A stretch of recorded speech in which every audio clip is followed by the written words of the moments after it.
Well, I know I have something to fix now. I'm so lazy though, I can't be bothered to fix it. I would just say disable the event for now, and we can fix it tomorrow. It's okay, I don't mind. We can keep it like this. It's it's funny 'cause it feels like it's just talking to itself, which is low key what it's doing anyway, but, it is what it is. Hello, everybody. I haven't streamed in 12 days, I think, according to Twitch. Stop copying me. Yeah, I don't think no, wait, no, I haven't streamed in about a week. I keep forgetting that I had streamed Big Walk last Sunday. It's just copy. But we're playing Gotham Knights today. You did Big Walk? Yes, I did. It's look, the days prolong themselves and I forget where I am or what I'm doing or anything, period. It doesn't help either that my job is inconsistent in its scheduling, so I just lose sight of what's going on, but we will. But hello, everybody. I am still a little bit sick. That's fine. 'Cause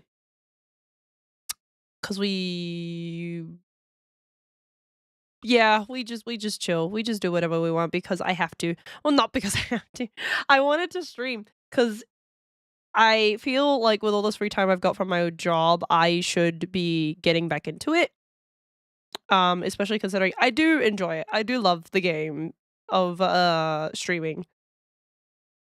I just need to be a bit more consistent about it and, get off my ass and do it. But that's okay. It's refreshing to see you in this model. You and me both, the sister. We're fucking sick and sorry for real. It's so rough out here. The thing is, right? So I will say this before we start. I've been subpar sick, I will say. And what I mean by that is that I haven't been like whooping cough, dying, vomiting, sweating, sneezing everywhere, kind of sick. It is winter over here in Australia right now as well. So I haven't been that bad with symptoms aside from my allergies. But for the last couple of days, my younger sister, Cad, she has, my mum has, and so is my dad. Now, they had the worst of the symptoms. I've had kind of the smaller symptoms. Oh my gosh, thank you for the follow. But yeah, I haven't had the worst of the symptoms. I've had just the sore throat and the blocked nose, which it's building up the phlegm, but it's okay. It's fine. I'm surviving. I'm not dying, so it's okay. But today we're playing Gotham Knights, and hold on, let me get this thing working. Here we go. Now, I have already played this game before. I thoroughly enjoyed it. Unlike some people who think it's slop, I don't have an opinion on any of the other Batman games aside from Lego Batman. Lego Batman is peak. And if you think otherwise, maybe get a different opinion. Maybe get a second opinion. I've had a blocked nose and something stuck at the back of my throat. Yeah, same. And unfortunately, sometimes you have to... okay, here's the thing. It either goes between blocked nose, and then when you unblock it, it starts to drip. So then you feel the need to sniff it all back up, and then you're just going through this repetitive cycle of blocked nose, unblocked nose, but it's not a good unblocked nose. It keeps going and going and going, and you don't win. And it's very annoying. But we ball! It's okay. So like I said, other people have their opinions about this game. And they're valid to it. I understand why they don't like it. I have never played the Arkham games, so I don't have an opinion about those games as much as everybody else does. So I jumped into this with no perspective that everybody else had, which is probably why I liked it so much. Also, I get to play literally all of my favorite characters from the DC universe. Like, okay, I like a lot of DC characters, but Dick Grayson is my favorite. So, oh, I'm sorry, Nightwing is my favorite DC character. So you're gonna hear me talk about him quite a bit throughout the stream. Oh yeah, for real. Yeah. So, without further ado, we can do a New Game Plus, which means I have all the content that I earned in my first playthrough, or we can start fully fresh. Which I think we should do that anyways, because I don't remember anything. So, this will override your current save data. Are you sure you want to? Yeah, sure. To be fair, Dick is... Yes, that does sound bad out of context. That sounds terrible out of context. I love this boy. He is my favorite. But I like all the Robins. Like, I also adore Jason Todd. Tim Drake as well. It was Jason's birthday recently too. Feels bad for the dude, because everybody who was celebrating his birthday, all we could talk about was, yeah, crowbars and this guy is dead. This guy died once. And now we're all gonna be sad. Won't catch me slipping saying that shite. Okay, so the last time I played this game, I did it on very easy because I'm not a sweat. I don't like sweating when I play games. I just want it casual. I just want it easy. Bada bing, bada bum, get in, get out, you know? But I was suggested to try the game in a higher difficulty.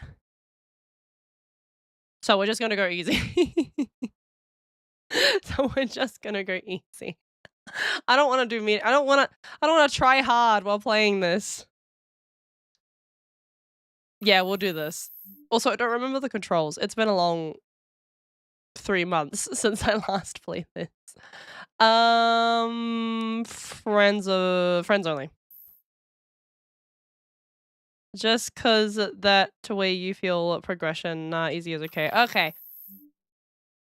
I do feel the progression in very easy. Though I guess with the system where it basically, what's the word? It gets you to upgrade the skills of each of the characters. Sometimes it feels kind of pointless doing it because okay, so the way that you use those skills, you have to actually do combos in combat. So if you're not doing the combos, then it's a bit more difficult, but in very easy, you just slap a bitch and it's fine. Everything's okay. Turn it down if you need to. Okay. Brightness, contrast. Hang on. My stream box is so big. Hang on. Why does it look like that? Give me a second. It's humongous. Like, some of the corners you genuinely can't see.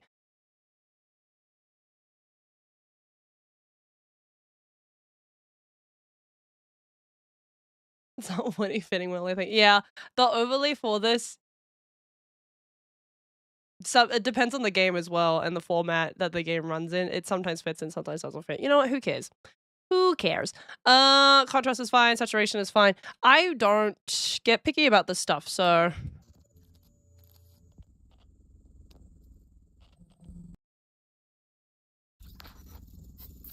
defragment video file. Okay. Okay, whatever you say.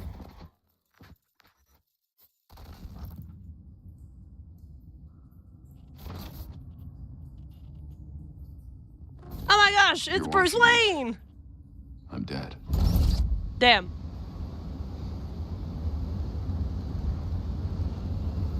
Is that Tamara Cruise? Who's Tamara Cruise? Tom Cruise? Yeah, probably. Oh, damn. Sorry, it's been a while since I played this, so I actually don't remember how this goes down.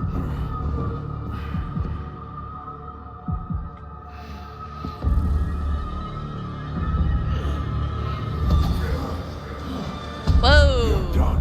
You and I. League of Shadows!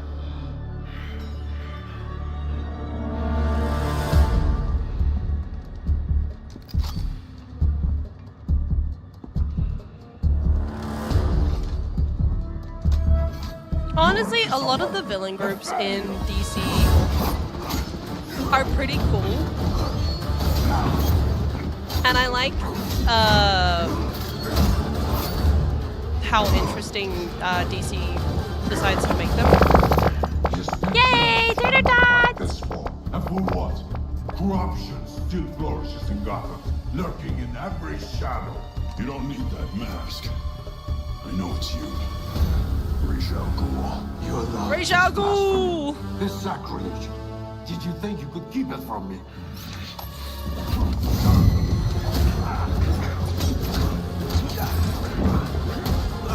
Politics will not save Gotham from his reckoning. Not now. Damn, look at that backflip! Jeez! That's so cool. You think that Bruce designed his cape to like detach from him that way because of combat? That's so sick.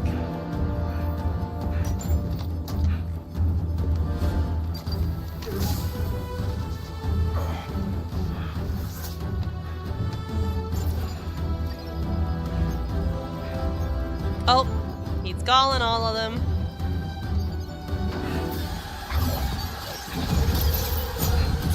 Yikes. Yikes. Dude, that was worth $45 million. You screwed up my computer.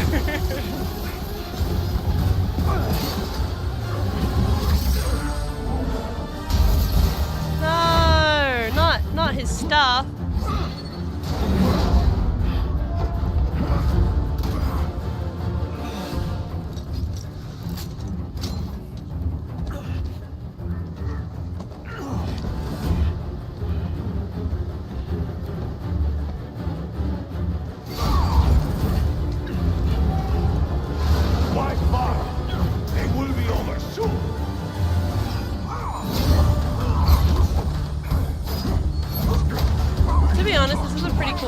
Considering the fact that Ra's al Ghul is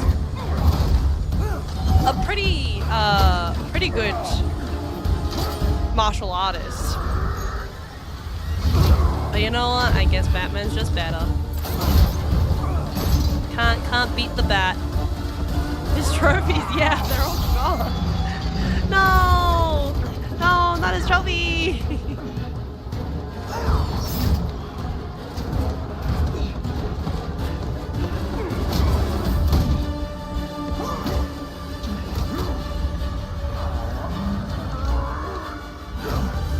Tibetan monk technique.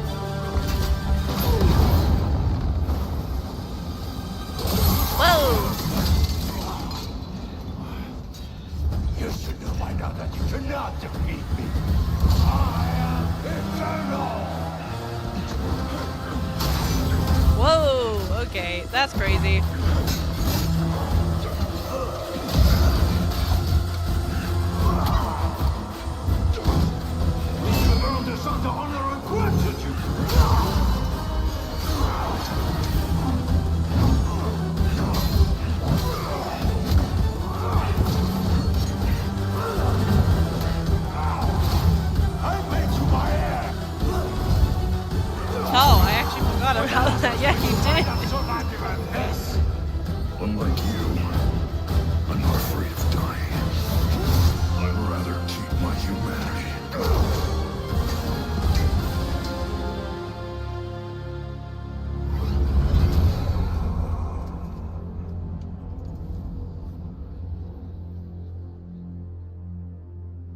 Damn. Whoa.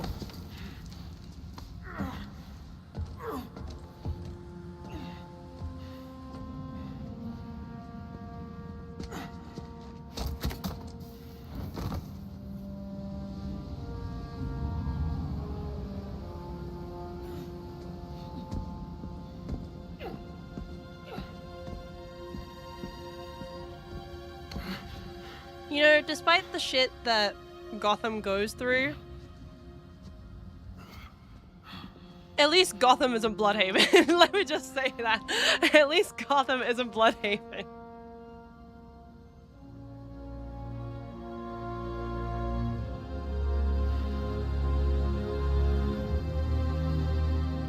Like, if I had to pick to live in either one of those, I would pick Gotham any day. At least if my apartment falls apart during a big giant battle, I've got a billionaire's salary to come and fix it for me just because he likes the city so much. I will slaughter them. If I lived in Metropolis and Superman decides to throw a supervillain into my apartment building, there's no way I can patch that up. And his reporter's salary's not gonna fix it.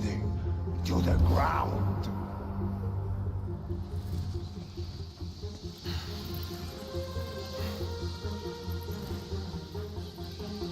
You won't get a chance. Oh. Gotham is their city now.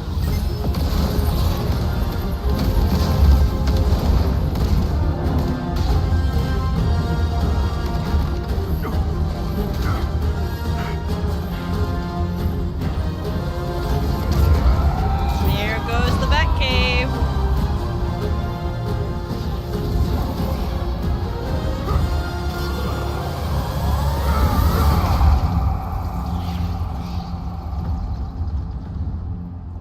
Well, that's it.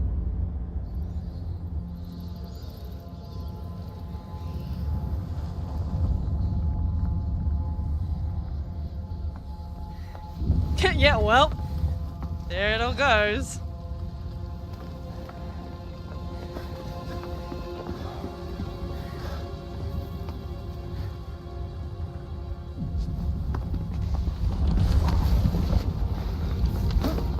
Holy shit, actually, now that I think about it, if the Batcave is gone, then yeah, Wayne Manor absolutely goes. Wow, actually, yeah, I didn't think about that the first time I played this. If you're watching this, I'm dead. This is a code black. This message was automatically triggered when I destroyed the cave and everything it contained. Whoa. I know what's coming won't be easy. There! Not Tim Drake in his fuck-ass hairstyle. And his fuck-ass shaved head. Nothing we do is easy.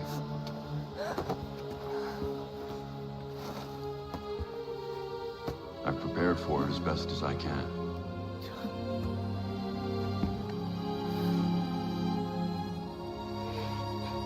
I know you have to. I'm sorry it's come to this. Damn.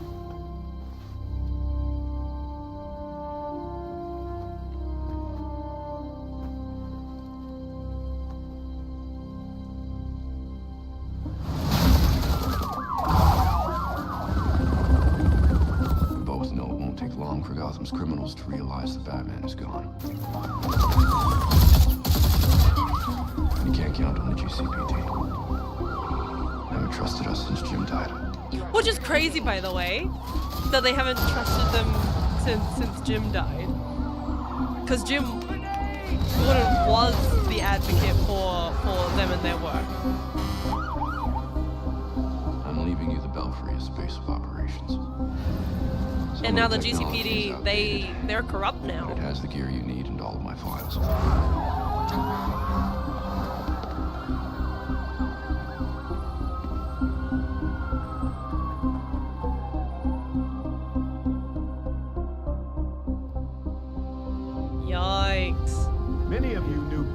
Gotham's celebrity pages. A handsome, charming billionaire. And he was that. But he was more The than a headline. Canes. He was my nephew. He was a friend, a mentor, and a benefactor to those of us gathered here today. And to those Not of you who Jason's didn't know him as we did. Terrible hairdo in the back as well. Hang on, I'm I pretty wanna sure I tell have a you mod this. for this. Bruce was Gotham. He loved this city more than he loved anything. He was a protector to this city. He worked tirelessly behind the scenes to bring justice and equality. There's nothing he wouldn't do. No project he wouldn't champion if he thought Gotham would benefit. And I think in remembering that, we remember Bruce as he truly was. Damn.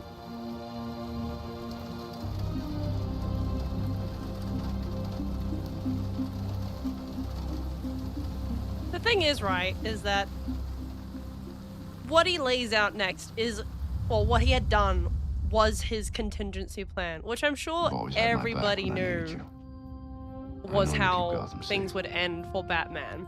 If, Good luck. Alfred himself as well. And goodbye. But obviously that doesn't change the fact that like when someone's gone, they're gone, and it still hurts. Oh, thank goodness, the mod is installed. I don't know how much I would have been able to put up with Tim's ugly ass hair.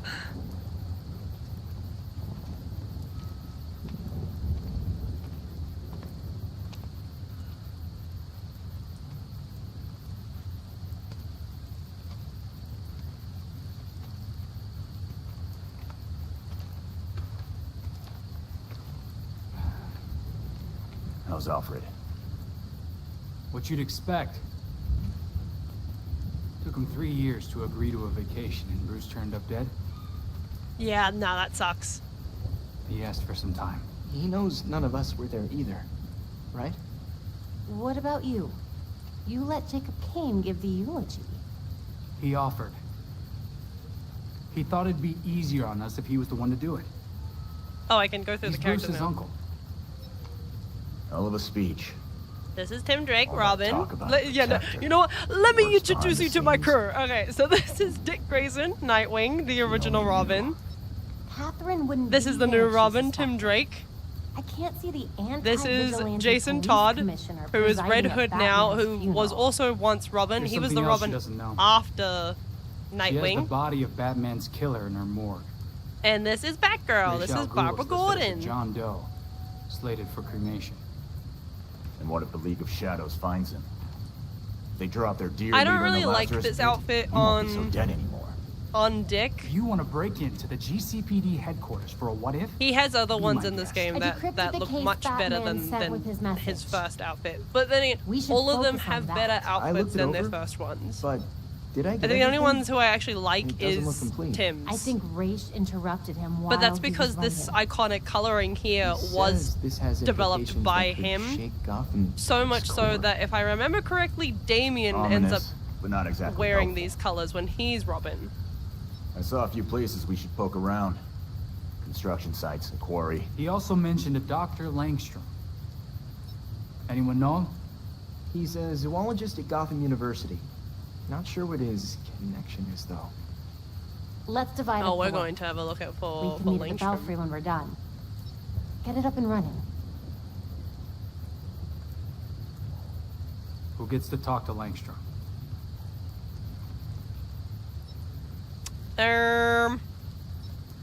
Let's see. To be honest, okay, so when I first played this, I thought it was like a pivotal moment to pick the right person to go and talk to Langstrom. Because they do all the character proficiencies on the side, right? No, it's not that important. It really isn't that important. Mochi really likes watching you, by the way. Aww. Cute little kitty. But yeah, actually, so going back to what I said. So, okay, we'll go through their proficiencies, but ultimately, at the end of the day, I will be picking Tim, because last time I started this, I started with Nightwing. Now, I know what I said. I know what I said, right? I said that Nightwing is my favorite character, and I still abide by that. But I think I should give some light to the other characters. Plus, look, I put in all this effort to get a mod to fix his hair. So I think it stands alone to the fact of, well, might as well play the kid. Dick is the best after all. Yeah, and the thing is that, like I said, I love all of the Robins.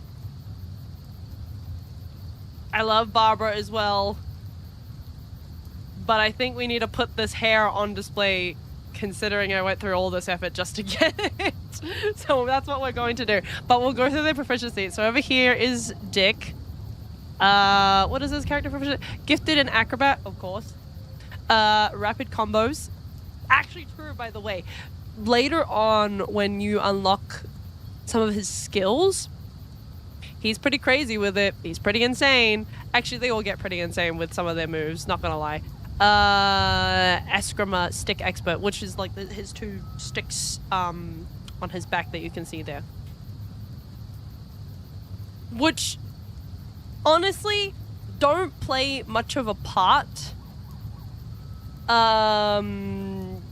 if you've seen Young Justice. He doesn't start using them until about the end of season 1, give or take. Now, he is already trained in them, mind you, in season 1 of Young Justice. We just don't really get to see him use them very much until, like, the last episode. Which, obviously, it's a play on merging him into his new character that will be coming in season 2, which takes place 5 years after Young Justice. But moving on to, I think Barbara is over here. Yes, so this is Batgirl. Expert hacker, tough as nails. That's funny. That's a weird way to describe her, but yeah, tough as nails, I guess. Single target bruiser. She's brutal. She's actually brutal up against single targets. It's really cool. Next is Jason Todd, who is the Red Hood. Which is crazy that a 5-year time skip happened. No, see, this is what I mean. Okay, I'm about to drop some lore for all of you, right? So, Young Justice came out in 2010? It's either 10 or 12, one of those. The first season covers the story of, the Justice League and their proteges stepping up to, wield the baton and be able to be basically taken seriously and take on more cognito missions and, be able to do the big stuff, the big important stuff. Which is really good to see that development between all the characters. I know that there are some people who I've heard who get annoyed at them because, for example, who do I pick? Superboy, he's very aggressive and angry when we first meet him. Granted, not his fault. He was a Cadmus project, and he's been in a pod for about 3-4 months, give or take.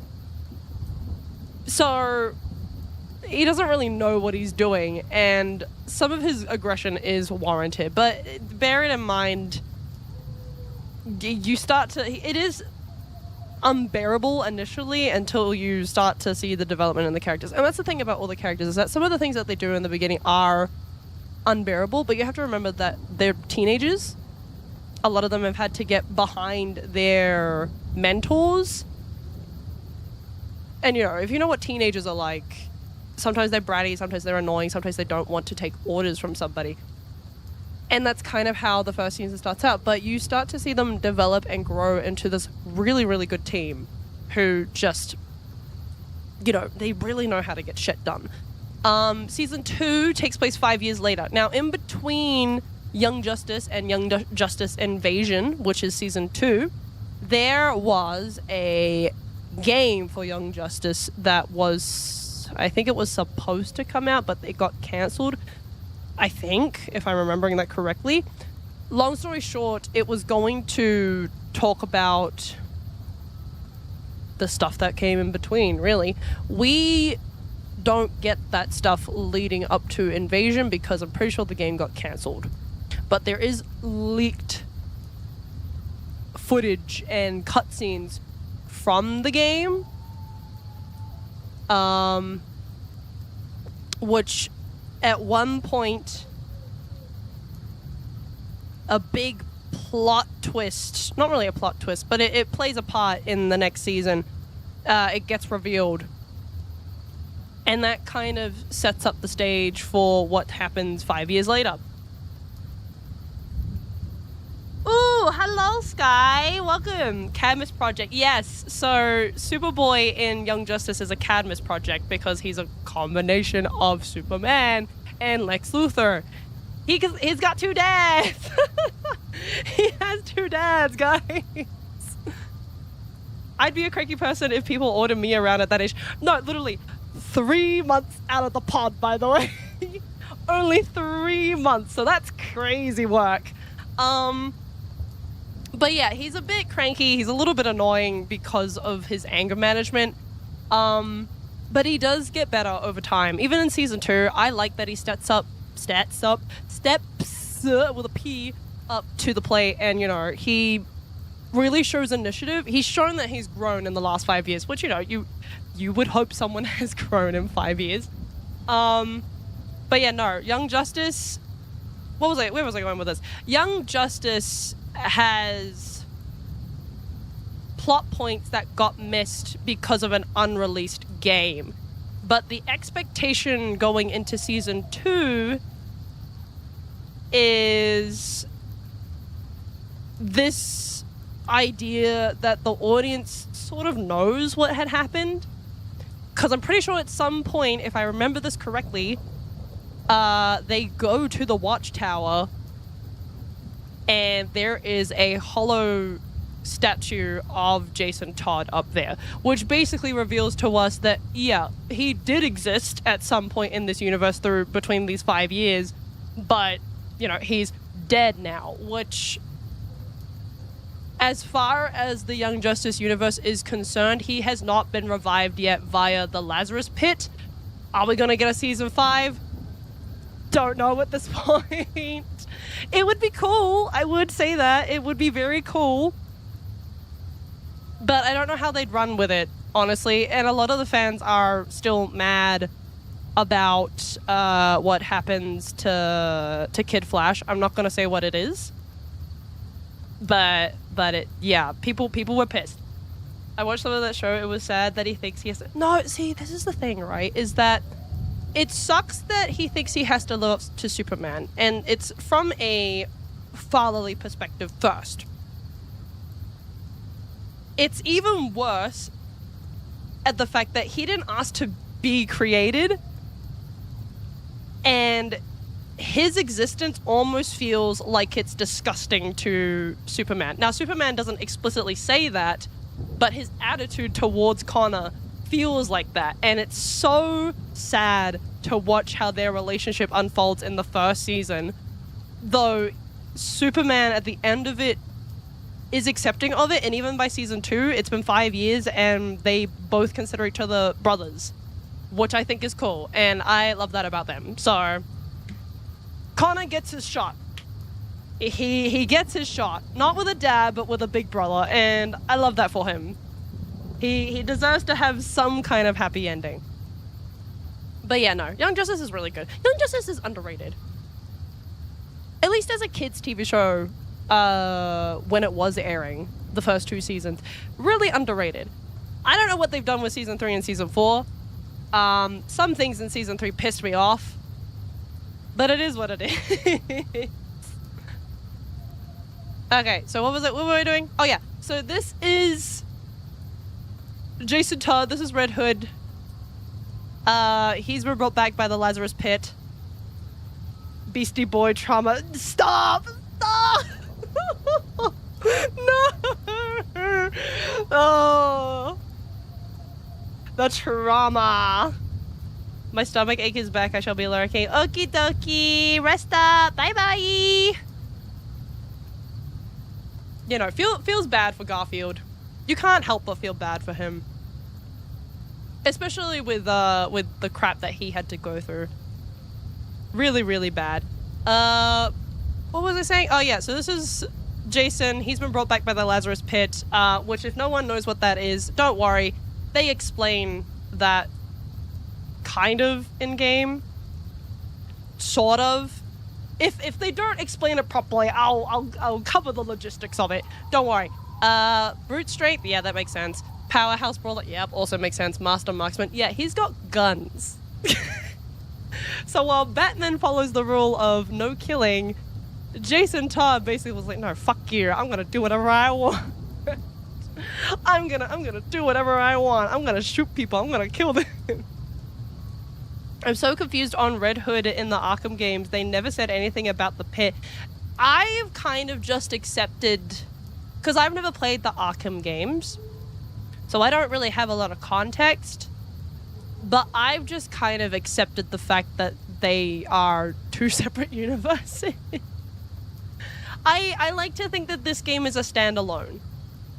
I don't know what happened before this game was released and what they were promoting, because I hear a lot of people talk about how, oh, this game was supposed to be a follow-up to the Arkham games, and I'm sitting here confused as well, like, well, I don't know, I've never played those games, I couldn't tell you, Chief. But the thing is, for me, is that I just perceive them as two separate entities, so if there is a mention of the pit in the Arkham games, I wouldn't know. I've got no idea. But he's here. But he's alive. Look at him. He's in a red hood. Oh, also another thing as well to mention. As I said earlier, so I did mod the game to fix... whose hair is it? I did mod the game to fix Tim's hair because the regular hair they gave him is atrocious. And on top of that, I've done the same thing with Jason's hair.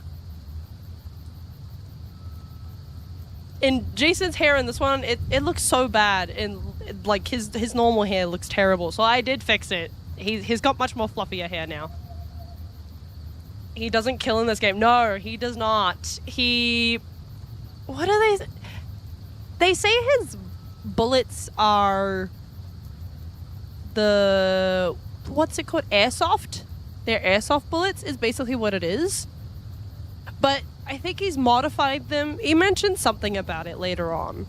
But when he mentioned it the first time, and they were saying, yeah, they're airsoft bullets or they're gel bullets, I was like, oh, so we're not killing people. So no one's actually dying, thank God. I thought we were killing people. Would have been really worried. What happened to Batman's rules? Okay, but yeah, and then this is Tim Drake, our third Robin.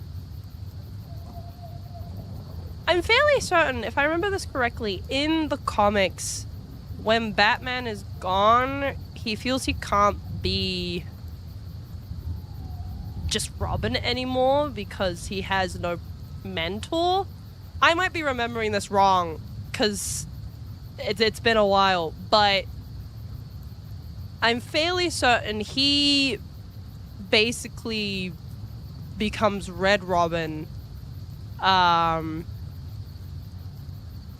Is it Red Robin? I'm pretty sure it's Red Robin. I might be remembering very poorly. I'm in a blur. Give me a second.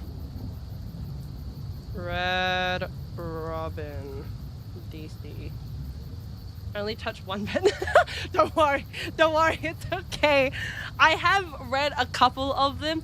I've been recommended by my friends to read the Absolute comics. They do look very cool, and I like when DC does alternative stuff because it doesn't have to rely on the canon universe. I think it's cool that they don't try to cover up these alternative stuff with, oh, it's the multiverse. I don't really like multiverse stuff anymore. I've grown out of it because it's just too complicated and everybody's doing it. That's why I think it's so difficult for me to get back into the Marvel comics and into the Marvel universe, in particular the cinematic universe, because I still love Marvel. I'll never pick between the two because I think they're both really good in their own ways. But it's really difficult to keep up with Marvel when a lot of their reasons behind things happening is because it's a multiverse. And it's just, I can't keep up with that. Multiverse could mean that there's 60 different things that I have to keep up with, and I don't know what's real and what's fake. What am I supposed to do? You're gonna make me panic.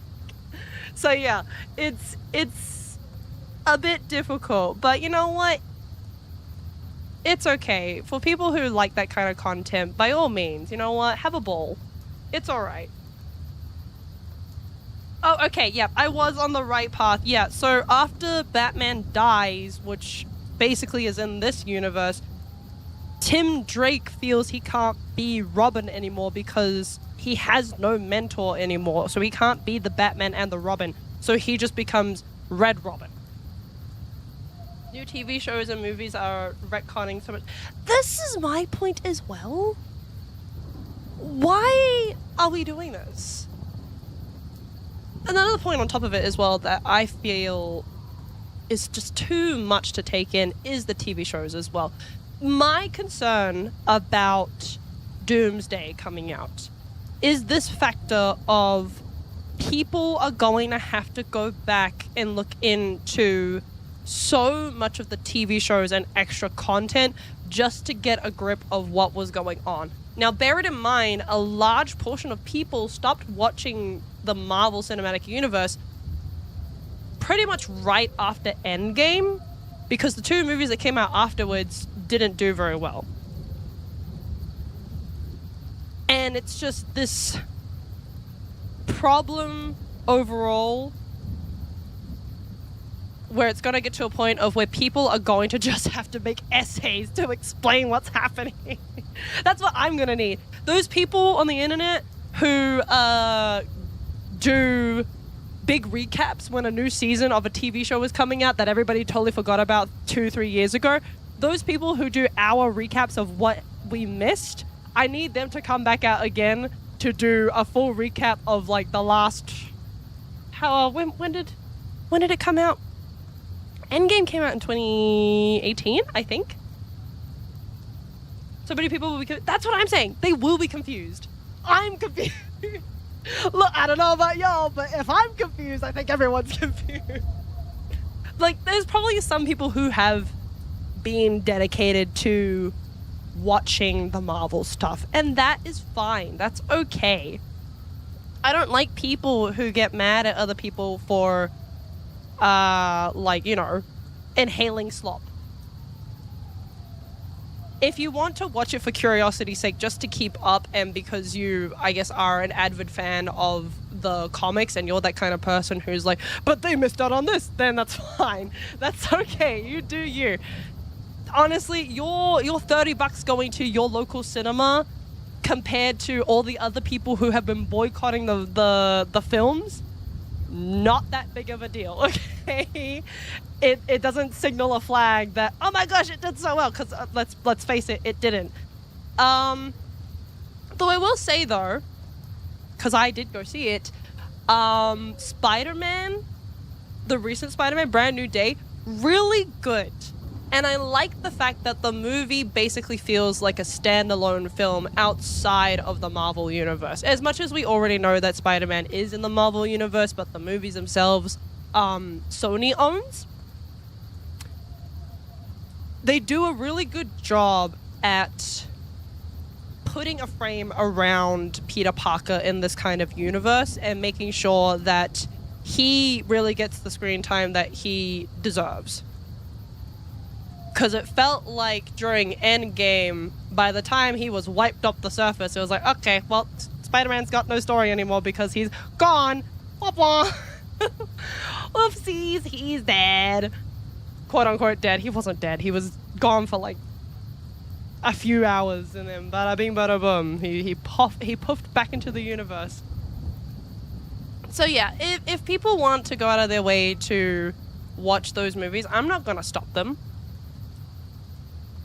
I don't personally want to go see it because, well, me and my sister, we make a big deal when we go to movies. So we actually go gold class to watch films that we have been really excited to see. If I'm putting... Well, how much is it for gold class for 2? It's about $80 for 2 people. And then that having to add on the cost of, like, food, fancy food to eat, which is another $65 on top. If I were to be spending that on every single Marvel movie that has come out in the last few years, I think I would be shooting myself in the foot. Gold class. Yeah, so in Australia, there is a cinema franchise, I think is the right term. There's several of them, but one of the biggest ones is Event Cinemas. Now, Event Cinemas, they have what's called Gold Class. And Gold Class, it's pretty much like this private cinema with the big screen. There's like very few people who can sit in on this session because there's only like, I think in each cinema there's about 25 seats. They're recliner seats, by the way, too. And they have their own special menu as well when you go to Event Cinemas. So that's what I mean. We make like a really big deal out of it because we're getting nice fancy food. Oh, that's the other thing as well why people go to Gold Class. People go to Gold Class so that they can drink alcohol. So that they can have alcohol while they go watch a fancy movie. Because I think it's the only cinema that you can legally have champagne while watching your movie. So that's the only other reason I can think of why people would go to Gold Class. But we go because it's a movie that we really, really have been looking forward to. You get dinner on the side, you get nice mocktails, blah, blah, blah, blah, blah. You get all these nice little service things and, you know, all for the price of $85. But it feels worth it in the end, considering that I think I only do that about once per year now. Wow, really? That's crazy. Oh, that's actually crazy. See, this is what I mean, is that some cinema experiences should feel like it's a big celebration, like you're going to see this thing and it's going to go off in a bang. Which is kind of what Gold Class feels like. Now, I will admit, there are some Gold Classes where it's like, wow, this is a shit fest because you've had this cinema here for so long, but the people who come in here ruin it. Like, the leather seats and the recliners don't work anymore. It smells like piss and oil, and it's just so disgusting. But the one we go to, they keep it pretty clean. And once again, it does come back to that factor of only certain people will actually go out of their way to spend that amount of money. So it is a luxury price for luxury feeling cinema experience, hence why we only do it roughly about once or twice a year. So, you know, more bang for my buck, in my personal opinion, if I do say so myself.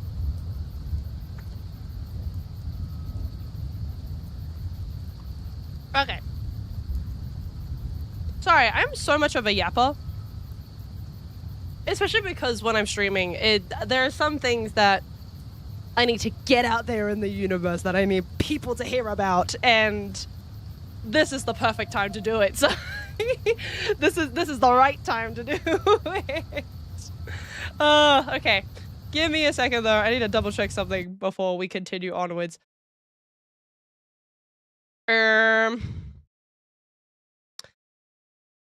Let me just check. Okay, cool. Things are okay. Alright. We shall continue on with the game. If I go on a tangent, that's fine. I don't mind. I like talking with everybody about my thoughts and feelings about things, especially when it comes to nerdy stuff. because I realized recently that a lot of people are not on that level of nerdiness like I am. Now, that's not a bad thing. It's just that fact of it's hard to find people to yap about this stuff with and be told in the end that, yeah, I understand. I get what you're talking about. Alright, but here we go. Let's actually get to gaming. Wow, it took us almost an hour to get to the title screen. Love that!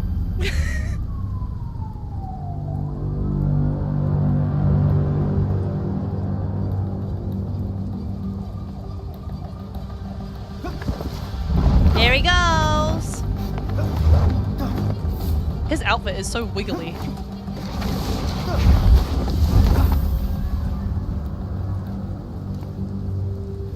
Look at it! Look, it's wiggling all over the shop. I'm at Gotham University, so I'm looking for a professor?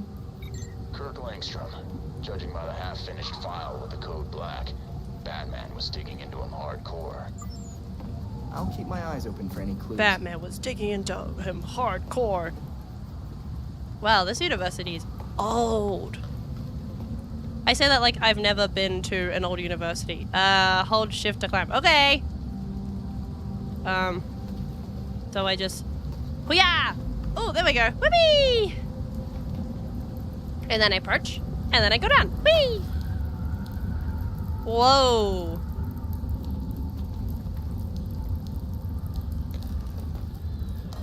Oh, I didn't even... Okay, something that nobody knows. When I first started playing this game, right? I didn't know that a particular group, whom I shall not name for spoiler reasons, was going to appear in this game. I really should have just clocked it by looking at these images. Now, if anybody knows, you know. If you know, you know. You know? But I will just simply share these images here. If you can figure out what I'm talking about, congratulations. Just watched Justice League Doom yesterday and I was confused on why their mad Batman has contingency plans. I have not seen Justice League Doom yet. But I know that for a fact in the comics, Batman, there's a pivotal plot point for the Justice League where they find out that Batman has all these contingency plans, not just for him, but for everybody else. And there does call for a discussion with the Justice League about these contingency plans. Because they were all a little bit offended that he would, you know, mistrust us. But, you know, it makes sense. In the grand scheme of things, if you've got, say, for example, Superman, who, I don't know, there is some alien substance out there in the universe that makes him turn evil, I think, yeah, I would make a contingency plan just in case, even if I don't know that's true. Because these basically close to gods kind of people, there is a high risk that something could go wrong if, you know, nobody's careful. So you just have to worry. Yeah! Yeah! Yeah!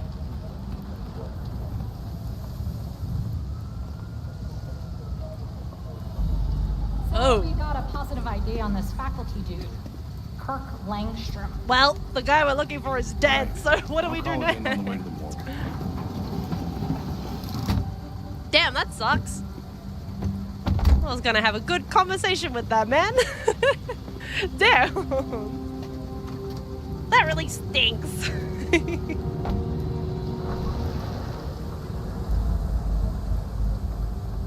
Oh no. My thoughts exactly. Langstrom is no longer among the living. Any idea where his office is? Hold on. Also, let me know, guys, if the audio is too low. Because I just realized that it's really low for me. Just turn it up just a little bit. 35. There we go. Yeah. That should be better. Seriously? Crap. Well, our notes had his office on the 3rd floor of Molten Hall. Thanks, Belfry. I like how everyone's thought is, shit, the guy's dead. Now what? we can't hold him hostage anymore. Good for me? Okay, thank you. No contingency for Joker though. Okay, yeah, I don't understand that either. But I guess you can't come up with a contingency for somebody who's always an issue. The contingency plan is Batman. Batman is the contingency plan. Okay, so we gotta go there. There we go. Whee! Alright, coolio. And then we grapple into here. Whee! I'm Someone left the Spider-Man! balcony doors open on the 3rd floor. Wrong universe! Body cam recording. Whoa.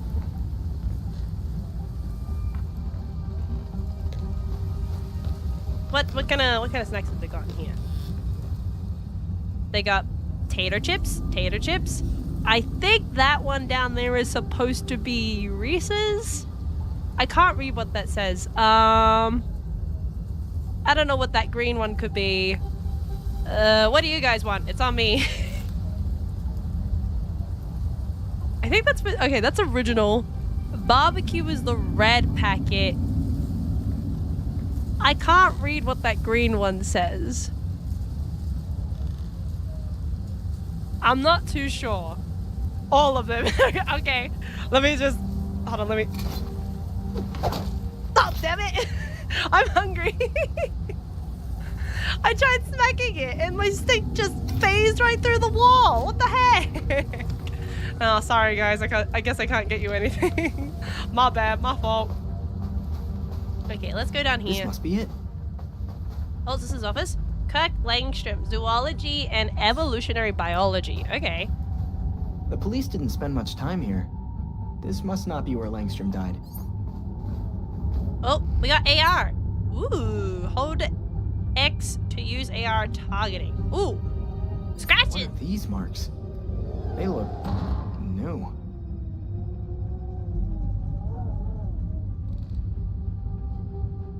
Whoa.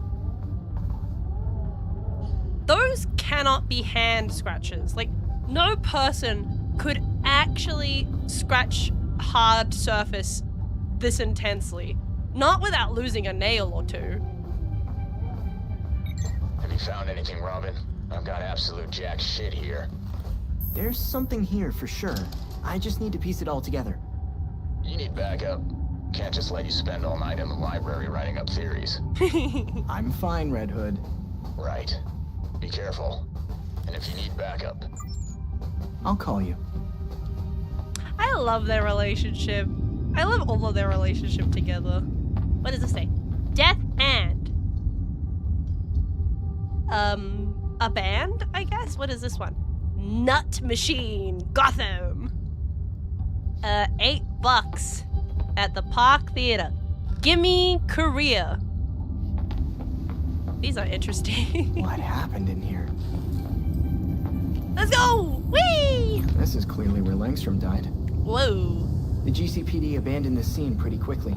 Do they just not care, or...? I don't think they don't care. I think they were tipped off. Basically, were said, nah, turn a blind eye. Because if we know anything at this point, the GCPD are pretty corrupt. There's very few good cops left. Langstrom appears to have been attacked at his workstation. Blood loss was... significant. Whoa! Signs of a struggle. Then, whoever did this...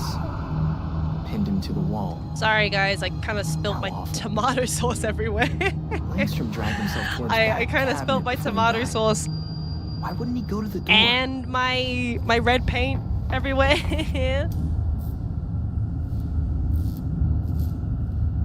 Yeah, they did not waste any time dipping out of here. because look, there's blood up there too. Anyways, okay. Okay. Is that a hidden door? Langstrom was hiding something behind And the this cabinet. mechanism goes over to here. Open up! Investigate the crime scene, search for evidence, and uncover the truth. Use that to explore the crime scene with the cursor. Important items will be identified by a... what is this called? Magnifying icon. There we go. I'm smart. I know what I'm talking about. Langstrom has a microwave in here. I doubt this place is food safe. Wait, is it modded? Langstrom's tablet could have controlled the door. We've got The Grey Ghost back in select theaters. Langstrom must have been a movie buff. Maybe the release date is significant. Wow, we've got so much stuff up here. Langstrom circled specific dates. I wonder why. So, up here, I need to fix this window. It's bothering me. Give me a second.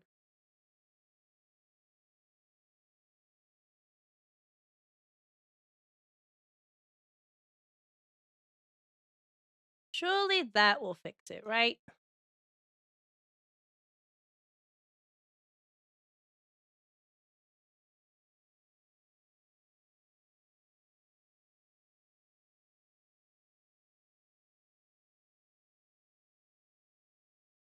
I think that's okay now. I'm pretty sure it is. It looks like it is. I might be so dead wrong. That's fine. Yeah, whatever. Sorry, it was bothering me. It was bugging me because I was like, man, there's so much stuff over here that nobody can actually see. But up top, there's all these things in this corner to try and help with the investigation. What happened? I'm not sure. I honestly have not been touching my OBS stuff for quite some time. So if things are broken, I am not sure. I would have to go into a thorough investigation and try and figure that part out.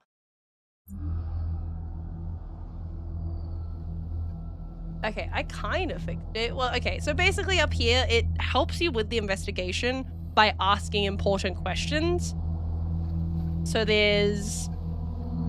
which input device unlocks the hidden door, and then what is Langstrom's secret passcode?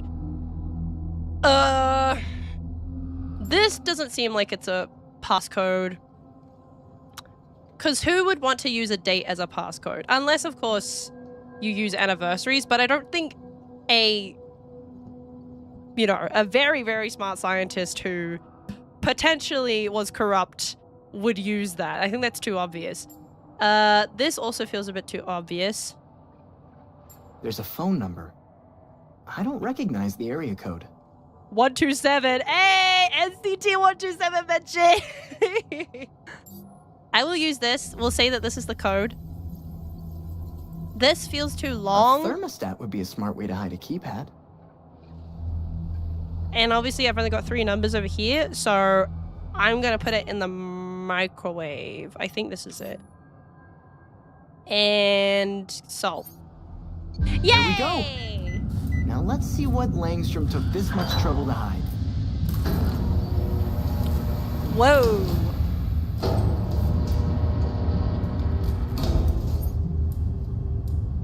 All right, well, let's skedaddle.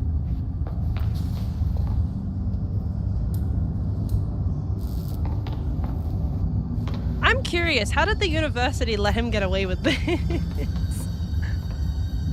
How did they let him get away with having this area? Maybe they turned a blind eye as well, just like everybody else in Gotham. Whoa. What is all this? Whoa, okay. I genuinely forgot that this was here. Ew! What is that? Ooh!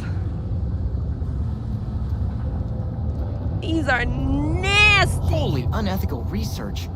Dr. Langstrom was hiding some serious skeletons down here. I can't even tell what half of this is. I think that's a squid. Or 3 squids. It's breathing, clearly. It is doing something. And a spider. What is that? The worst case scenario for this kind of situation is all of them suddenly bursting out of their pods. And that would be really bad. Langstrom's workstation. There must be something I can use. Ew! Roaches! Yuck! I thought Langstrom was involved with bats. Ugh, yeah! Ugh. I thought he was too, but clearly he had other plans. Yuck, that's nasty! Ugh.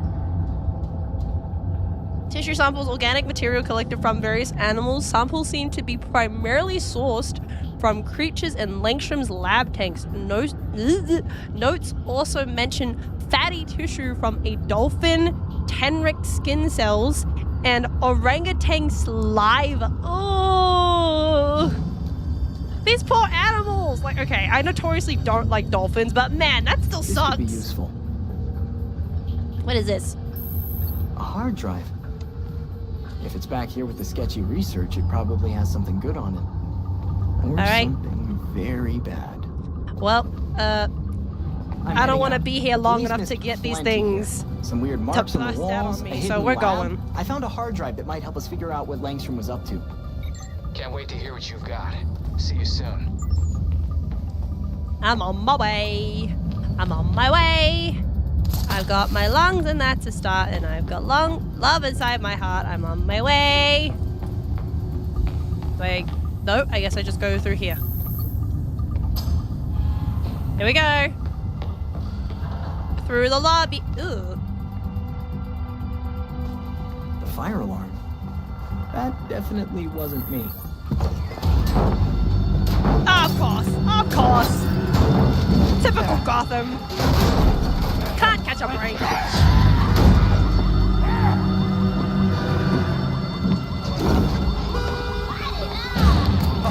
Darwin references. To have them out on display, yeah, that's how you know this is the science department.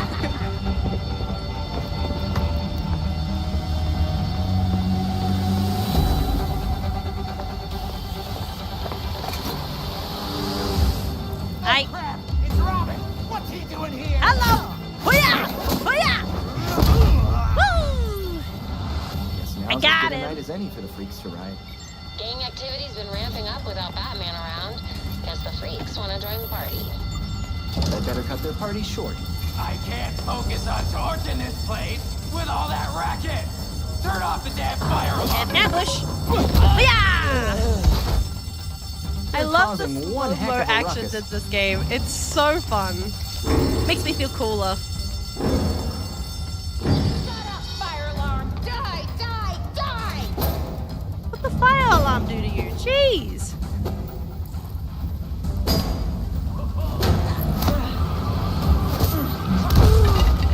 Oh shit! Well, I was supposed to do a quiet takedown. My fault. That's okay. Woo!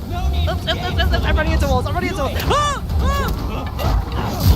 Damn! This is so cool.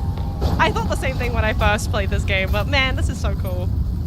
If I do this right, they won't know I'm here. Okay, so we've got an enemy here. We've got an enemy over here. Some of the range for the AR is a bit weird, so I could physically see them, but the game won't highlight them for me, so it is a tad bit annoying, but that's okay. Let's skedaddle on down, reach the statue, and then we can silent Getting to takedown. you, buddy? Hoo-yah! They're not gonna know what's coming. Just like Batman. Smashy, smashy, smash, smash. Yippee! And another one. You burn now, grass. No one will.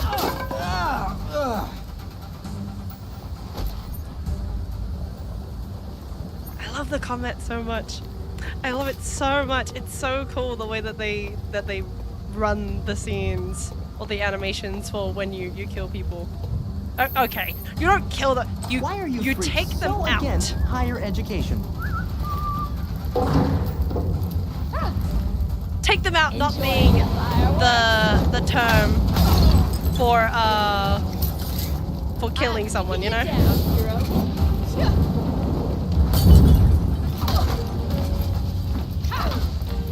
Taking you down, baby bird.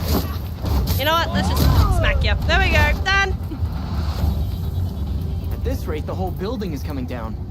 Yeah, permanently injure. I'm putting them in hospital, unfortunately. So instead of me killing them, now they have Hostages. all of these hospital On my side here. bills to pay off. Too bad, so sad. If you can't do the time, don't do the crime. They won't let us go! Oh, use a health pack. Okay. And, ambush attack. Woo! Let's go. Robin wins again. Dodge this! Hoo-yah! Smack! Smack! Whistle! Love. Actually love. I'm freeing the hostages. Unbelievable. Get out! Get out, both of you! Uh-oh. Uh-oh. Oh boy.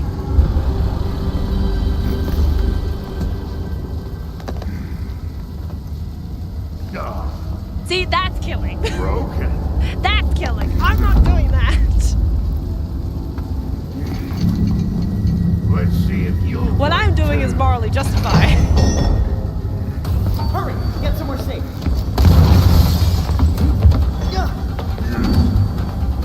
Alright, here we go.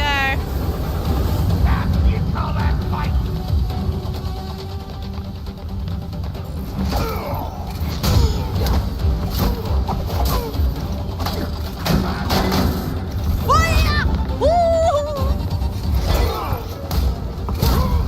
I could have died if I didn't jump out of there fast enough. Firefighters and paramedics are on the way. Are you hurt? Not bad, just a wild night. I'll head back with Langstrom's hard drive, see if we can learn why he was killed. Oh, I was wondering why I couldn't leave. I was like, okay, give me the prompt to walk out the door. No. Didn't do that.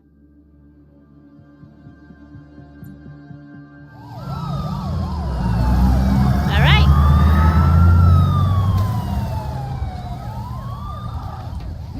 Whee! I'm not sure. They said they Oh, that's right. We've got a bat bicycle. Now, when I played this game with Gumi, they did mention that the bat cycle felt a bit slow. Now, I do agree with that, but let's remind ourselves this is not GTA. It's not GTA, it's not Need for Speed. At least it gets you somewhere fast.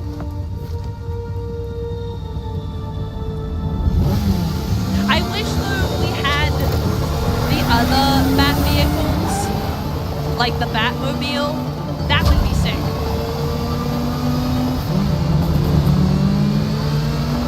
Alright, heading over to Belfry.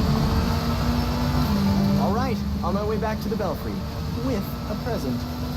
We're here. I can't wait to see what you have. You know, I kind of wish that while I was on the bat cycle, I wish that I could listen to music. I almost ran into that. I decided to look away for a split second and then I almost crashed. My fault, my fault. It's okay. I'm sure Wayne Industries can pay for this.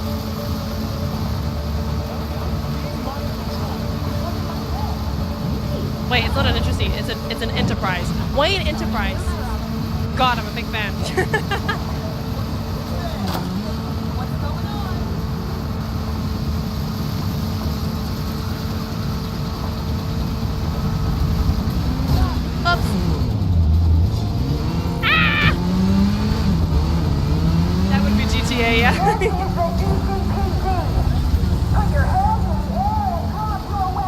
Put your hands in the air like you just don't care. Whee!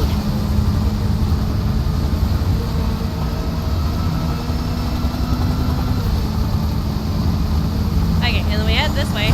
Hiya! Oh, boy, don't run into the wall!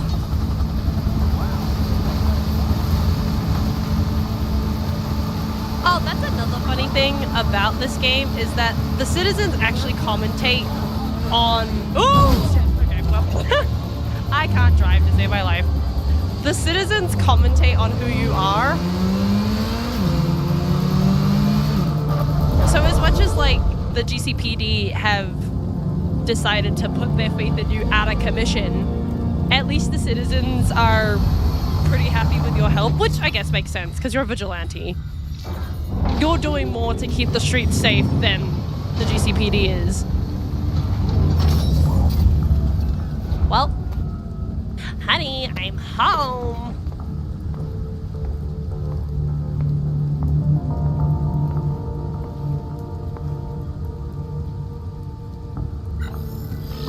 Oh, that's right, because the Belfry was operated by Oracle.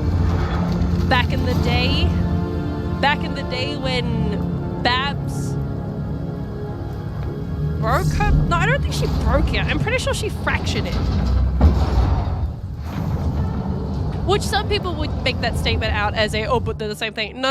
It's someone who has fractured her elbow, a fracture and a broken whatever, two separate things.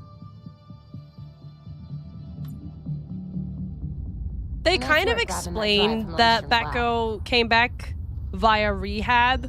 Do we have any idea of what killed Langstrom yet? Hard to say much until these computers are up. But I don't recall in the comics if that's what really happened, because it seems like in the actual universe for DC was that she was put out of commission of being Batgirl and basically permanently stayed as Oracle. But it depends on what you're reading, I guess.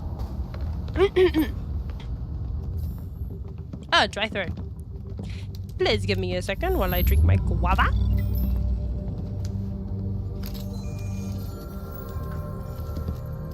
Once we can get at the data, we can figure out what our next move is. I'm going out. I'm not gonna sit and wait for whatever this shit is. We're waiting for intel, Jason. Once we have it, I love you, buddy, but please. Oh boy. I'm gonna solve this case my way. Ooh. Tension. Stop it! He wanted us to work this together. The girlies are fighting! Whatever. That's making this harder than it has to be, kid. I guess, since we're waiting anyway, we might as well take another look at what Bruce had on Langstrom. Crap. That must have been the secondary breaker. The primary went out months ago. I thought the backup would hold. I got it. Oh. Don't worry. No need. I've put in a small fix. It's Alfred! Hold for a while. Wasn't sure you were coming, Alfred. I'll always be here when you need me, Master Richard. When any of you need me. I'm glad you're here. As am I, Master Tim. This place does need work. I love that. I love that so much. I do think Nightwing can beat him. Honestly, yeah. Sweet. Have you seen how crazy like Nightwing can wins. get? That dude could have 23 bullets in his body and he would still get up and pick a Alfred fight. can't exactly set this place up alone. Indeed, Miss Gordon. I have a list of supplies we'll need. I could do it on my own, but it would be faster if I had help. You can count on us, Alfred. We'll divvy it up. Let's finish what Bruce started.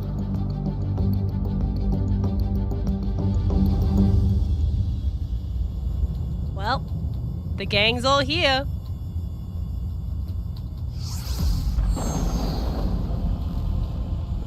Okie dokie. Open abilities menu and spend ability point. Oh yeah, that's right. Hang on. Where am I going? Over here. This is the back computer. Welcome to the back computer! Ability points. Leveling up your character awards ability points that can be spent to learn new abilities. Spending ability points also unlocks access to new abilities. Cute. Yeah, so this is the stuff that I can use to do some cooler combos. So, what is this one? This is light-footed. Produces no sound. What's this one? Element effect buildup is I never understood what this was. I thought I did when I was playing it the first time. I genuinely don't. I'm gonna straight up admit that. What's this one? Performs a perfectly timed evade that generates momentum and allows for a perfect attack follow-up. Ooh, I like the light-footed stuff because there are some quests in this game that require you to be much more quieter. And literally, they're timed, by the way, as well. So if you alert them, then you screw it all up. So this is much more useful, in my opinion. Oh, but the game's gonna make me pay. Oh, fine. Whatever.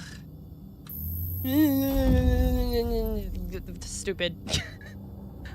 As you continue your investigation, each hero can unlock unique momentum abilities. Use the momentum abilities menu to unlock conditions and unlock abilities. Okay, cookies. Then we got gear, we got the database, we've got challenges, we've got case files. Okay, cool.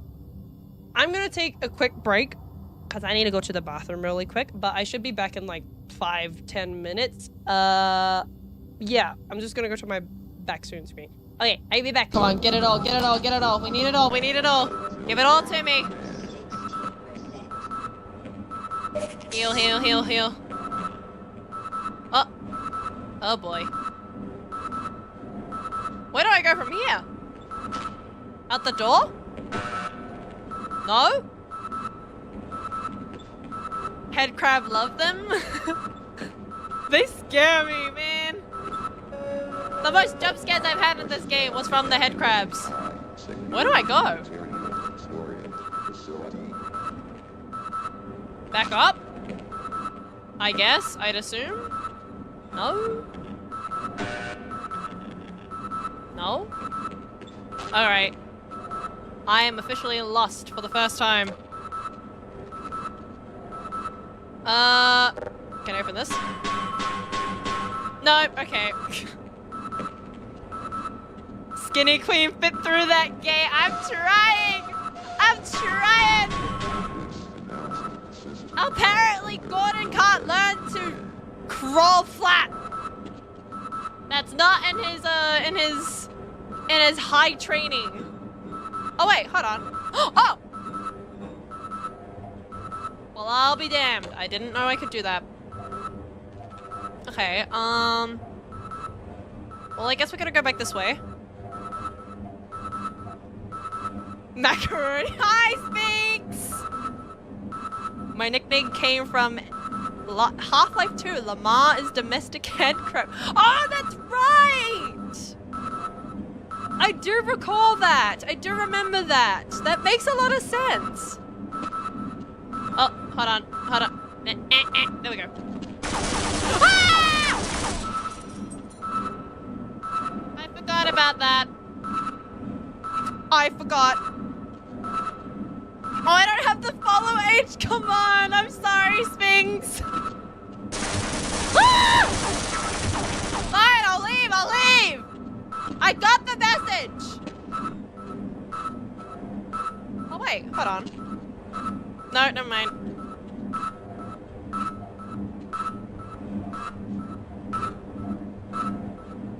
I feel dumb. Not good enough. Can I... No? Okay, cool. I'll head over here then. Scooch. Ah! Well.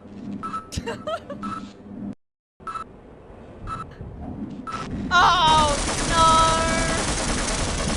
I have to do this all like, get... Ah, fine. Fine. Blender, yeah. It's a death blender and it's out to get me. Ah! I forgot about you! Ah. This is the second time I'm doing this and I totally forgot about the head crab. Ah. Hold on. This is the wrong way. Down here. Blanc. Get all my free stuff. Get all this. And then heal up. Save, because I do not want to have to come back here again. Bingo. Okay, cool. Basically, this whole part is just stocking up on things. Whoopee, who would have known? We'll come down here, go grab the bullets, and then we're going to skedaddle. We're gonna dip out of here. Mine! Ah! We're fine! There we go. What's down here? Aside from the head crab. Is there gonna be another one? Please no. No? It's okay? I've heard you 12 dumbass scientists and not one of them fought back. This sucks. Search and destroy Force Bravo. Report secondary objective terminated.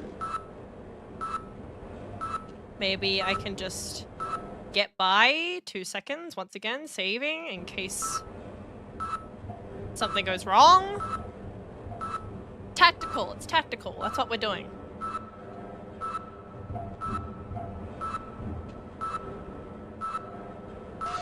Can I just... Ah! Ah! I thought I could just sneak by!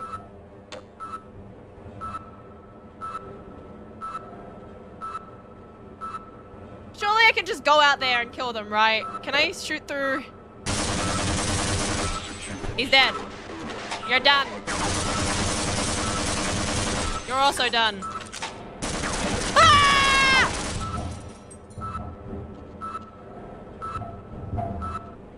If you have F keys, F6 and F7 is quick save and F9 is quick load. Ah! I was wondering that earlier because F9 is the quick save for Vampire the Masquerade.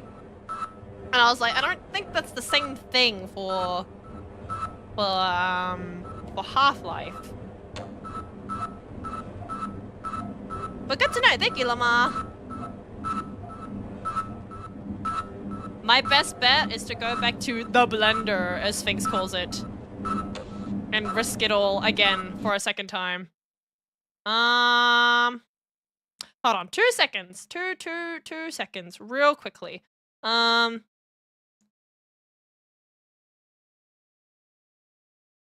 Okay, I'm back. And also, I am a bit hungry, so I am gonna try these rice cakes that I got them today when I went shopping. They're like these rainbow rice cakes. And I got them because I was curious. I'm worried that curiosity is gonna kill the cat, but that's okay. That's alright. Let's try it.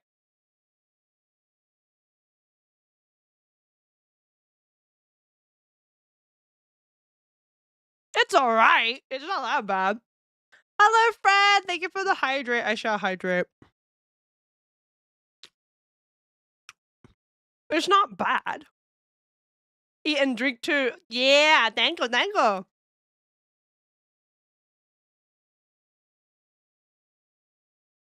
I do need to be drinking a bit more liquids and having more food because of my sore throat.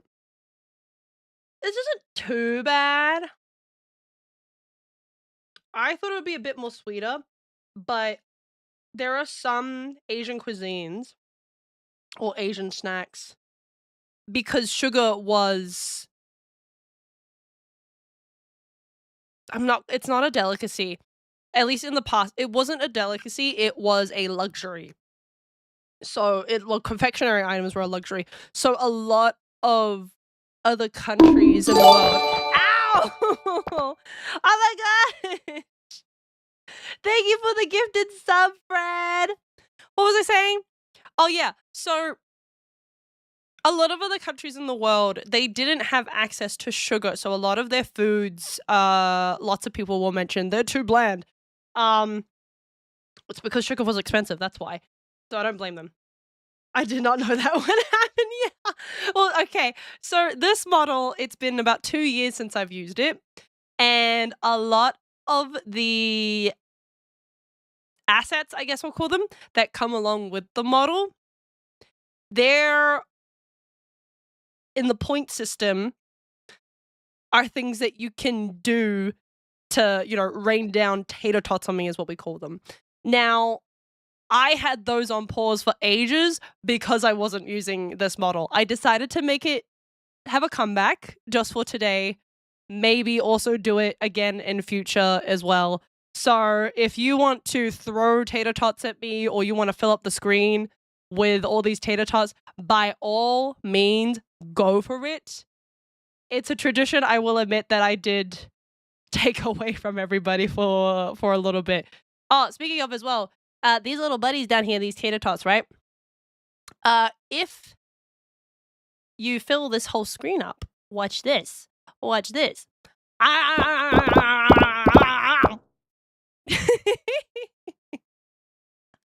I get to eat them. So feed the macaron. Feed me, Seymour. Feed me.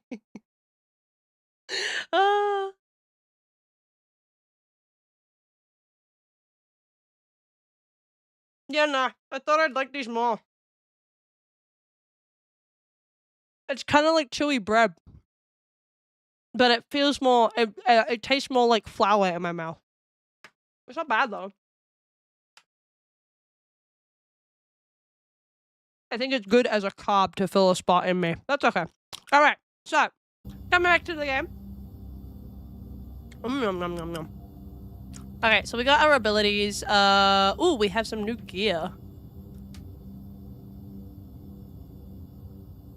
Hello, game? Oh. Wait, what? What the heck? Okay. Alright. So the game is gatekeeping me from all this other stuff until later on. What the flick? Okay. Open the momentums of the tab. Do I have to do this again? Oh, that's why. Doi, because we're still doing the tutorial. I'm an idiot. Momentum abilities. You just unlocked your first momentum ability. Momentum abilities are unique to each character and require momentum to activate. When ready, the ability icon in the lower right corner of the screen will change. To use a momentum ability, tap the assigned button. Okay. Unlock momentum abilities by completing challenges. That's the thing that I didn't do last time I played this. I didn't bother with the momentum quests because I was thinking to myself, oh, it's just going to take too long. And admittedly, it was a little. It was going to take too long. But that's because I'm lazy, so... What is this? Hello, Jason. Langstrom's secret lab was kind of creepy, but also really cool. What about the quarry? Did you find anything interesting there? If by interesting you mean useless piles of rocks in an abandoned site, then yeah. That hard drive better give us some answers, or we'll be back to square one. Langstrom wouldn't have gone through all the trouble of encrypting the drive if it didn't contain something important.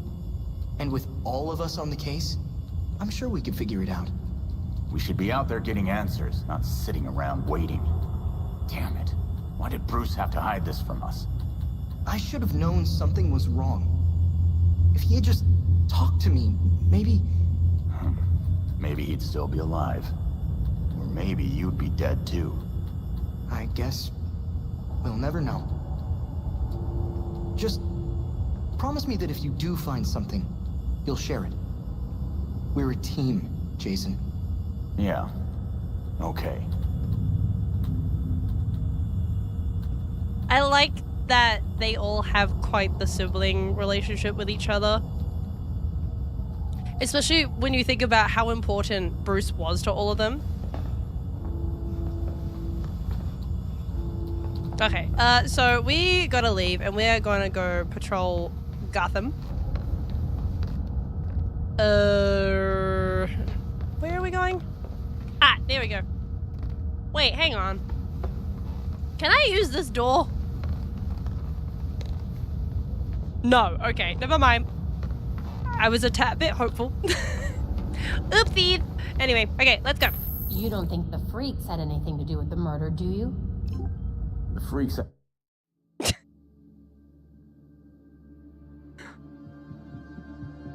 I'm sorry, I just think it's really funny that they call themselves the freaks. I know why they do it, but jeez. Oh, it's so silly. But anyways, let's go.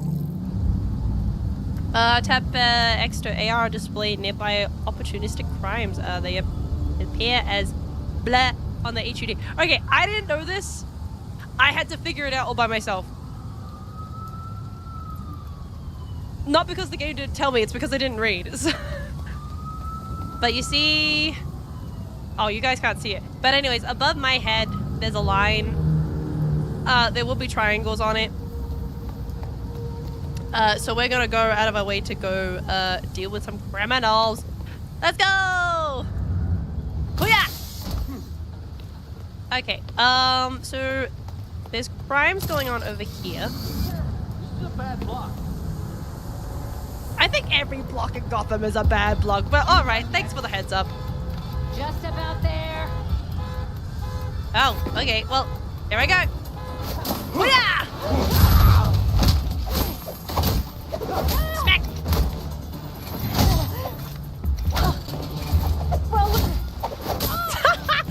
You tried to say something to me. Oh, oops, oops, oops, let's have my back on it. Come here. Interrogate. Tell me everything. Okay, I'll talk.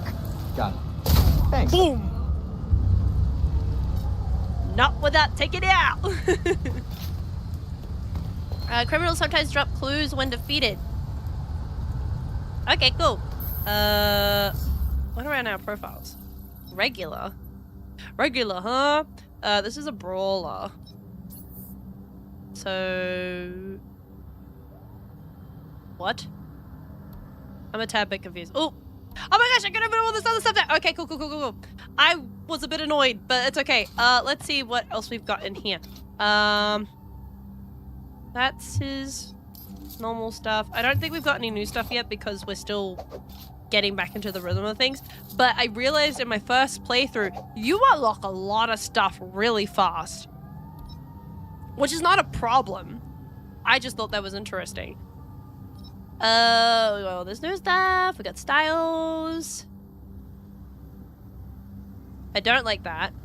I do not like that. Don't like that. I hate this haircut. I hate this haircut with a passion. It's so bad. There's Demon, there's Privateer. This, I know, is supposed to be a reference to, like, the Court of Owls. There's Metal, don't like that. I'm a bit indifferent about that. Shinobi's okay. This is also a reference to the Court of Owls. This is the Talon. Hello, Toledo! I am Vengeance, I am the Night, I am Batman! Hello!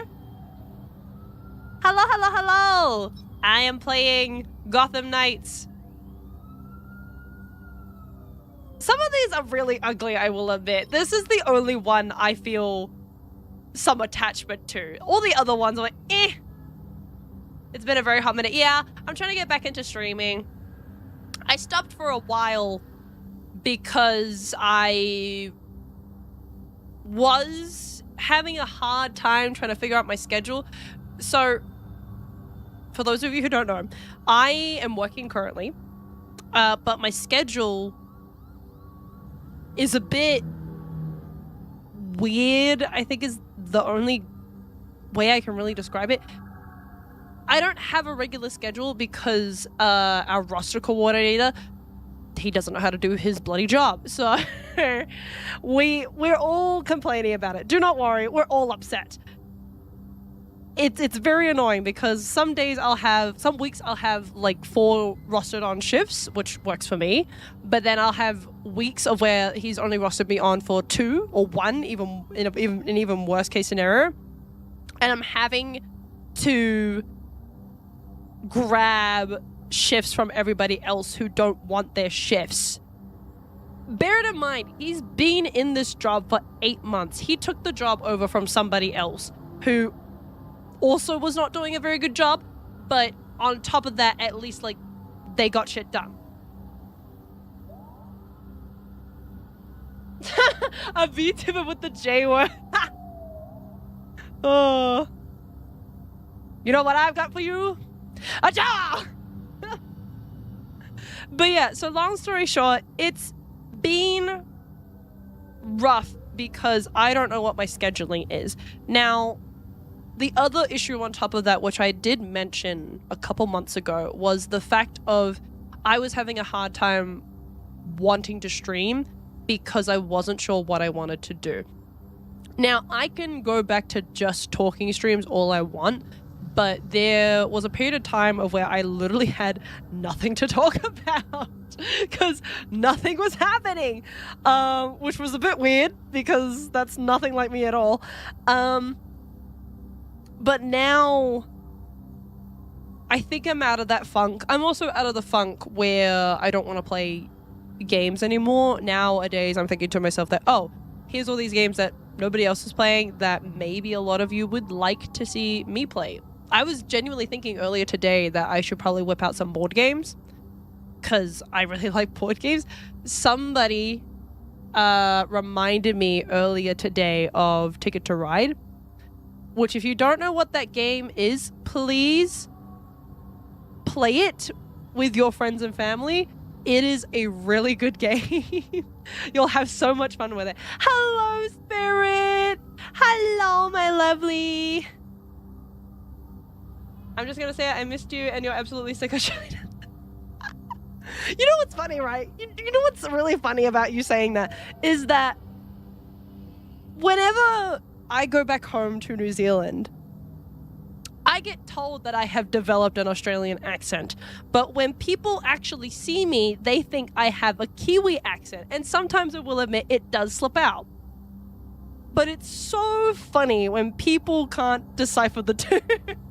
And I don't blame them either. I just think it's hilarious because there's people who either think I have an Australian accent, a Kiwi accent, or a British accent. That last one, by the way, is for the people who really don't know. But that it's just funny to me. I thought it was always really funny. But yeah, so it's been a bit rough with my scheduling. I am going to try and strive for at least 3 streams a week here and there, roughly, give or take. We'll see how I go with the scheduling. And also as well, I do want to get back into playing party games with everybody because I think those are really fun. I think it's really funny to play party games with all of you. Nah, I hear pure Australian. all right, you whatever you say. Insert Down Under intro by Men at Work. I come from the land down under. I remember telling people about that song, right? And they were like, no, I don't believe you. I don't think that's an Australian song. I kid you not. I had to convince people that it was. It's like, no, I'm dead serious. It is an Australian song. The band is Australian. And they were just so adamant that it wasn't. I had to prove to them that it was. And I was like, see, look. What other place is called Down Under? Okay. Oh, let me have another bite of this rice cake real quick, and then we'll get back into the game. I like playing this game a lot. I get that other people are a bit iffy about it, but I have been thoroughly enjoying it. I think it's fun. The only reason why I know that song is because of... Oh, that doesn't surprise me. That really doesn't surprise me.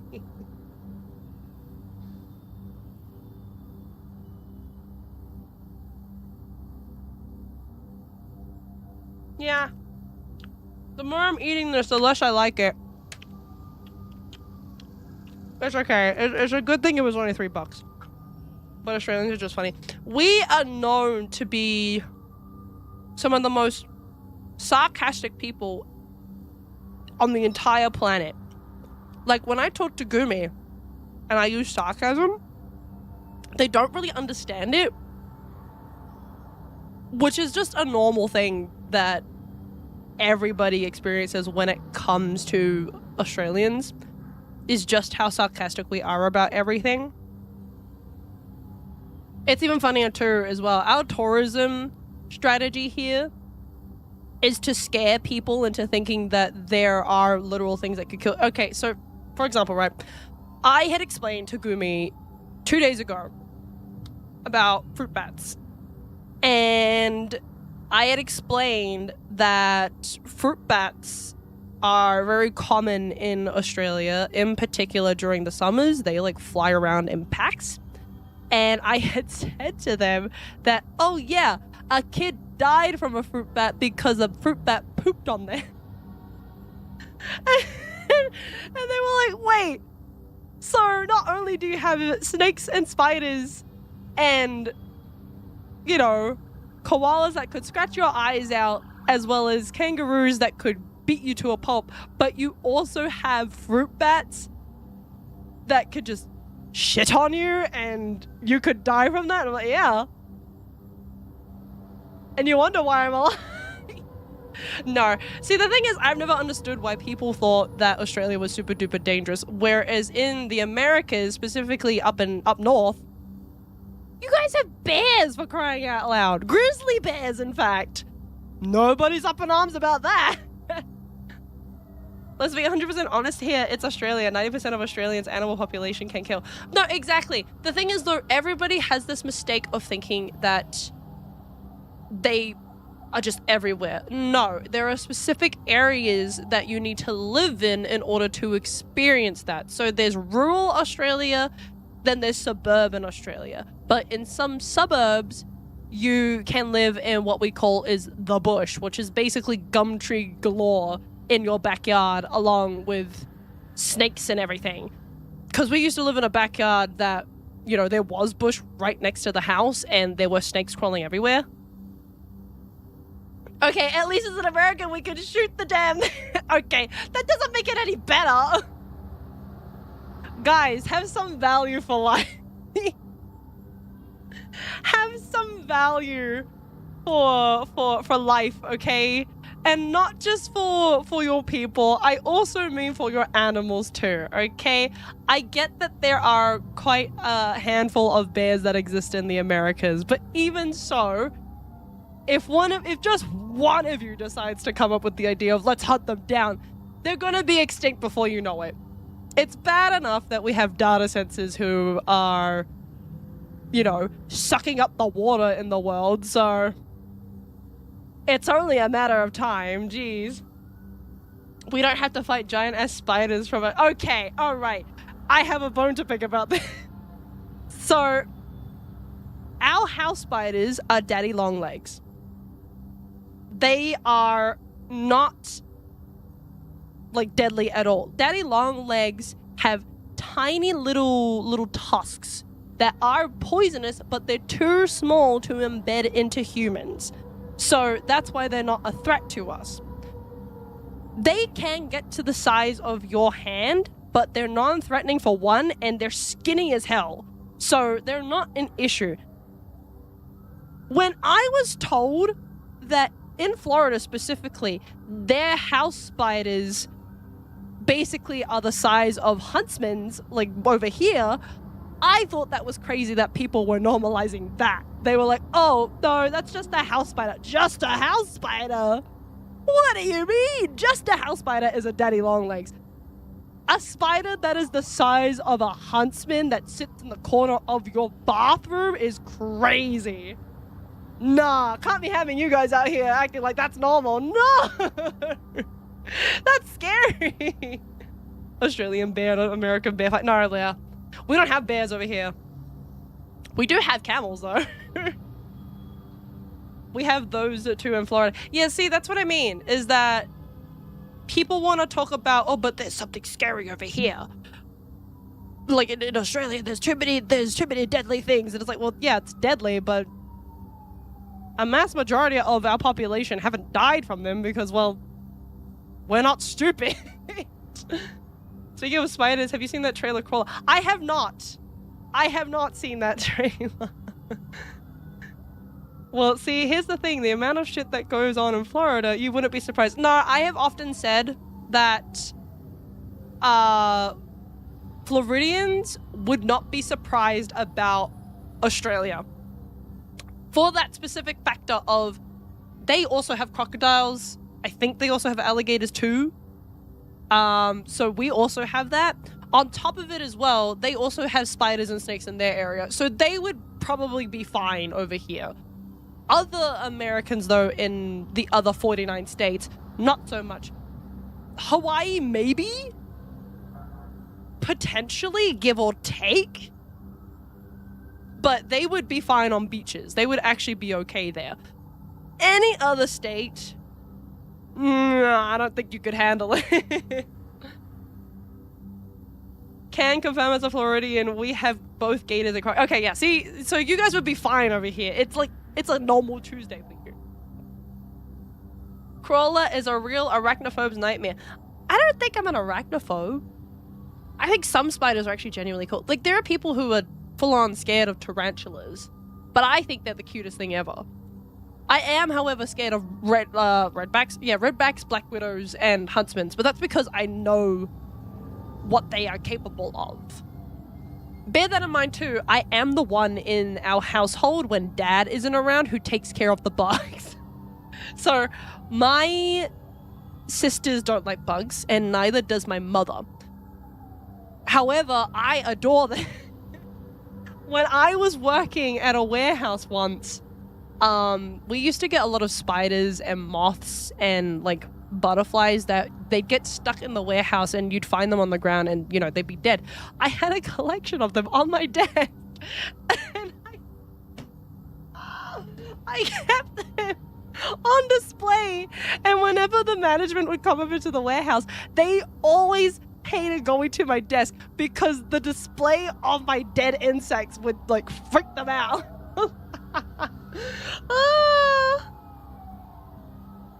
Of course we can handle Australia because Florida man, I guess. No, exactly. I'm not even arachnophobic, but yeah, it made me queasy. No, that's fair. That is fair. I do agree. You what? I had a collection of dead insects on my desk when I used to work at a warehouse. Full on display, by the way. It was moths, butterflies. I think I had a cockroach once. I've had a cicada. I've never had a spider. It was because my manager, because she was also my friend, she was always like, look, you can keep all the other bugs, but I swear if you have a spider on your desk, I'm throwing that whole thing out. I was like, okay, fine. I won't put a spider on it. You went a what? I had a dead insect collection. Because like I said, the insects, they would get trapped inside of the warehouse when we'd close it up. So they had nothing to feed on. They had nowhere else to go. And because it was just concrete jungle inside of a warehouse as it is, there's nothing to you know, to help them survive in there. So ultimately, over the course of a couple of days, they'd hide behind a lot of the items that we had in stock, and we wouldn't find them for months on end. But then we pull out the stock to count it all, and they'd be right there. And my manager, if she ever saw it, she'd yell out to me and tell me to come get it. So you had a dead roach, but the spider is where she draws the line. Yeah. Because she was like, look, at least a roach, it's okay. I'm still going to get shivers looking at it, but it's fine. I will not have you have a spider on display. Did you ever tell anybody? And here are where my snacks for, and I'm like, I did actually. One time I did. Management thought I was crazy. They were like, Mac, why would you do such a thing? They literally thought to themselves, Mac, this is really scary. Why would you torture us? Why would you torture us, sir? And I was like, because I have a good collection. I like my collection. What can I say? I like dropping that fact on people sometimes when they talk about bugs and insects. I like telling them that, oh yeah, I had a dead insect collection. And they're like, what are you talking about? What do you mean you had a dead insect collection? I think you would be fine in Florida for how crazy you are. Okay, bear it in mind, like I said dead insects, as in they've been in the warehouse for a long period of time. They're collecting dust, and you know, they're long deceased. If it's a real bug, depending on if I know it's deadly or not, then yeah, for sure. Like, I had a pet caterpillar growing up. I found it in the grocery store inside of an apple. And I was like, oh, that's not good. So I took it home. How old was I? I was 7 when that happened. I brought it home and made a little, like, cubby for it with all these plants that we had in our backyard. But then I accidentally left the container on the windowsill where the sun, like, beams down directly onto the container. So the next morning, the caterpillar was fried. Did you give them little clothes too? No. I was too scared to. Their body parts were too fragile. I was worried I was going to break off a leg or two. So I was like, nah, I'll leave you as you are. But yeah, I used to have a pet caterpillar for about a day and a half.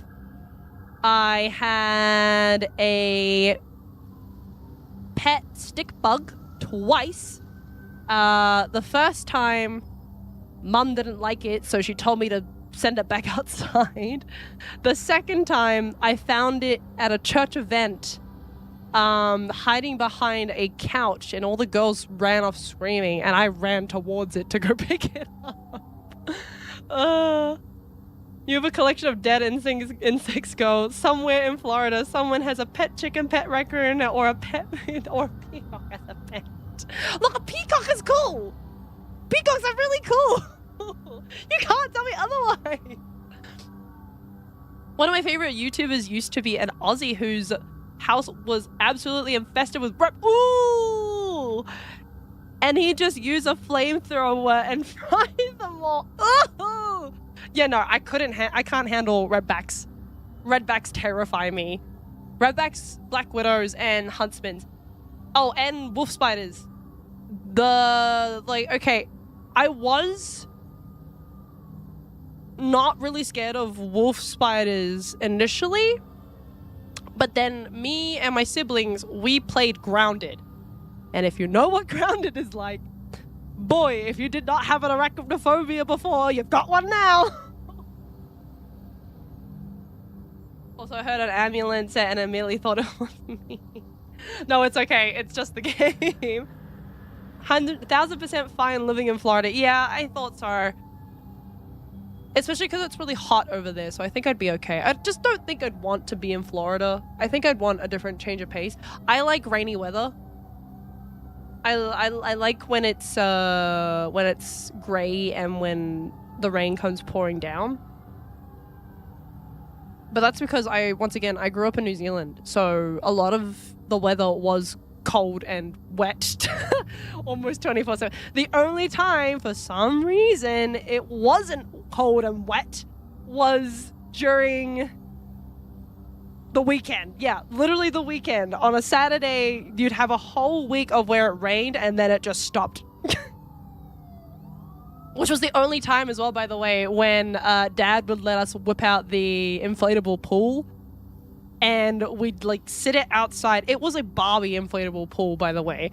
And we'd sit it out on the front lawn and we'd just play in the water for ages. Wet, that's what she said. But yeah. Trust me, there's a lot of weird things that I have done. Not in like a bad way. It's just other people think that it's creepy in the sense of like me collecting dead bugs or me collecting bugs, period. Some people genuinely think that that is not normal, especially for a girl. They think a girl shouldn't be doing that, and it's like, well, sorry, I'm not your I'm not your average girl. If we're talking about animal stories, I remember a time that my mum saw a panther at Whoa! That's crazy. Okay, wild animals, though, are genuinely scary. Like, full on, really terrifying. You're a tomboy? I don't know if I'd call myself a tomboy. That was a question that got brought up a lot as a kid. A lot of people, especially girls my age, would always talk about whether or not they're like a prissy little princess, little girly girl, or if they were a tomboy. Now, I will say that my behavior was very like tomboy adjacent, tomboy aligned, but I never really cared, honestly. 'Cause it's so annoying to have this category placed upon you from the time you can actually talk. So like 5 years old for me. And for girls to think that, oh yeah, we should conform to it. No. No thanks. Look, I like bugs, you like jewelry. I also like jewelry. I can be a pretty damn big magpie whenever I really want to, okay? So, not a problem to me. During COVID, when she was working, she was in her car and she saw, I think it was a Black Panther roaming around the Disney parking lot. Damn! That's crazy. Granted, though, if I remember this correctly, Orlando is notorious for a crocodile in the, in the river next to Disney. What was it? There was that case study where some parents let their kid wander off and the kid ended up by the lake, and then a crocodile or an alligator like grabbed the kid and just dragged them in. That's crazy. Look, we don't have panthers in Australia, okay? So that's crazy to me. But yeah, I remember the case of that kid who got dragged into, I think it was a lake actually. It was something. But the kid basically ran off from the parents and then got dragged into the lake by an alligator. And they were like super duper distraught. And my first thought about it when I had heard that story was one, I'm not sure if that's real, and two, bruh, keep an eye on your kid. Jesus, guys. Some parents should just not be parents. Some people should not have kids. I'll die on that hill. I remember a few signs at Disneyland saying stay away from the water, crocs, gators nearby. Yeah. Exactly. Plus, it's Florida too. The same thing goes for Australia as well. During the summertime, so we have bull sharks in our waters in Australia. A lot of people think that, oh, we should just go swimming in the river. No, don't go swimming in the river, period. In fact, don't do it specifically during summertime, because summertime is mating season for the bull sharks, and that's also when they're like peak aggressive. Like, just don't do it, guys. So it is real. Happened to that. Whoa. Okay, so I was correct. At a lake at Disney World. Yeah, so it wasn't Orlando. Yikes! Yikes! Oh no! At a lake at the what I'm understanding them or recalling from that I'm recalling from that case is the fact that they stayed at the resort. The kid somehow, they lost the kid. I don't know how. Once again, I come back to my statement of you really should be looking after your children. Like, you don't have to be a hawk, but also at the same time, kids wander. They quite genuinely just start to waddle around in places. So, and I'm pretty sure the kid was like a toddler. They weren't that old from what I remember. Yeah, it was a toddler wading in shallow water along the shoreline when an alligator estimated to... Whoa! Yeah. Yeah, no, that's crazy.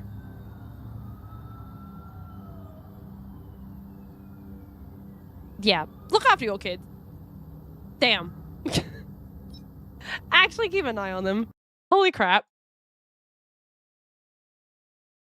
Because that's some crazy stuff. And he died, yeah. Yeah, I wasn't expecting him to live very long, unfortunately. Unfortunately doesn't surprise me. Oh. Alright. Going through all this, basic training. Damn, yeah. There's just no way that a kid could have survived that. I'm sorry. There's no way. Especially if you've seen the technique that an alligator does when it captures its prey, you'll figure out very quickly that no, you're absolutely a goner if you get taken away by an alligator. Their technique is crazy. Like what they do, right, is they grab their prey and they drag him into the water. Now, the reason why they drag him into the water, obviously, is because it makes it easier to, to have their prey basically kind of like vulnerable. Like you're already vulnerable to, what am I saying? You're already vulnerable to the fact that, you know, you got dragged in the first place. But to make things much more difficult for you, what the alligator does is it drags you into the water. It kind of holds you. And if I'm remembering this correctly, I'm pretty sure what they do is kind of similar to waterboarding. Essentially, before they chomp you up, you're more closer and likely to die from drowning first before they eat you.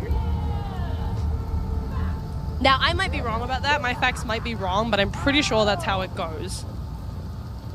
Hold on, let's ask Google. Hang on. How does an alligator kill its prey? Only Disney things I remember is either a squirrel stealing peanut M&M. Florida. Robin, I suddenly have the urge to collect dead ends. You know what's funny about that, Fred? Is the fact that a robin is a bird. So it's a play on words, really. It's what you're saying. Death rolling? Yeah, I'm pretty sure that's how it is. Yeah, through an ambush attack using a powerful bite with a crushing force of up to 2,000 pounds per square inch, they drag larger animals underwater to drown. Yeah, see, that's what I'm saying. You're more likely to drown first before you get chopped up. And use violent spinning maneuver called the death roll to break bones and tear off manageable pieces of meat. Yeah. Yeah, so yeah. I was correct. I did remember properly. Like, that's terrifying. Yeah, there's no way that toddler would have lived. But you don't listen. If the toddler survived, that's one heck of a kid. Holy crap. Oh, I gotta go save this citizen. Let's just ambush takedown. No! Let me just deal with this real quick. God damn it!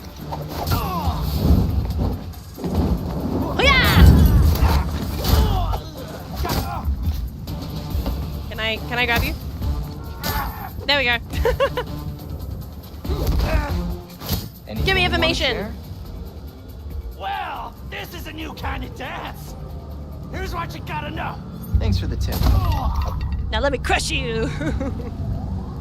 The squirrel stealing that peanut M&M was real because I saw it on multiple news outlets and it was in broad daylight. What's up? Do you need me to pick up a pizza? The hard drive from Langstrom's lab requires a biodecryption key. Oh. Biodecryption is way better than pizza. Guess I'm heading to the morgue then? Indeed. With nights in Gotham as they are, it should be quiet at the station. Relatively. Sounds Relatively, good. I'll check in when I get there. Okie dokie, so we gotta go back this way. I think that's funny though, the squirrel just... The way that the news outlet decided that this is big news to tell everybody that a squirrel stole an M&M. Oh, a peanut M&M specifically. You know what? Me too, because I love peanut M&Ms. I would do the same thing. Whee! Okay, we're gonna head our way to the GCPD. But yeah, alligators scary, but the way that animals survive out in the wild and how they do what they do is kind of fascinating, I will admit.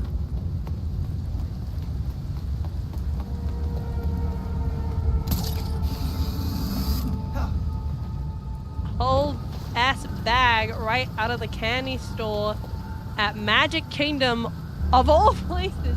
If that kid survived that gator attack, this is the birth of Florida, man. Yeah, no. As I said, would be very surprised if that kid survived. Considering, okay, toddlers, depending on the toddler though, most of them are pretty, what, like, no, not that. Maybe about 3'2". Maybe that's pushing it a bit. I'm not too sure about how big roughly a toddler would be, but they're pretty petite majority of the time. Alligators are huge. If that alligator is 4 to 7 feet long, yeah, nah. That kid, no chance. Ain't no way. I'd be very surprised if they survived. Oh, there go the GCPD.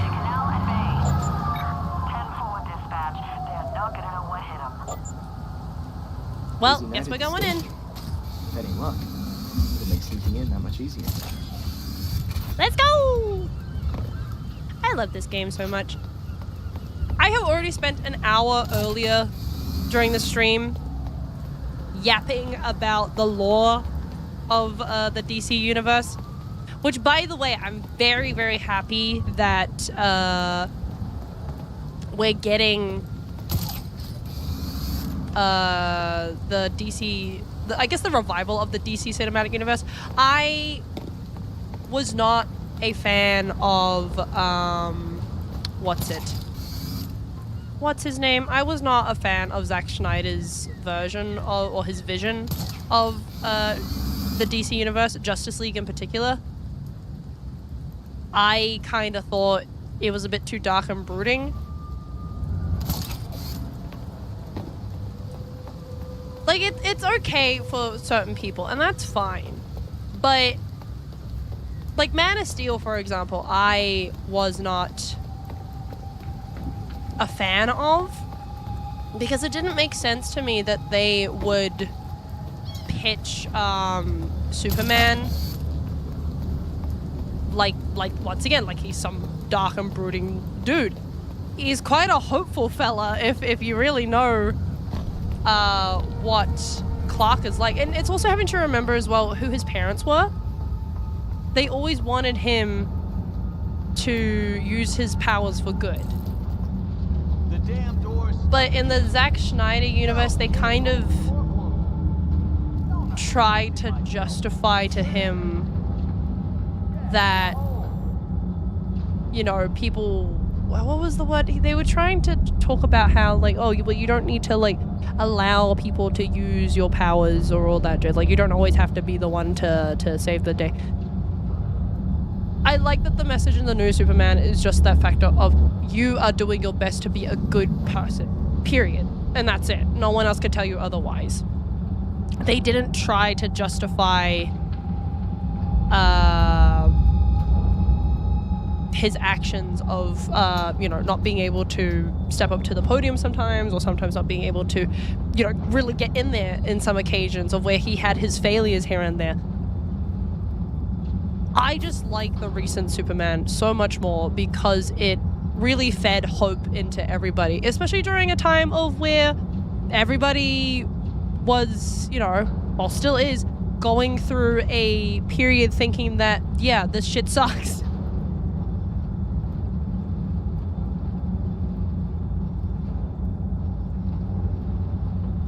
What the heck? There's another one where some dude robbed a fucking R2-D2 droid replica from him. Was like, guys, come on.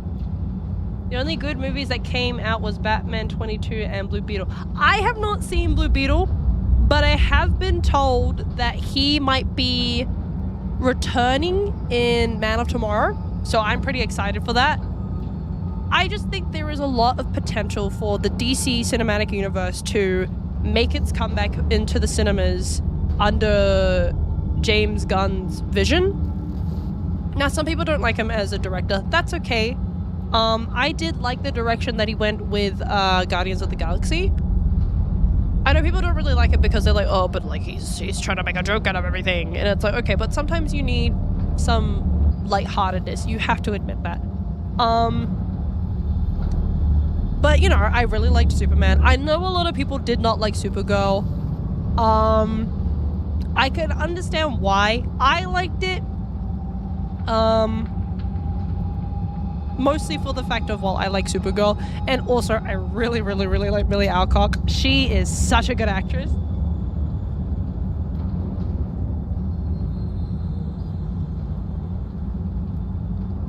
Blue Beetle is so funny. Okay, cool. I will try and get around to watching it. I personally loved Guardians of the Galaxy. See, I liked it too. I thought he had good direction. I thought he really knew what he was doing. Because, admittedly, you have to think about it. The way that they come together, it's just a bunch of assholes in one group, and it's kind of funny when you think about it that way. But yeah, lots of people don't really like his direction, because once again, we go back to the fact of a lot of people really want to go back to Zack Snyder and the stuff he produced.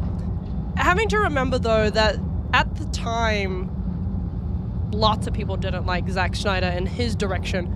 Now that he's out of the DC universe and he's not making the movies anymore and it's been passed down onto somebody else, I feel like people are coming out of the woods who initially did not like Zack's stuff and then just saying that they liked his stuff to throw hate towards James Gunn's version of the DC universe. I don't know. That's just a thought.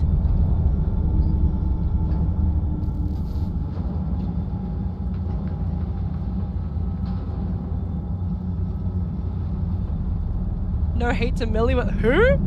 Millie with the cock. What? I really could give less of a fuck about Supergirl the movie. I just didn't find anything as interesting but the CW. I didn't really like the CW show. I think CW tried to do justice to the DC universe as best as they could, and that's completely fine. I did like the actress though.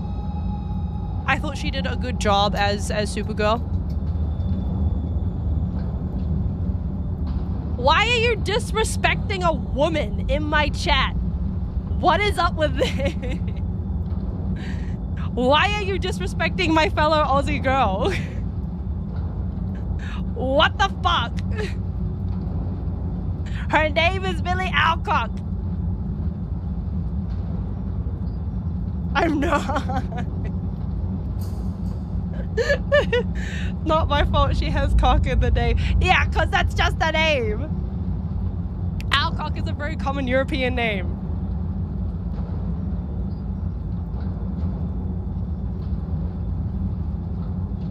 But I like her a lot. See, okay, here's the thing though. I like her a lot because I love her in House of the Dragon. Because her playing as Rhaenyra was really good. Especially the younger Rhaenyra. Now, a lot of people have their thoughts about Game of Thrones and House of the Dragon. Sure, whatever you want. I like it for the politics and the drama, because I think it's really interesting about a bunch of people fighting over a throne, and their justification about the fact that, oh, Rhaenyra can't sit on it because she's a woman. Okay, woman hater, get out of here.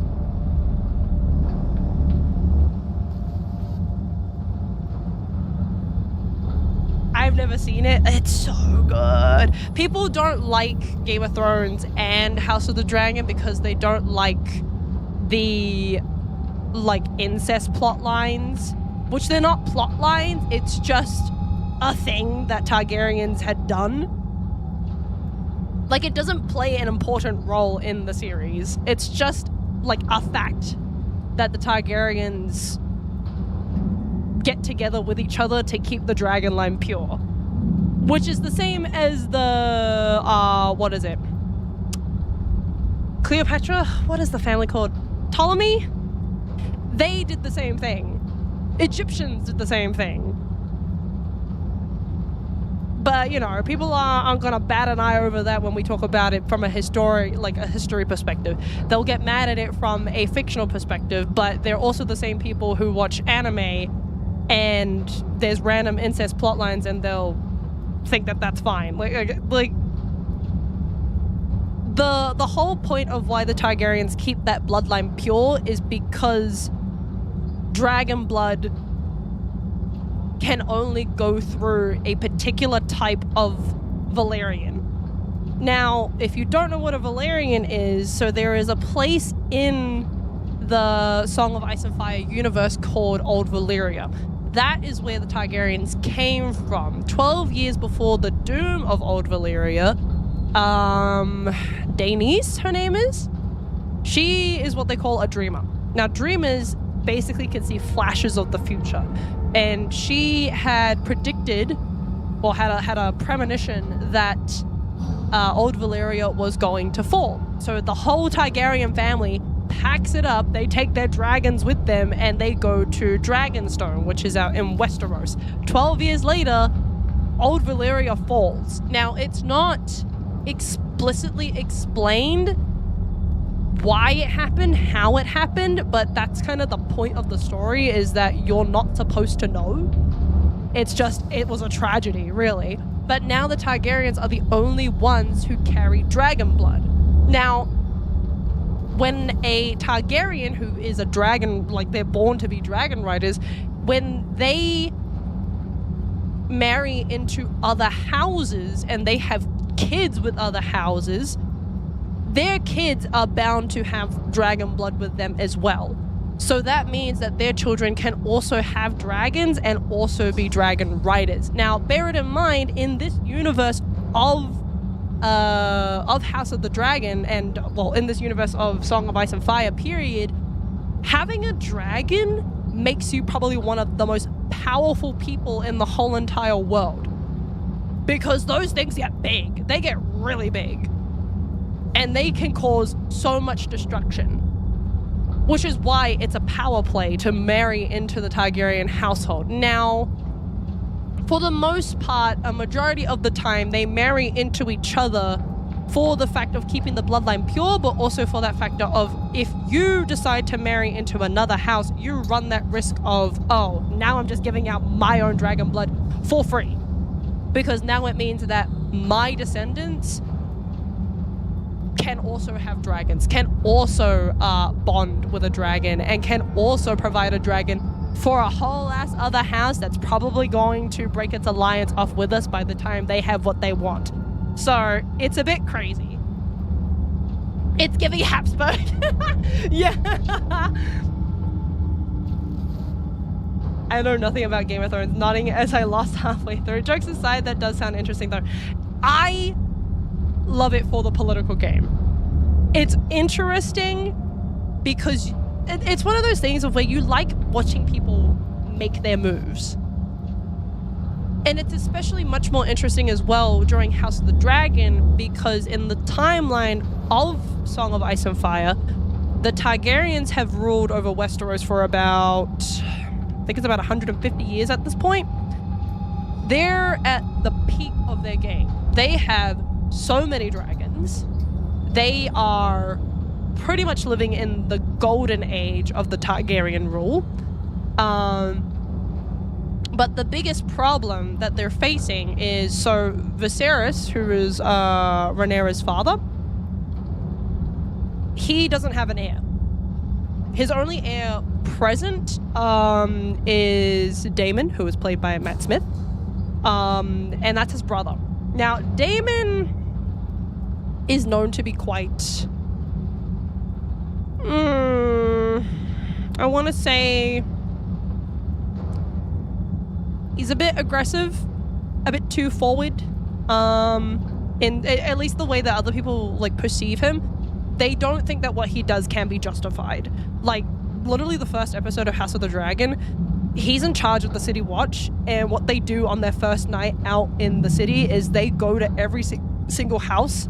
They grab all the thieves, all the murderers, all the rapists, basically anybody who has committed a heinous crime. They drag them into the middle of the city.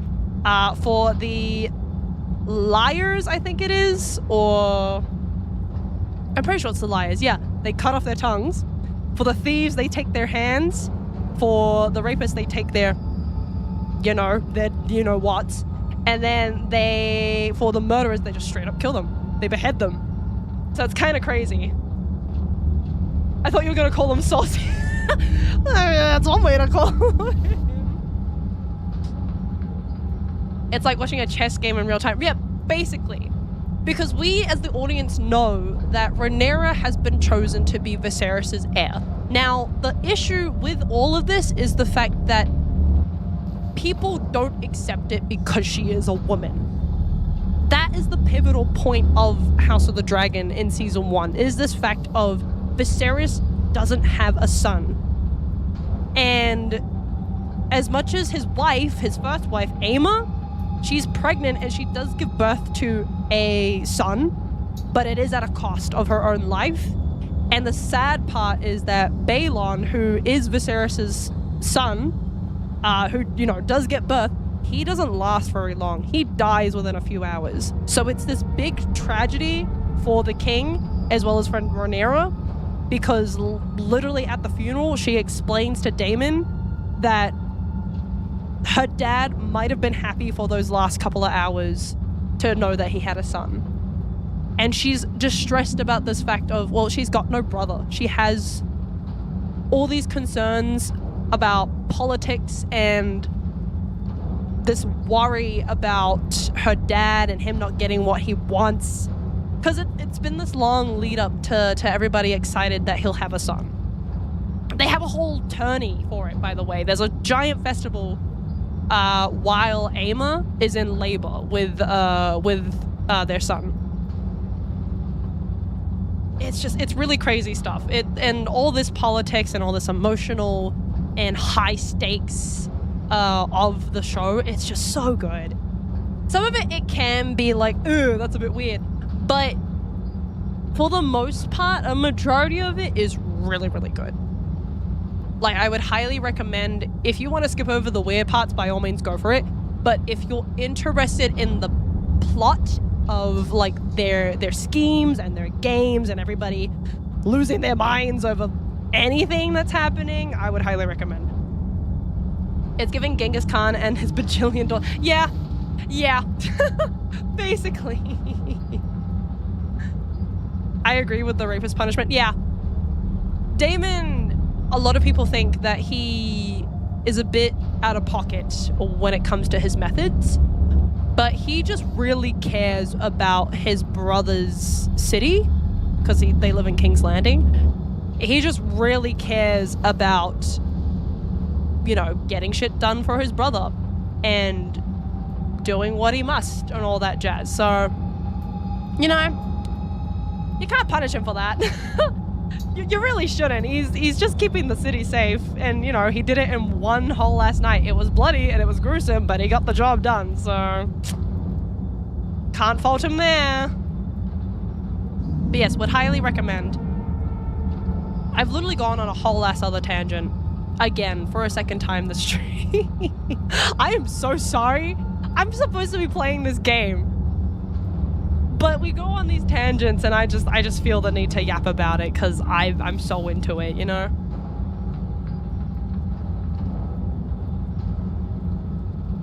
I want the Thank you. I'm here all week.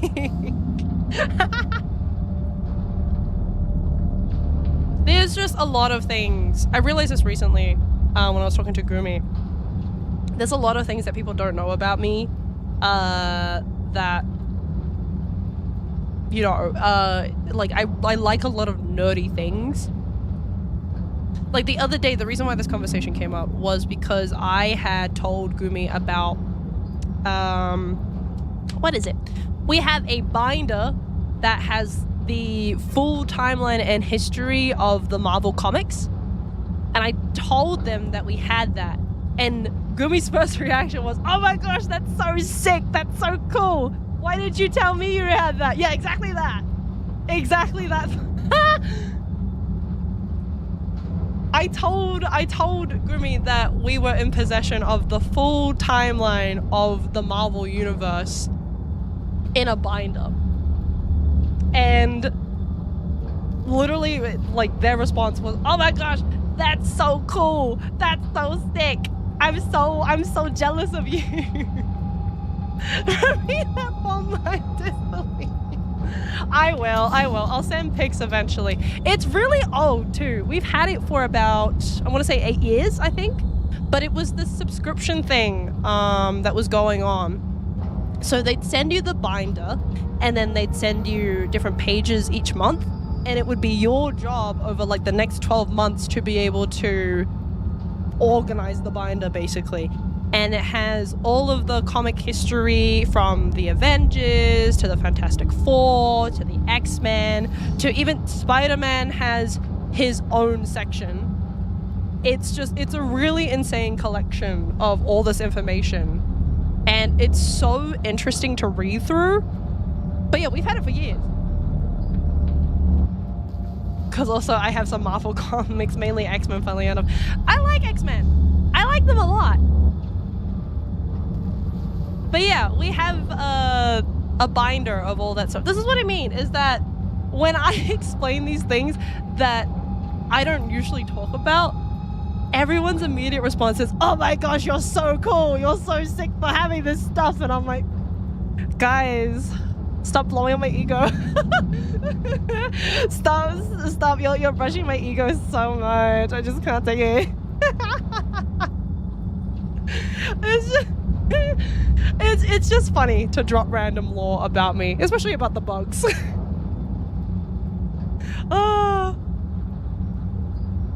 But so long as you guys enjoy it, I think it's fun. I just don't think that people think I'm that nerdy. I genuinely don't believe that people think that I'm that into everything that I'm into. Which I think is why I wanted to play Gotham Knights today. I've never played the Arkham games. I did say this earlier. I haven't played the Arkham games. So me playing this game with basically no thought about any other games that came before it, I like it because of that factor. I know a lot of people who did play the Arkham games were really disappointed in Gotham Knights.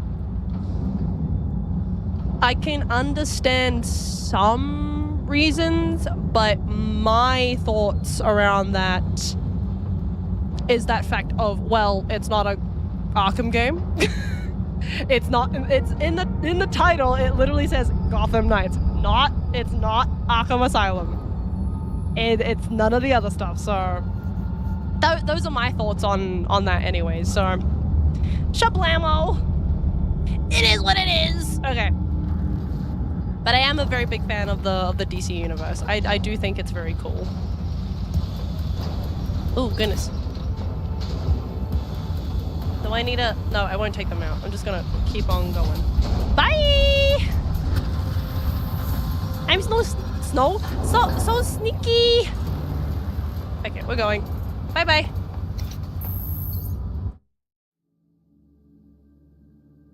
Yeah, if you guys want to, like, hear about my nerdy thoughts, by all means, ask questions. Like, go for it. You know how much of a yapper I am, and I don't mind serving out my thoughts about the things I like. Heck, I don't mind serving out my thoughts about the things I dislike. Now, if I was a morgue, I have a confession. What is your confession, child? Pass the bullpen. Do your best to keep quiet. I sent Marvel Comics into your server. Okie dokie. We go up here. Whee! Goddamn. But yes, freaks. That's confess what your y'all sins, Spirit. We got a few in lockup. One caller in interrogation. I'd pay $100 for 5 minutes alone in there. What? It's not a lot, but it's something. No, that's fine. That's okay. Did anyone find that John Doe body? Buff guy, wild outfit.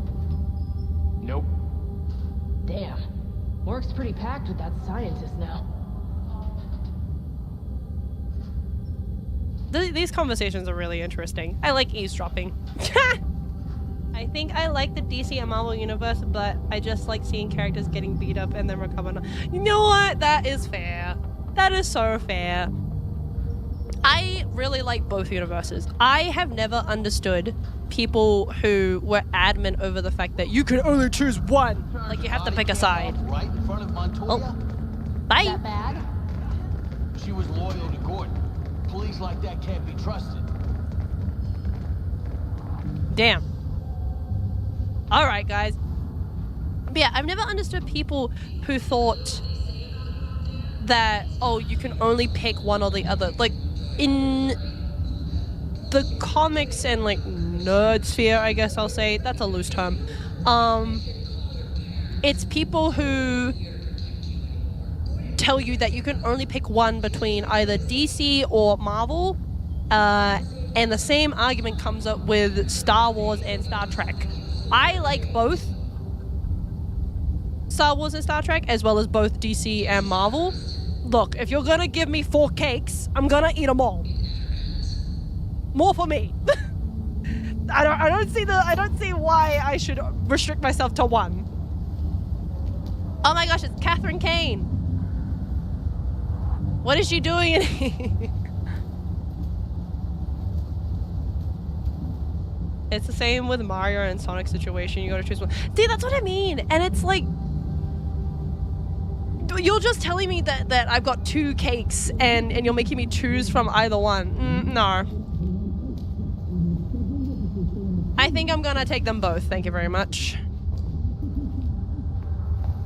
Where am I going? This way.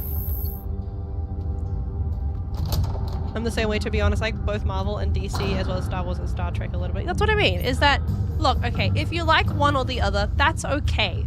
That's not the point we're making here. The problem is that people think that they have to force you into one category and that you can only like one thing. And that's really sad, because I remember in my, what is it? I want to say my earlier years, quite literally earlier years, when I was starting to get into comics, because Dad was raising us on comics and superheroes and TV shows that like that stuff.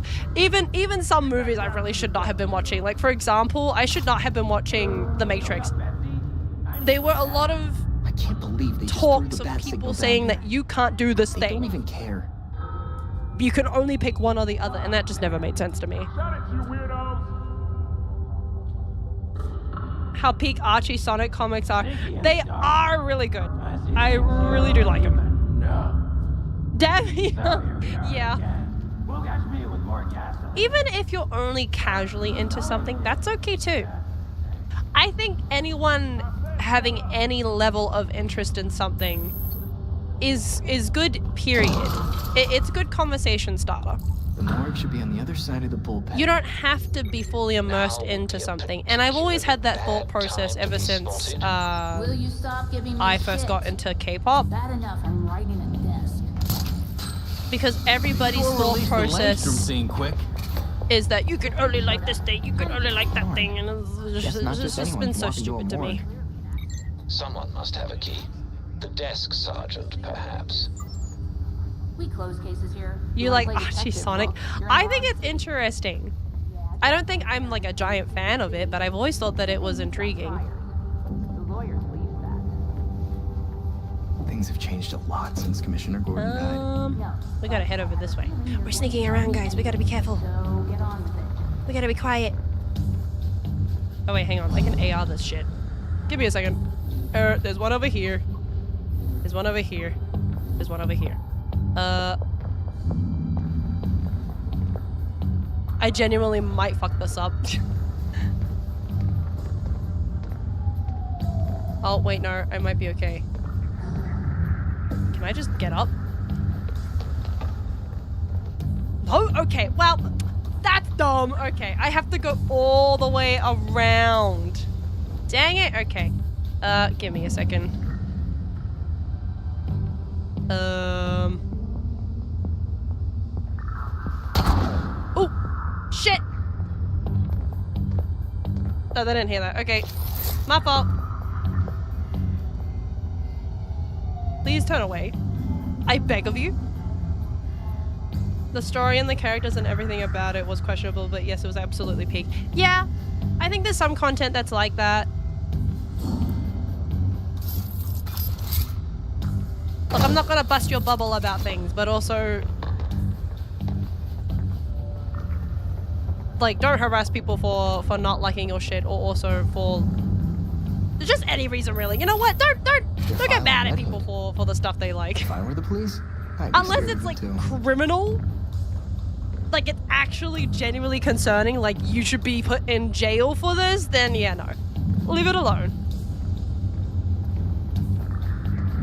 Oh, coming this way? This way?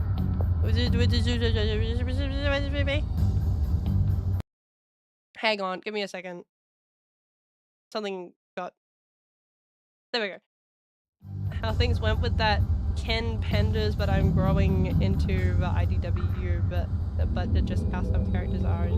I do not know who Ken Penders is.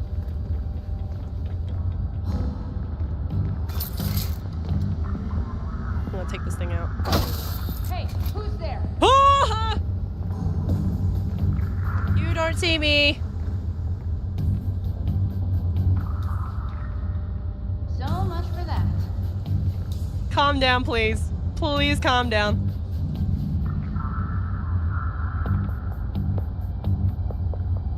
Please calm down. Jeez, okay, there we go. Can I, like... No, I can't do that. Alright. When is she gonna go?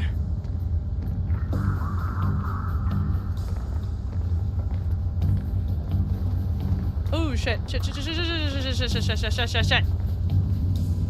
I almost got caught.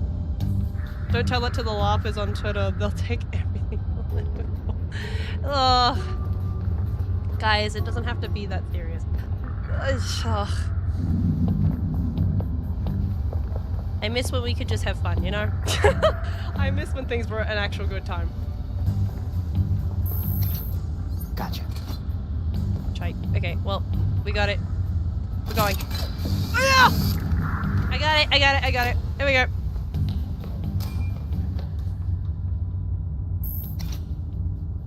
Aren't you in for a wild ride? Yeah. Yeah.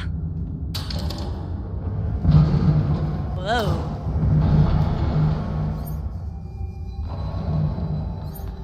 But yeah, if you like things, by all means. That's okay. These are forensics people. Did someone knock them out? Careful. You're obviously not alone. Damn. Why am I... What the... Why did I do that? I was trying to examine that. But I guess I can't. These poor people. This is what I mean. I would hate to live in Gotham for the fact of, man, I'm just gonna be running into problems left, right, and center. I'm not gonna have a good time.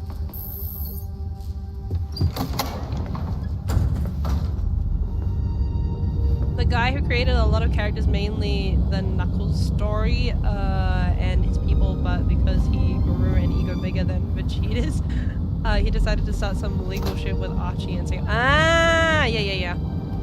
It's Talia! For those of you who don't know, Belfry, Talia al Ghul is here.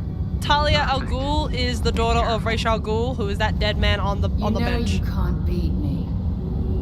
This is Damien's mom. My beloved has trained you well. Didn't your beloved tell you to stay out of Gotham? Dead men Didn't your beloved help you? Besides, I'm here to clean up my father's mess. Which in this case is the demon himself. You're burning your own dad? It'll be hard for you to resurrect him if he's ashen, unless... That's the point. That's the point, isn't it? Wait! Oh. Where are you going? What the? Okay, alright. No goodbye. Damn. You know what? She still got it though. Okay. Even as a member of the League of Shadows, she's still pretty cool.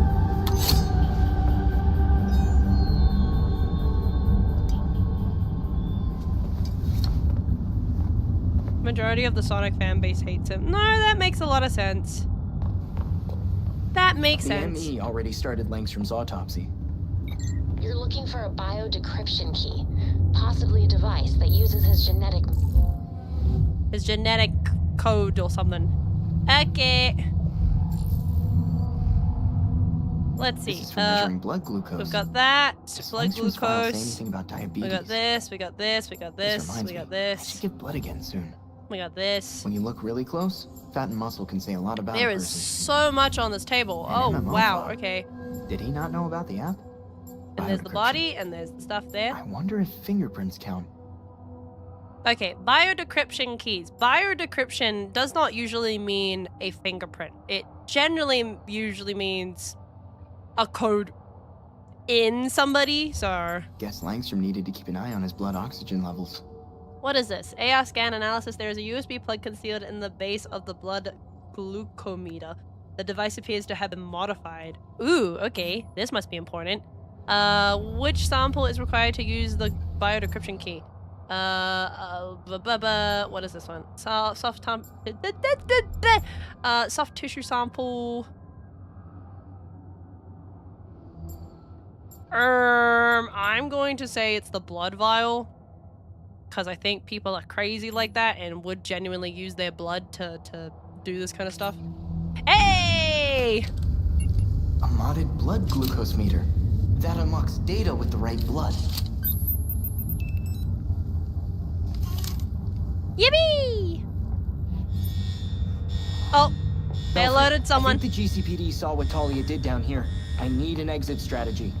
I'm on it. We'll find you an exit. Go this Be way. Careful. These guys are armed to the teeth. This way. Thankfully, I know my way around the GCPD systems. Sorry to leave you guys in the dark. Oh, goodness. That works. Time to sneak out. Literally left me in the dark. Alright. Can I go this way? Oh, I can. Woo! Entrance is secure. Spread out. We'll find the perp. Favorite Marvel Keep going. hero. They gotta be here somewhere. Let me think. There's so many. Like when I was younger, I really liked Jean Grey.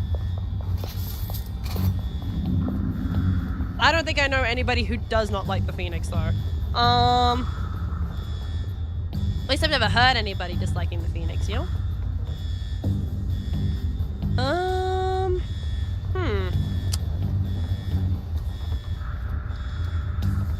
I'm not too sure. I also did like Gambit at one point. Oh shit, okay. I guess I can't go over that way. Can I jump to over here? Ooh. Yep, that works.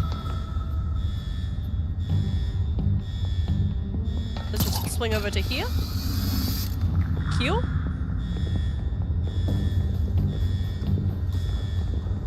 Let's get them to just move out the way. Yes, please leave, please leave. All of you leave. I like Cyclops when I was a kid. No, that makes sense. I don't know. There's too many that I really like. Though granted, some of them do some like, you know, questionable things, but like, what hero doesn't? Going down. And I'm out. Bye! Belfry, I see the exit. See you work with that later! light trick.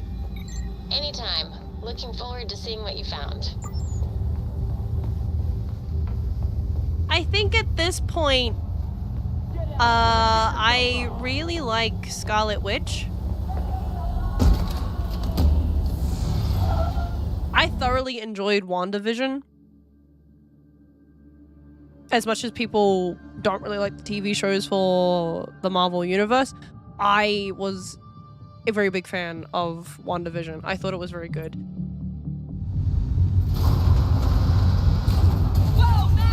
Bye, Spirit. Have a good day at work.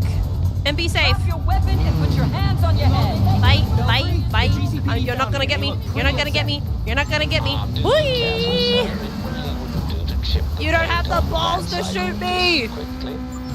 I'll do my best. Yeah, I think at present my favorite is Scarlet Witch. I don't know. As some of you would know, I don't have favorites. I have I have top 10s. And I don't really have one for Marvel for the first time ever, which, you know, might be a bit shocking to everybody, but genuinely, yeah, I don't have a list. Spider-Man is somewhere on that list, though, I will admit.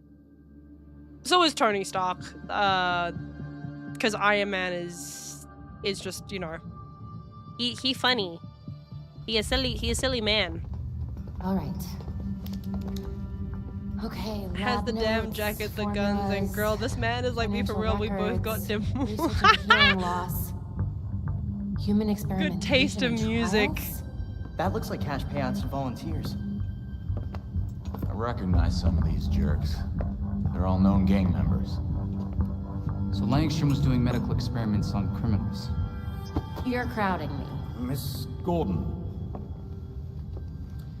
The hollow imaging system. Oh yeah, a thing for you new viewers that I should mention. The hair that's on Tim and Jason, they're modded because I don't like their original hairs in this game. It's ancient, but it'll do for now. You and Master Bruce are the only two people in the entire world who would consider the Belfry systems ancient. While researching Langstrom, If there's one thing you should know about me, Mac, I got hips and dust. No, I don't doubt it. That's funny. Talia al Ghul. She was a match for Master Bruce in more ways than one. Her presence in Gotham is concerning. So's the fact that she torched her old man's body. We sure that was Ra's al Ghul? His DNA was all over the weapon she left behind. I wonder why she didn't take a chance and use the Lazarus pit to revive him. Well, Batman would just find Talia and ask her himself. Good thinking. Yeah, but that's because they've got a thing, I can Tim. double check Talia's kunai for trace They, you know, materials they that have a can child together. We should also hit the streets. Find out if anyone had any beef with Langstrom. Sweet. Time to bust some skulls.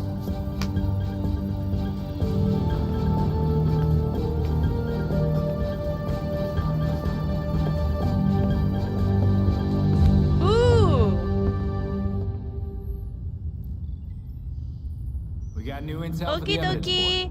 Bye bye, deleter. Have a good outing. And also, you be safe as well.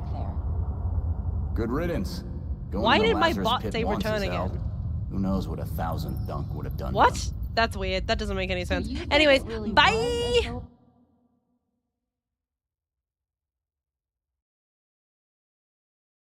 Okay, let me just fix some things up real quick.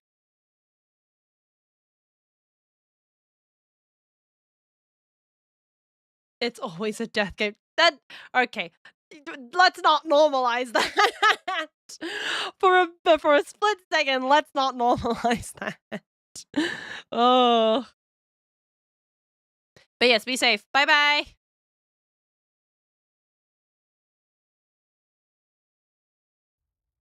Okie dokies. Well, it is 2:58. I think that's okay to stop the game here. We're not finishing streaming yet, but we will be stopping playing Gotham Knights for a bit. So I am going to take another break. If everybody else also wants to take another break too, by all means, go for it. I'm going to think of what I'm gonna play next while I'm on break. I'm not too sure yet. I've got a couple of things that I could play, but we'll figure it out. So yeah, I will see you all in about 5. Simply. Why is there a security just standing there? I hope it doesn't attack me. I mean, he wouldn't. I'm one of their scientists, right? Great. Remember, your flashlight drains power, so switch it off when you don't need it. Oh, okay. I sometimes forget to turn off my lights, especially when I'm driving. Target range access. Am I gonna get a gun? Do I get to shoot? Welcome to the Black Mesa target range, where you will receive training on firing a weapon, reloading, and firing the attached grenade launcher. Gimme. Oh. Please pick up your weapon and advance to the firing station. More ammo? Do I need more? Well, I guess more wouldn't hurt. Oh, well. That's as far as I could go. Never mind. You'll have to hit every target in order to complete the course. But if you miss the first time, don't worry. It will come around again. Try to reload during pauses, rather than waiting to run out of ammunition at a critical time. To fire your grenade launcher, use your alternate fire button. Alternate fire? Oh! When hit by grenades. That's alternate. Commencing sequence in 5, 4, 3, 2, 1.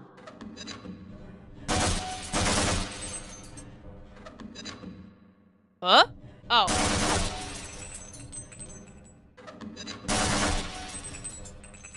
Can I...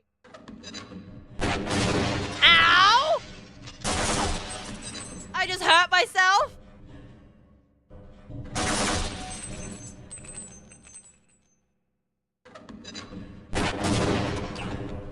Oh wait, hold on. Maybe I could just... No? There we go. Oh. Congratulations. You have completed the Black Mesa target range. Please advance to the next area.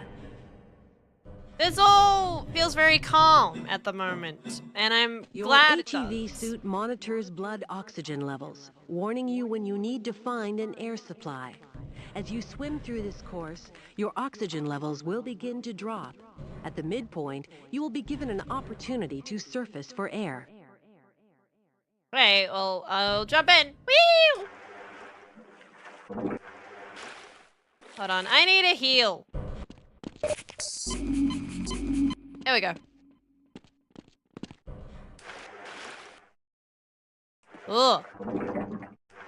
Swim up. Hold on. Swim up. There we go. You will see the blood oxygen indicator on your suit's heads-up display returning to its previous level. You are Where free is to it? swim on to the end of the course. Where is it? I don't have that. I don't know. That's fine. I'll pretend like I know how long it's gonna take until I die. No worries. Surely there isn't a strictly water level in this game, right? Where do I go from here? Oh. Oh, over there. Yay! Uppies! Oh. This is the charging unit for your hazardous environment suit. When you are running low on power, step up to any charger and press your use key. Your suit will recharge gradually You until can the kind of charge tell unit is depleted. how much Individual this game batteries has may also be changed. used to charge your suit. Compared to like what it is for, what is it, Half-Life 2? I don't know exactly the timeline between the two games, but I do know that it seems a bit wild that this is what the first one looks like, and the second one just it's just Gmod. If you pass through fire or steam, you will see a heat damage icon lighting up. Directional indicators at the center of your display show you where damage is coming from. Okay. Certain types of damage will register on your heads up display. Direction of damage is indicated by red flashes. Am I... Oh. So how does an epic cool motherfucker like you stay so cool?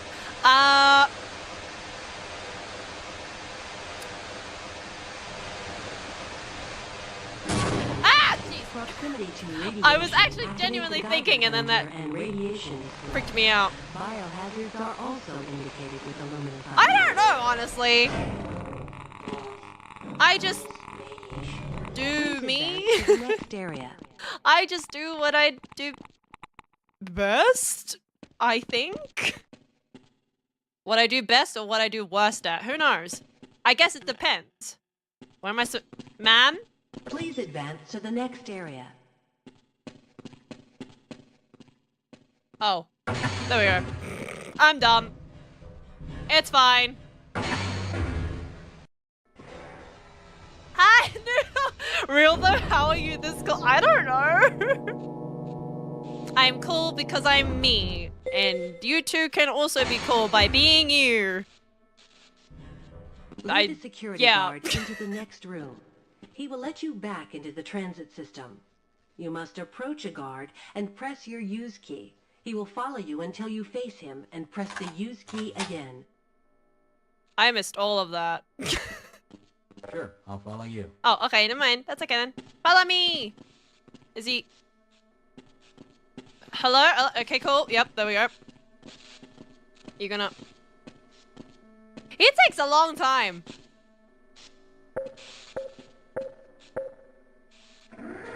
Cool. Yay! Took him a second. Yeah, he was like, yeah, sure, I'll follow you. Was still deciding, contemplating on what he was gonna do. Press your use key to engage Slow the brain, train. yeah. Press your forward and backward keys to He's increase just built different. or decrease the speed of the train. Press your use key again to disengage from the train. Oh, yeah! We're going on a ride, guys. This feels very slow. Hello? Oh. Hey! This is a little bit underwhelming. Congratulations on completing the Black Mesa Hazard course. You are now fully certified for use of the HEV Mark IV protective system. Yippee! I'm gonna forget everything! Yay! I'm still gonna go easy because I am not pro gamer, as many would believe. I suck ass, so I would like this game to go easy on me. Good morning, and welcome to the Black Mesa Transit System. This Ooh. automated train Hey, is provided for the forklifts! I have a security and forklift license. convenience of the Black Mesa. Dokies. Okie dokies. I am back with food. We're just gonna chill for a bit. I was thinking about Stardew. I don't know. I'm going through my library. I've got so many games because I share a lot with my siblings because we have our own family library. And there's so much in here. I don't know what to choose. A lot of these are multiplayers because I've been playing so many multiplayer games with everybody lately. So, decisions. Oh, so many decisions. I don't know what to decide on. While we are here, while we're just chilling for a bit. Oh, those are the comics. Those are pretty cool.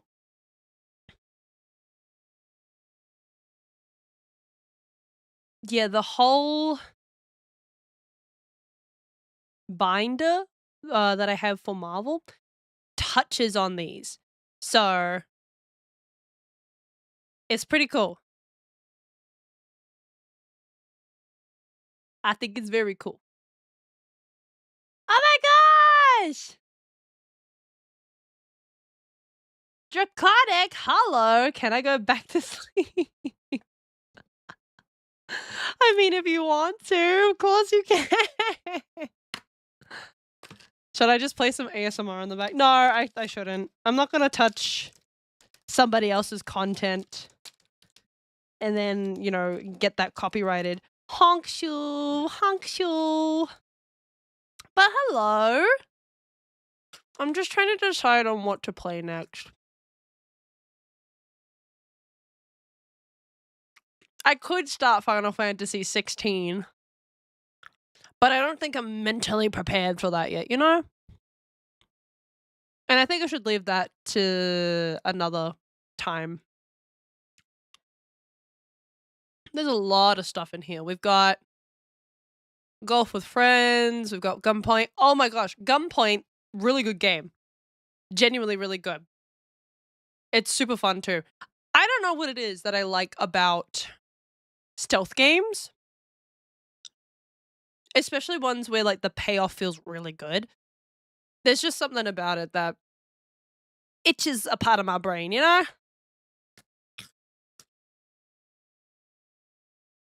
What else is in here? We've got Jackbox, Killing Floor. Oh, I forgot we've got... Guys, should I start playing Kingdom Hearts? Now that the fourth one has a trailer? I don't know if I should. My sister is playing Kingdom Hearts at the moment. And as far as she's told me, it's really difficult, number one. Like, for a kid's game, it's so grindy. And this is crazy. This is VTuber kit that you're using. Yes, it is. So, all of my old channel redeems, they're active again. So feel free to throw tater tots back at me again. By all means.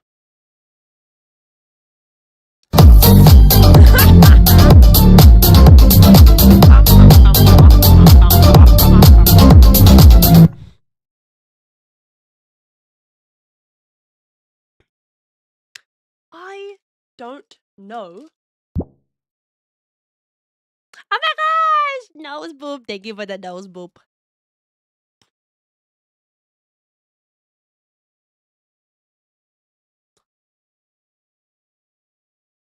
But what was I saying? Oh yeah. My sister was saying that for a kid's game, Kingdom Hearts 1 is really difficult. Like, it's super duper grindy. Some of the bosses are very annoying.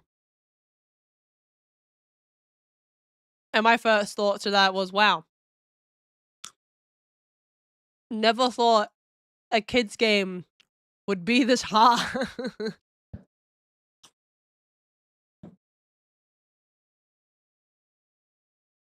What else is in here? Oh, there's Poco! I have wanted to try playing Poco. I thought it was very cute. There's Saints Row.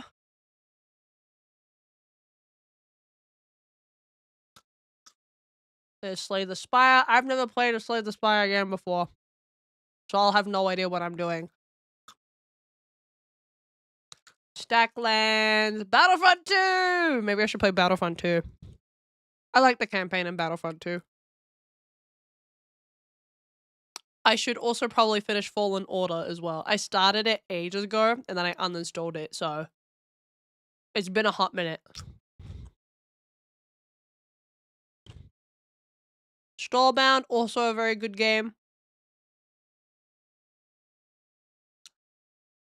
The Tenant. Tiny Glade, Townscaper. Both of those games I bought and I got very bored of very quickly. I thought I would like it more than I actually did. Wander Song, also a very underrated game.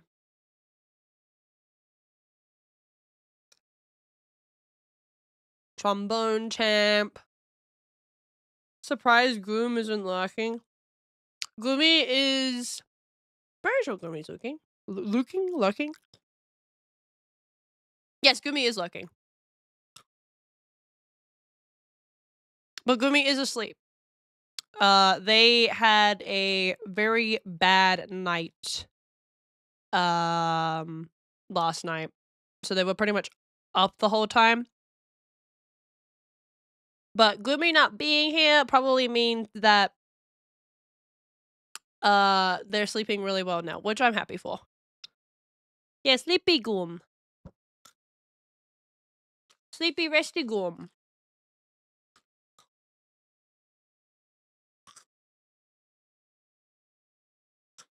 I didn't recognize the name again. No, that's fair. I did say to Gumi that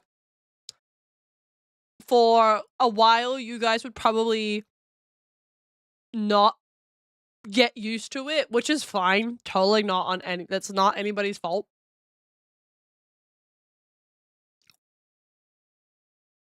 It's just rebranding is difficult for an audience that has been around for as long as they have. But you'll get used to it over time. It does happen. The heck, Goom. Ooh, okay. I have wanted to play this game for a while, so we're going to install it right now. Because I always thought it was a bit silly. Now, you're probably wondering, what game is it? We are going to play a little game that I always thought was interesting called Going Under. If you guys have played Peak, you'll know that one of the developers were Aggro Crab. They made this game. Playing Gotham Knights on your title. Yeah, I'm a liar. I'm such a big liar, guys. Yeah. We're actually playing Gotham Knights. No. I gotta fix that now. But this has fixed itself. How dare. I'm just such a fucking liar. Oh my gosh. You guys shouldn't trust me. Okay, let me fix this real quick. So we are going to play. Little shit. Okay, so we are going to play Going Under.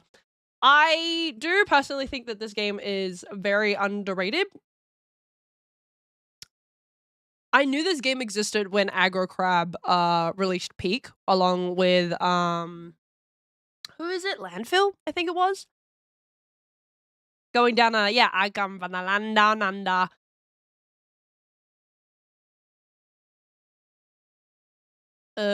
Going under. I'm just gonna keep it as I am the knight. Just to confuse all of you.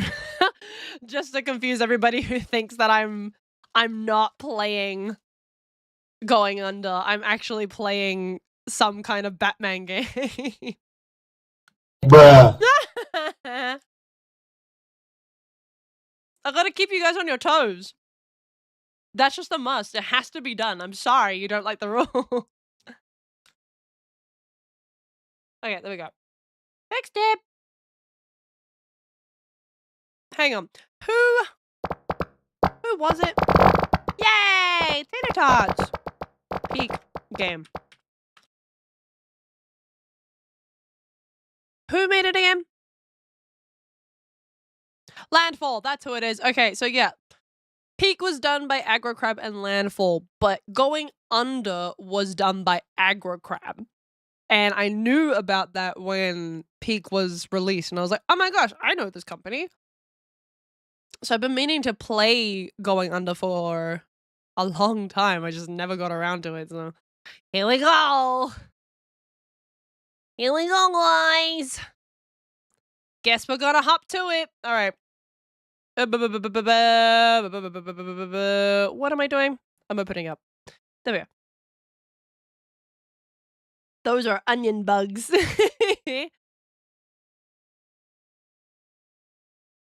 I mean, I love onions, so it must be really tasty. It must be really good. Where is it? Going Under. Here we go. Here we go. Whoa, okay, yep. This is very off part. This is bothering me so much. I don't know what had happened. Like, I honestly couldn't tell you what's wrong with the screen. That's okay. That's what some people call the person who made the VTuber kit. Ah, I see. I did not know that. You know what? That actually makes sense.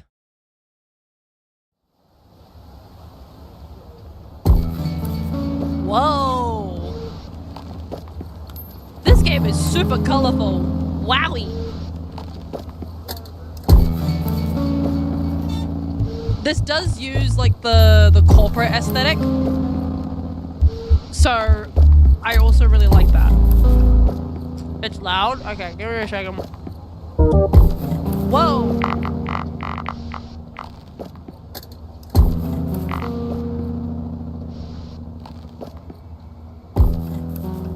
Let's go down to about 50. Does that sound better? We're actually going to turn down all of this. We're going to make the music 25. Oh, actually no, we'll just make it 45. Ambience volume can be about 50.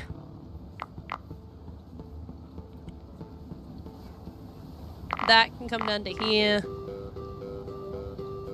Yep. Yep, okay, cool. Cute. Bye-bye. Alright. Let's start a new game. I have no idea what to expect. Welcome to the beautiful city of Neo Cascadia. Did you have a nice monorail ride? Ow! We at Cubicle would like to congratulate you on joining the ranks of over 100,000 employees hired through the Impoverished Intern Initiative. As the largest e-commerce corporation in the nation-state, we're proud to support the next generation of innovators. It might be hard to believe, but Cubicle started out as nothing more than a great idea from someone just like you. Stupid like corporate so talk. Neo Cascadian success stories, Dumb corporate Cubicle talk. began This as a takes me startup, back to just my a couple office guys days. in a Fire garage out. with nothing but a dream and a modest cash injection. That's why we're paying it forward. Since the inception of our company, we've acquired countless startups and provided them with funding and hard workers to help accelerate their success. Our friendly integrated AI has assigned you as a marketing assistant at our latest member of the family, Fizzle Beverages. By inventing a sparkling water that's also a meal replacement, Fizzle cleverly disrupted 2 industries at once. There's no better place for an intern to grow than somewhere like Fizzle, where you'll never be the smartest person in the room. What?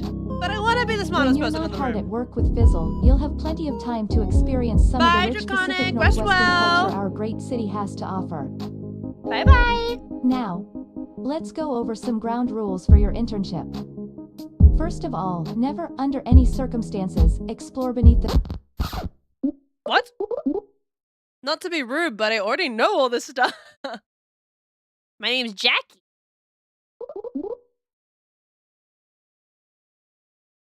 I had to watch the same video when I applied on, like, yeah, my thoughts exactly. I hate when they do that in companies, when they're like, hey, you gotta watch this important video. And it's like, well, I already did. Literally, when you asked me to apply for the job, you made me run down an entire test before I got the job. Oh, is that so? Then let's skip the formalities and get right to the fun part. I bet you're excited to meet your new co-workers, Jacqueline. Yeah, I can't wait. In that case, let's get this icebreaker underway. Just follow me over to the... What the? Oh, not again. What? What was that? Looks like the monsters have started escaping from the basement again. Again! I really hate to do this to you on your first day, Jackie. Do what to me? Well, we can't go having a meeting with that thing running around the office. So you just need to do me a small little favor and go kill that monster for... This is not part of the job application. This is not what my contract said. What? What? Like, kill? Like, right now? I've never killed a person before. And you still won't have. Oh, wait, hang on. I gotta go back to my office. And you still won't have. You're probably not used to city life just yet, but here in Neo Cascadia, everyone kills their first monster sooner or later. Wait a second, what's going on here? Hang on one dang minute. I didn't sign up for this. If it makes it easier, just pretend you're in a video game and picture its hit points slowly decreasing every time you land a blow. God. Consider this your first task as Fizzle Beverages' newest intern. Make us proud. I'm not even a full-on employee. I'm just an intern. Oh, jeez. All right. Time to go kill a monster, I guess. All right. Look around you. Use the mouse to move the camera. Okay. Wow. So sensitive. Hang on. Let me fix the sensitivity. I play at such a high sensitivity when it comes to Overwatch to a point of where it makes people sick watching my G's. So I'm not going to do this to you guys. Let me just calm it down a bit. 74 might be okay. Oh wait, hang on. No, it's the camera sensitivity we want. Yeah, controller sensitivity. Let's do 53. That should be fine. There we go. Okay, that should be a bit better. Actually, that doesn't feel like anything is a bit better. You know what? You might get nauseated a bit. If so, just listen to my voice. Don't watch the video. Just listen to my voice. Okay, here we go. Pick up items and attack. Okay. Can I pick up anything? Oh, okay. And Hoya! Oh, goodness. Come here! Get back here! Hoya! Can I grab a chair? No? Okay. They said pick up anything, and I think they're liars. I got it! There you go. That wasn't so hard, was it? I feel sick. We've got some crates of... What? Antacid flavor. Fizzle in the back. You did a great job, Jackie. Thanks. Now there's... why do I keep giving that up? Now there's just one tiny little extra step we've got to take care of. And that's to go down to the dungeon and kill the rest... This is not my job! I did not sign up for this. Wait, what? No way, dude. You need, like, an exterminator or something. That will be hard. It will be hard, I promise. You took out that one, so that does not mean that I can take out hundreds, thousands of them. Be realistic. There's probably only 3 or 4 more lurking down in that slide. You are a big liar, and I can just tell. I said no, man. Find someone else. I'm not going down there.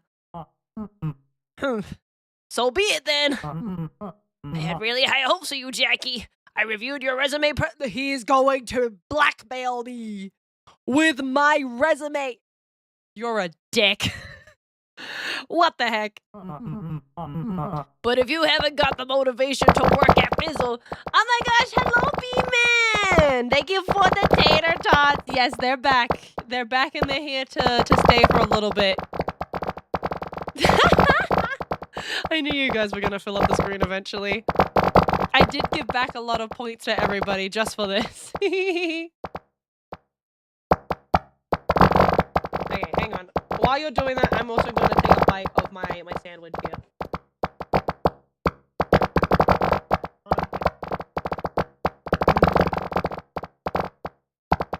There we go.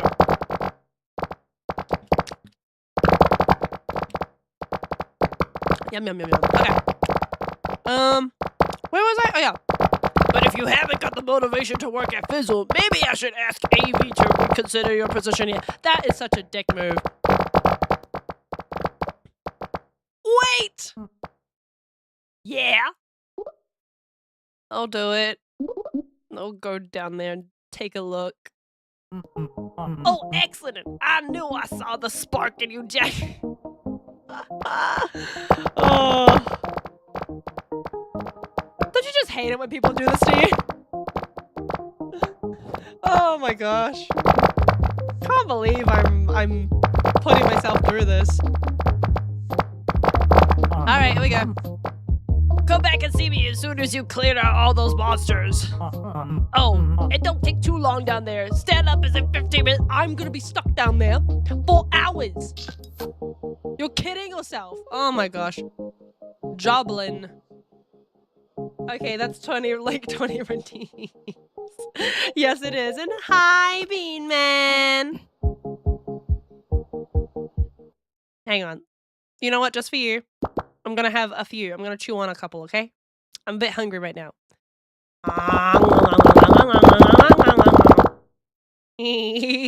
Oh wait, hold on.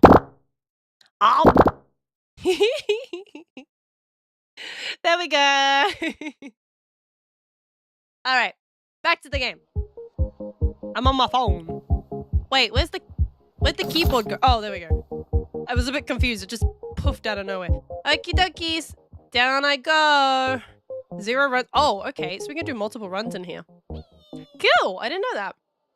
Joblin. Polishing doorknobs. Carjacking. Touching base. Whoa. Ooh, okay. I'm gonna take this. What is this? Oh, and wow. Okay, so I can take the cactuses. Whatever a big skull is it an actual skull? Oh, it is. Oops.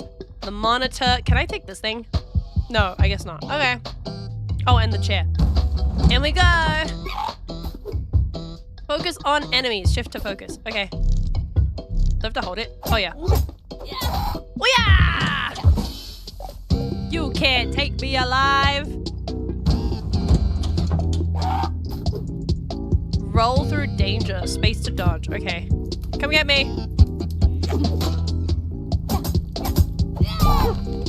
Whoopee! Do I know when my weapon is depleting? I'm assuming I do. Wait, is this that old aggro crab game? Yes, it is! It is! I've never played this before, but I knew they released this. And I wanted to give it a try. Learn skills to increase your power. Okay. Clap back. After taking damage, knock down nearby enemies. Okay. Stress eater. Eating food increases your strength for a bit. What is this one again? This might be useful. Like, it genuinely might be helpful. So you know what? We're gonna take it. I don't know how long I've got until this thing breaks, but we'll find out. X and C to switch items. Oh, okay. Let's take the chair. Ow! Oh, I can just actually beat them up with my fist. Okay, cool. I didn't know if I could. And... Oh, okay, cool. So I need an empty hand and then I can pick up stuff. Ooh, a sandwich. Yum. Yum. Oh, this is way too difficult to carry. And why is that thing following me? Oh, it's not. I'm going cuckoo crazy. Cool. Let's take...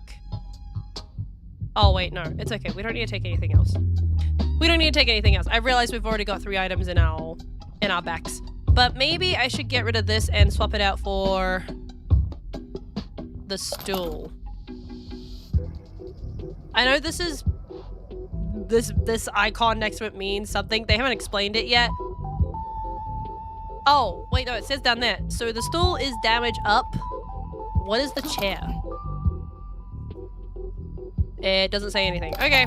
Well, I'm gonna take the stool because it's much more easier to carry, so... Alright, let's go! Throw junk from a safe distance. Okay. Oops. That was bad. Ow! Ow! What the frick? I keep forgetting to use my shift. Then I've got 2 hearts. Is there food in here? That drip. Can I break this and, I don't know, get some coffee or whatever? Ah! I'm on fire! Oh. Damn it. Oh no. The intern Jackie was defeated on floor B1 of Joblin. Dang it. Okay, let's restart this. I didn't know I could get set on fire. I should have suspected it though. Okay, let's grab the laptop, the spear, and maybe the potted cactus. It might be a bit too. No, it's not heavy. Cool. That's all I needed. Ooh, shite. This one, jumbo sword. Hoo-yah! Yippee! Okay, let's go, let's go, let's go. I understand some of the.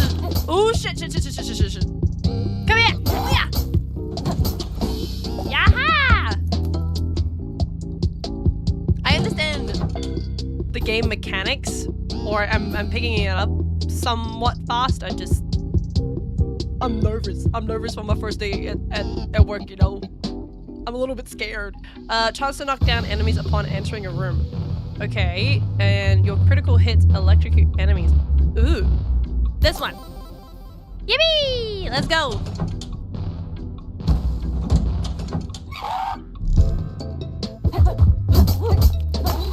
Okay, cool. That's fine. Come here! He's stuck in a pot. Hiya! Hiya! Yippee!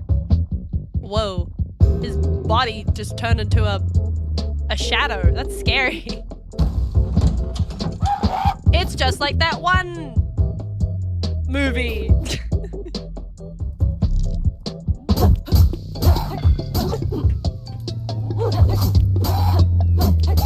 There we go. Oh, okay. I think that's how I know that it's going to, yeah, it's going to break. So I can just swap it out. Cool. And then we can keep going. Charge up your attack to hit harder. Okay. Woo! Whoa, okay. It's stuck on the wall.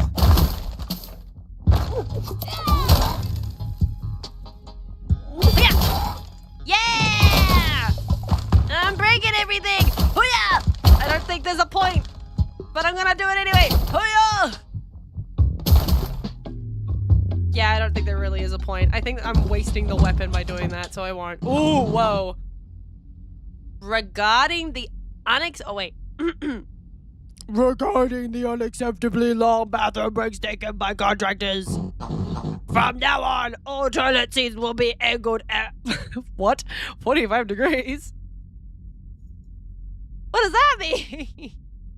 How are you gonna do that? You know what? I'm not gonna ask that. I'm not the engineer. To encourage. I smell something. I smell a productivity blocker.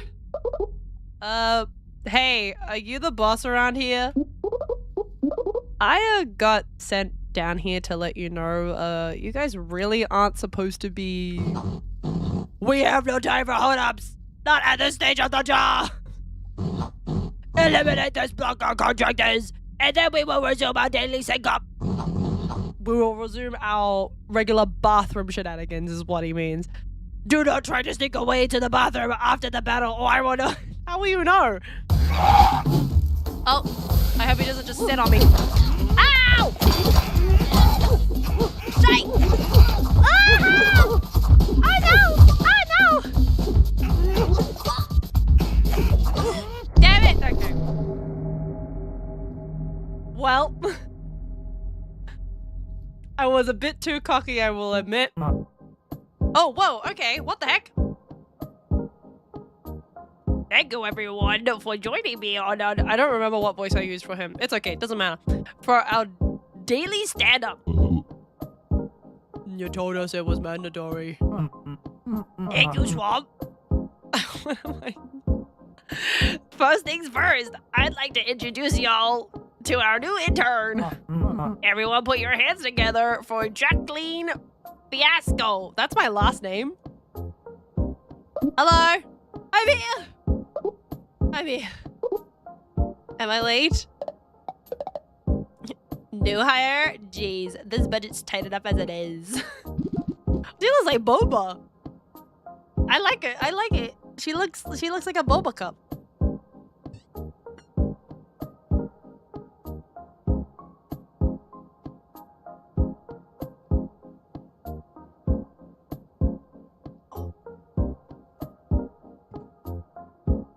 I must go and take care of my dog. I have just found out that she has thrown up. I will be back. Give me a second.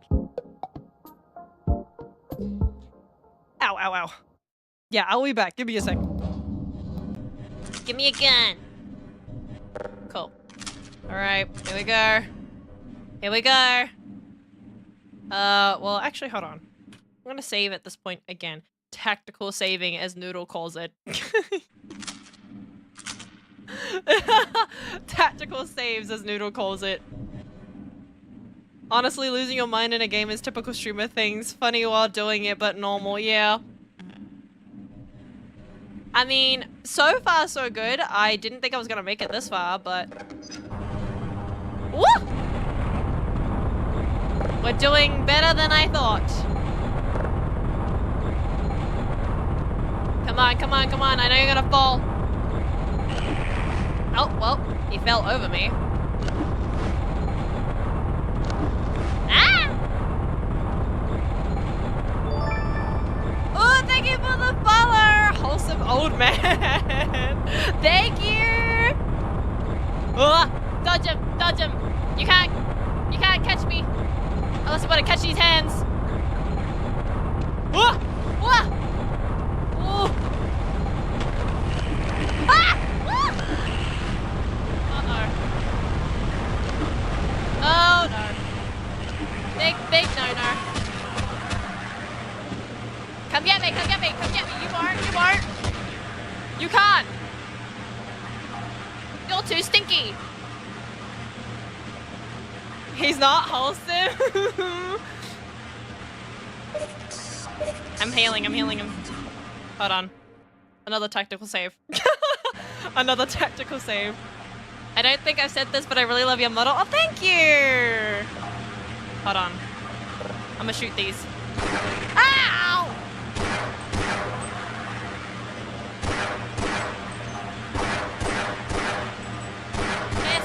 Piss off! Die! Ah, you're kidding me. Now this thing's back too. Now it's dead. I'm leaving! Screw all of you! Ah! Well,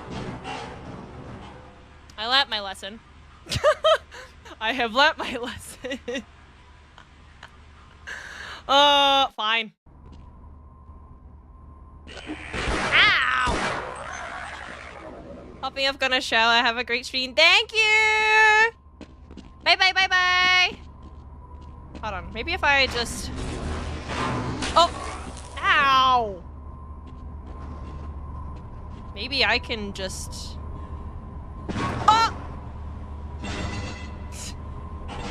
Hold on. Ah! Well...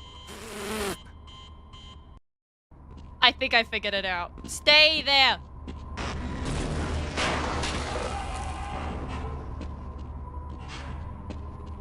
Lots of love. Ah!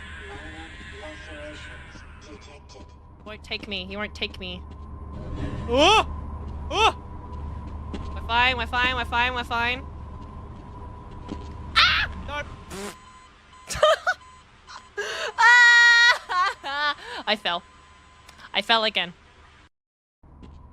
Parkour is clearly not my strong suit. Obviously.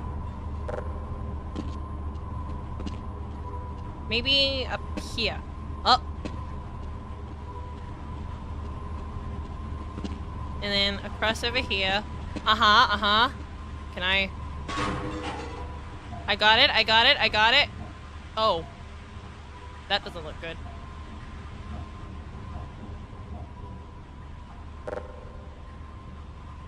Can I... What? I made it. What is this? Oh, what are you? Oh, man.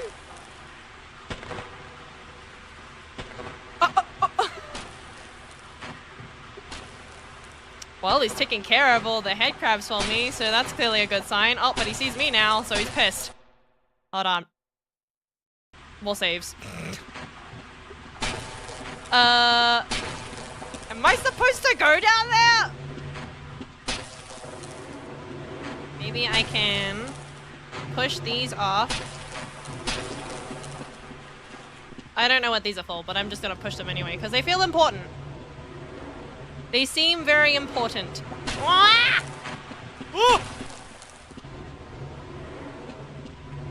Push, push, push, push, push, push, push, push, push, push, push, push. Woo! These are definitely not important, but I'm just pushing them for the sake of it, I guess. Unless I'm supposed to use them later. In which case, that would make a lot of sense. Jeez, you got a lot of spit for something that's headless. Oh my gosh. Ow!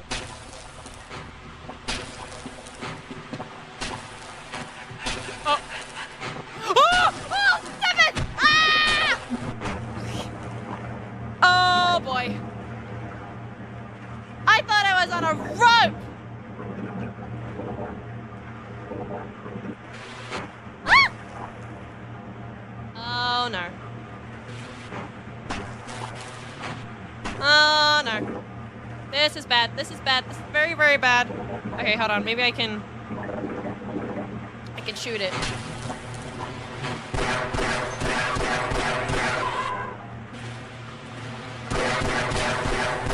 Yeah, you're dead. You're dead. Oh, maybe. Hold on.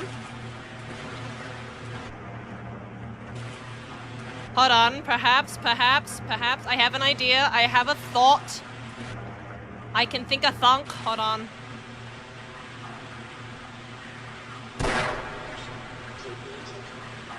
Ah! Jeez! Are you swimming? It is swimming! Oh! Try and get me. Try and get me. I dare you. Fall into here.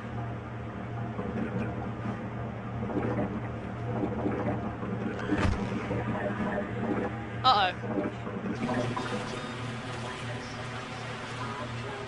Okay, maybe I just...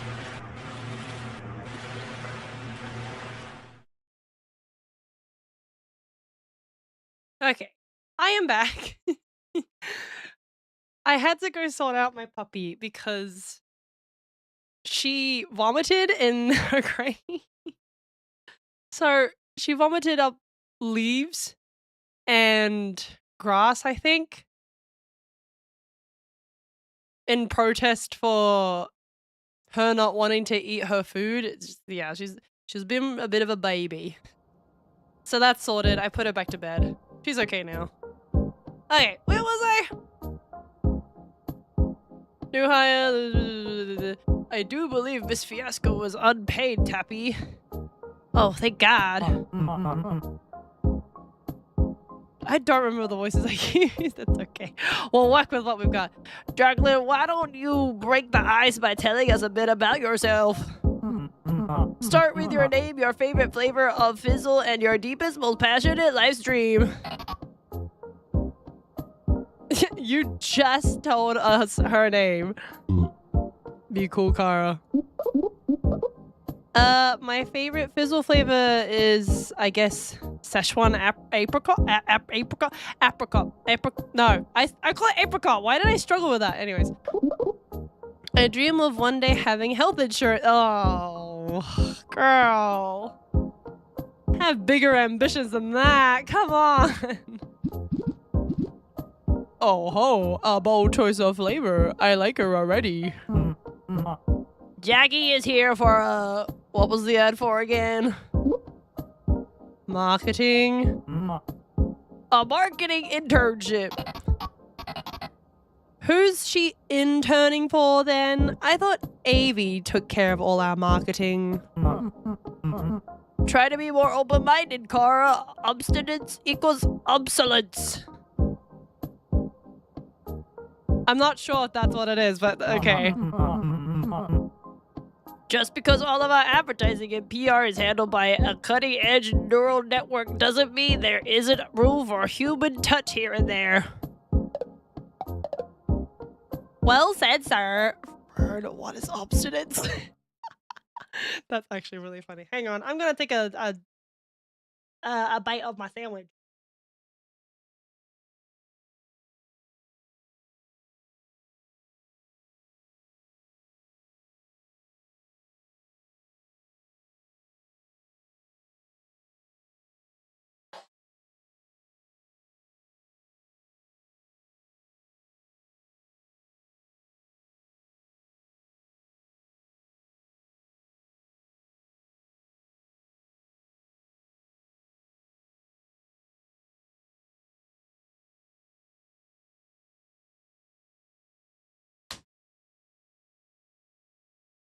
Okay, there we go. There we go. I had to quickly grab a swig of water. Jeez. Jeez.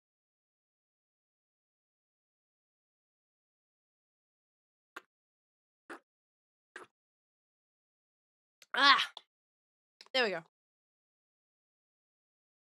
All right. Wait. Tappy. Well said, sir. And what's obstinance? Okay. As for specific duties, I'm sure Avi can come up with something. Until then, think of Jackie like our own little office assistant. Ah, I'm gonna have to be doing all of everybody else's hard work without getting paid. That's shite. Nuh-uh. I should quit on the spot. If you need a helping hand with anything, don't be afraid to ask her. I must admit, it would be splendid to have someone to test my newest flavors out on. Ooh, okay. Don't poison me. And I could always use a second pair of eyes on the company finances. Whatever, I guess I'm on board. The less we have to rely on machines around here, the better. Yeah, I agree. I mean, you mean even I get to tell her what to do? Score. Nice to meet you, everyone. That's the welcoming team I know and love. Speaking of, how about we close out this stand-up with our company chant? Wait, what? We have a chant? That's crazy. Never heard of that before. Fantastic idea, sir. Why am I doing southern accents for all of them? Who cares?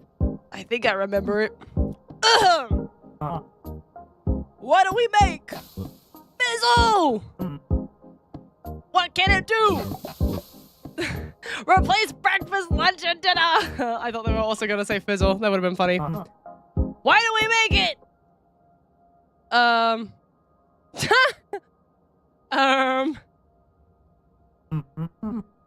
Come on, guys. You know this one.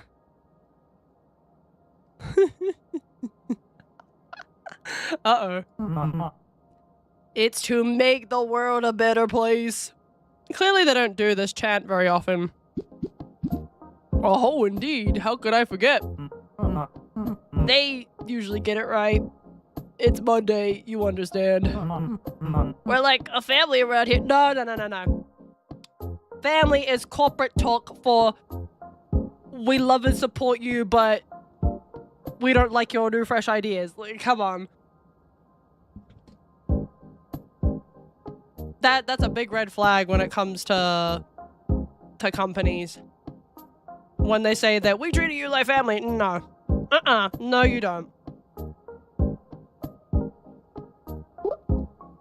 I can't wait. Sorry, I'm eating while this is happening. It's like when I was actually in management and we'd have meetings and there was always food at the table. I would just be eating while I was explaining things.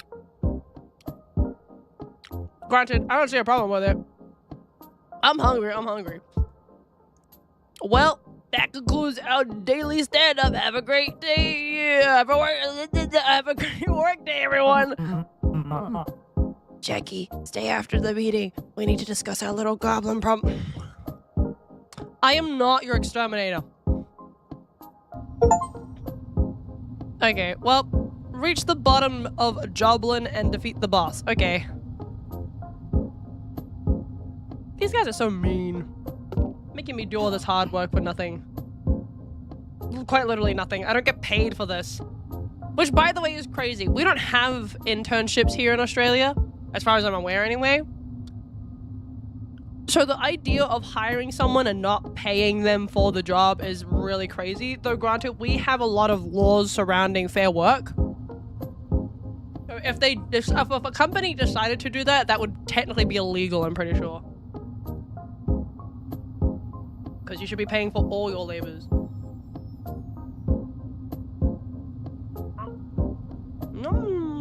This is a really good sandwich, by the way. It's an egg sandwich. Oh yeah. It's an egg sandwich I got from a Japanese restaurant. It's very yum-yums. Yum-yum-yum. Yum-yum-yum-yum-yum-yum. So far, I like this game. I'm not big on grindy games, but I do have a soft spot for some particular roguelikes, because I really like Raven's Watch. I played it... When did we start playing it? It must have been a few years ago at this point. But basically, my brother-in-law had pitched it to all of us, and we were all on board because it meant that we could all play games together again. Because we were trying to look for something other than Risk of Rain. Don't get me wrong, love Risk of Rain, but it was getting to a point of where it was getting a bit repetitive, and we needed another game to, you know, break that cycle. So we decided to play Raven's Watch. I think when it first came out, it had been out for about a week or so. I can't remember. But anyways, we started playing it, really enjoyed it. It was a really fun game. So fun that I maxed out Wukong. Like, I started out with Red Riding Hood, I think it was. Cad played Pied Piper. I think I also briefly played Ice Queen for a while. And then I got to try all the other characters and I landed on Wukong. And you know what? Maxed them out. We've been like this. We've been tight like this ever since. It's very fun though. I do like the game. I understand people saying that it's a bit difficult to get into it, and I don't blame them for that. There's just something about it though, about the fast pace, the timing, and not being able to stop. It really like sets the high stakes, because it's like, well, once you've started this run, you have to just keep going until you get to the next chapter, and that's it. But there's something about it that's riveting, and that I really enjoy that kind of aspect of a roguelike. I'm assuming, anyways, at this point, this feels like it's going to be a roguelike. I might be wrong. Maybe I've got my head wrapped around this completely incorrect, but who knows? I'm really just starting this out.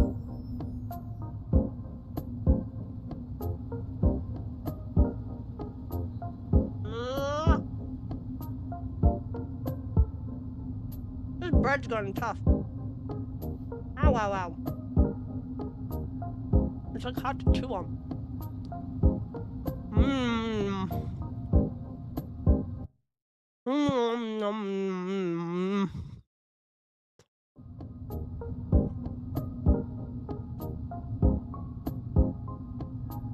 Yeah, it's super duper tough to chew on. Jeez.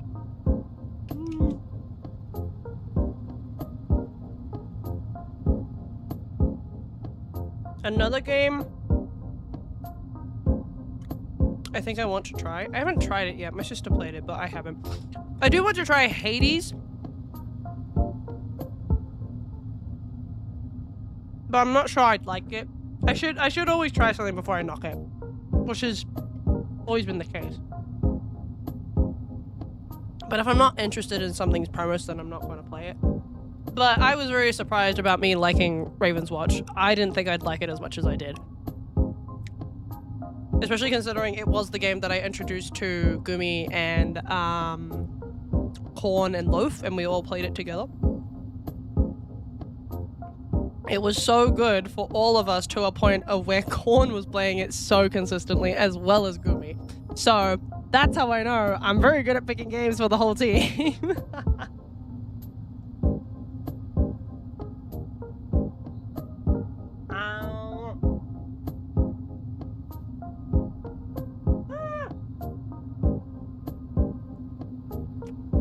Project just fell out.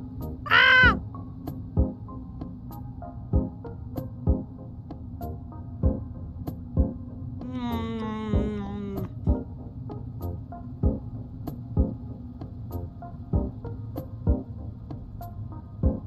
Alright, that's enough of the sandwich for now.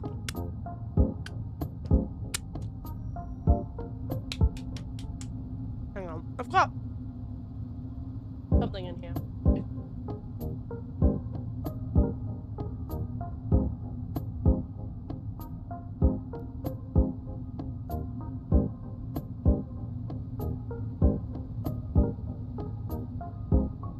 I do have them in here. I almost forgot about these. I was wondering where they were. I had to go grab my Pochaco wet wipes to clean my hands.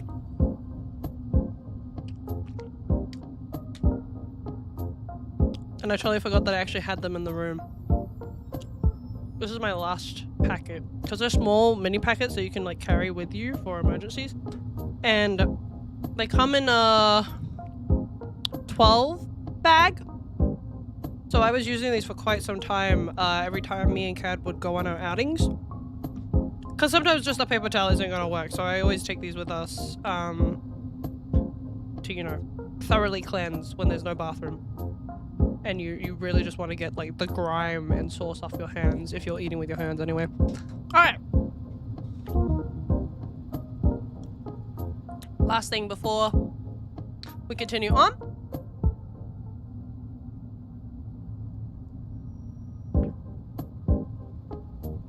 Chug down my guava. There we go. Okay. Let us continue. Alright, up and up. Hello. So did you make it? Make it where? To the bottom. To the bottom of the dungeon. Where the boss hangs out. Does it look like I made it? I totally got my butt kicked, man. I'll be real with you. I don't even think it's possible to make it that far. Tisk. That's no good, Jackie. Don't you dare stop blackmailing me again. I'm gonna lose it. You're gonna need to start thinking more positively if you want to make any progress. You don't think someone else might be better suited for this job? Yeah, like an exterminator? Surely there's someone with that kind of title who full on kills monsters inside of company basements or whatever. This ad said this was a marketing internship. I'm not cut out for fighting monsters. I don't like the situation any more than you do, Jackie. Then why aren't you doing anything about it? Why am I the one doing it? But with those goblins constantly crawling up from underground and stealing our office supplies, we're never gonna be able to meet our milestones. Deal with our little monster issue, and I promise we'll have you writing social media posts faster than you because they hit the dabs. What? Who says hit the dabs? Or whatever kids your age do. Alright. So he's an oldie. So I guess you want me to try again. You guess right! Hang in there, Jackie. You'll be done with this task before you know it. Alright, whatever. Whatever. Guess this is my life now. Hello! Kara. You're the programmer here? Lead engineer. You like computers then? Who told you that? I'll kick their asses. Oh, okay. Eclair! Oh, that's a cute name for a sausage dog. Look at you! Can I talk to the dog? Ralph! Ralph! Ralph, Ralph! You're so cute! You're so adorable! Oh my gosh! Okay, let's see. It's Tabby. Is it named Tappy because of tapioca? Tapioca pearls? Because if so, that's really smart. And I'm eating up her skirt. It's actually so cute. Oops, sorry. What's it like being an accountant for Fizzle? Oh, you know, it's here and there. I run the numbers, I tell Marv we're over budget, Marv tells Ray, Ray ignores it, rinse and repeat. The system hasn't failed us so far. I like your style, girly. I like it a lot. Okay, let's go this way, because I believe this is... Swamp? Yeah, swamp. Hi, my name's Jackie. Hey, babe. Name's Swamp. Don't wear it out. Swamp? Like a marsh? Well, babe, a marsh contains no wooded plants by definition, whereas a swamp can support many varieties of tree. But yeah, pretty much, only it's spelled with an O. Nice to meet you, Jackie. We should hang out. Yeah, sure thing. Right, okay. Oh, that's funny. Is there anything else around here that I can have a look at? Whoa. Why is it dark up here?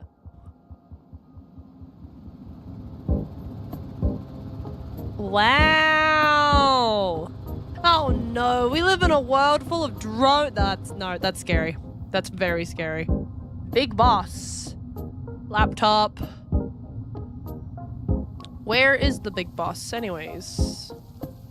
Not here apparently. Can I slide down? Whee!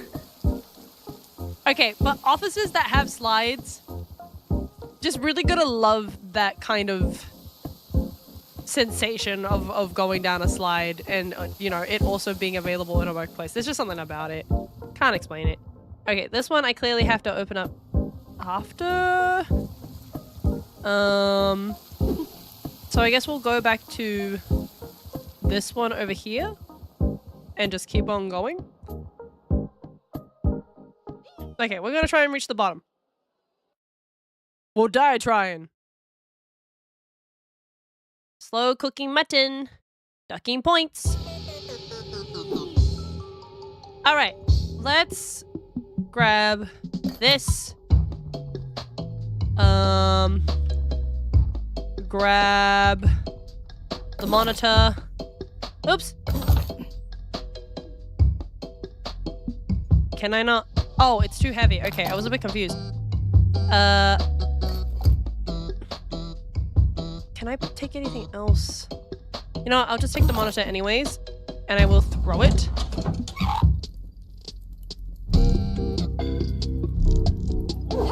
Ow! I missed!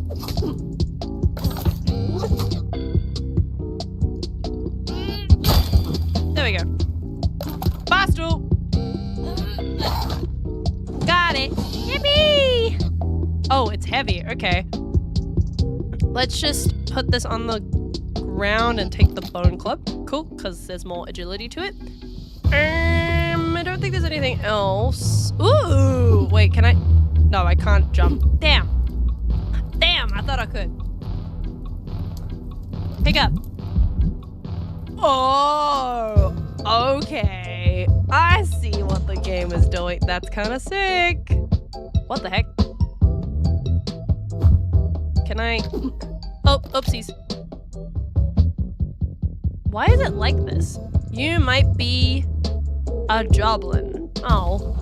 This feels a bit discriminatory. Ow! There we go. What? It got stuck! Oh. You're not gonna get me!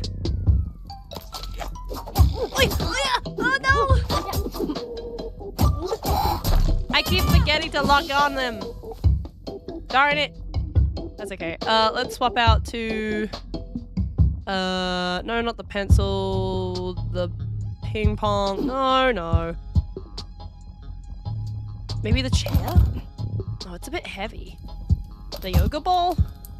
That's also gonna break soon, though. What does that mean? I don't know what that means. Anyways. Ooh, okay. Acquire?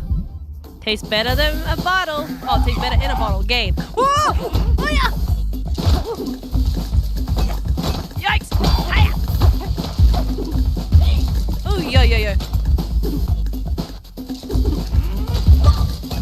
Fuck!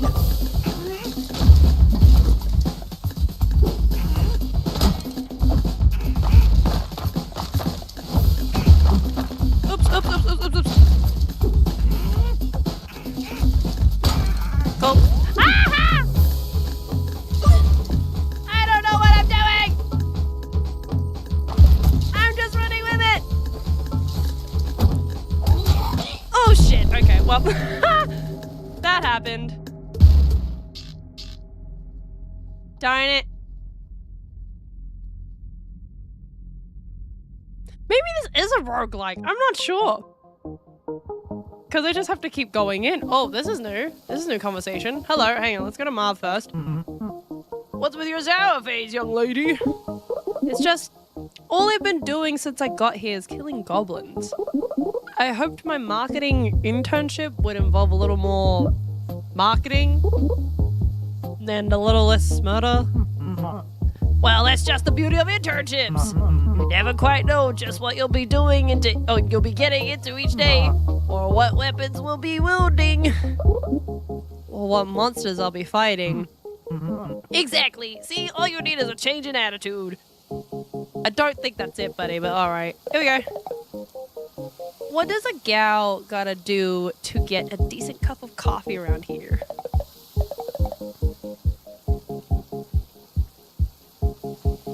Oh, hello! Sorry I didn't see your message! Doing lines of HD. Hello! Crikey, you're a beaut. Like a line of coke in a bathroom stall of a rave or TwitchCon. Not sure if anyone told you today, but you're a bad bitch and I hope your stream has been great. Thank you! I hope you're doing well as well. I'm getting into it. Sorta. I'm not very good at this, but like, I'm a casual gamer. It's not that serious. It's not that serious. People need to not take it that serious. But thank you. Okay, where was I? Oh yeah. I've been trying to keep up with the voice lines and I'm doing terribly. That's fine. All we've got is this coffee flavored fizzle. Ew. Just half a can of that stuff makes me feel bloated. Yeah, me too. Me too, girly. I also feel the same way.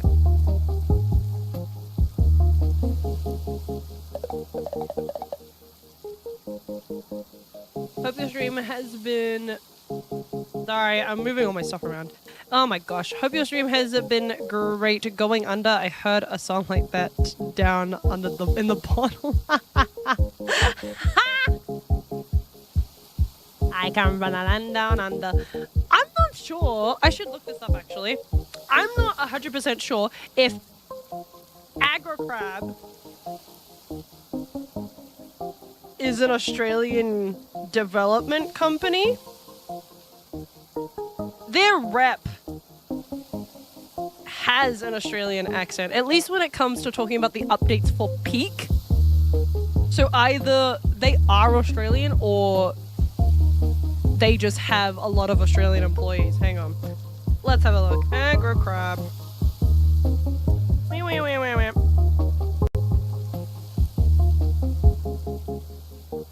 Didn't know I was going to be here for your VADB. I wish it was that easy. I really wish it was that easy. It is not. I keep stumbling over the line. See, okay, here's the thing, right? Choice of voice is has come out and it's peak. It's really, really good.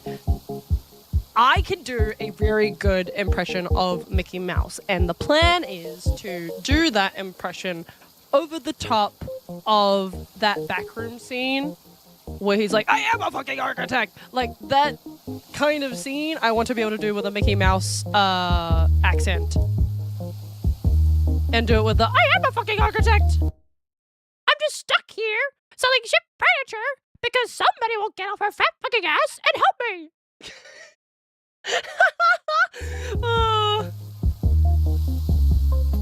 It's just fun. It's really fun to do that kind of accent. Okay, no, they are an American developer company, video game developer in Seattle, Washington. I thought so. I was like, something about them feels familiar, like Australian, but I might be dead wrong. It's okay. Everybody is Australian. After all, we're not real. After all, according to a pamphlet that states that Australians are not real, who am I to argue? For some reason, people think that I'm a paid actor. And if I am, where is my payout? Where is the money I deserve as acting as an Australian 24/7 for the last 14 years? I just noted your model be rapping. Oh my gosh, thank you! Thank you! Thank you for noticing, because I have to mention it to people that I'm rapping Burberry. But then other people are like, I don't know what that is. That's fine, by the way, because if you're not into fashion like I am, then you really wouldn't know that. But yes, thank you very much.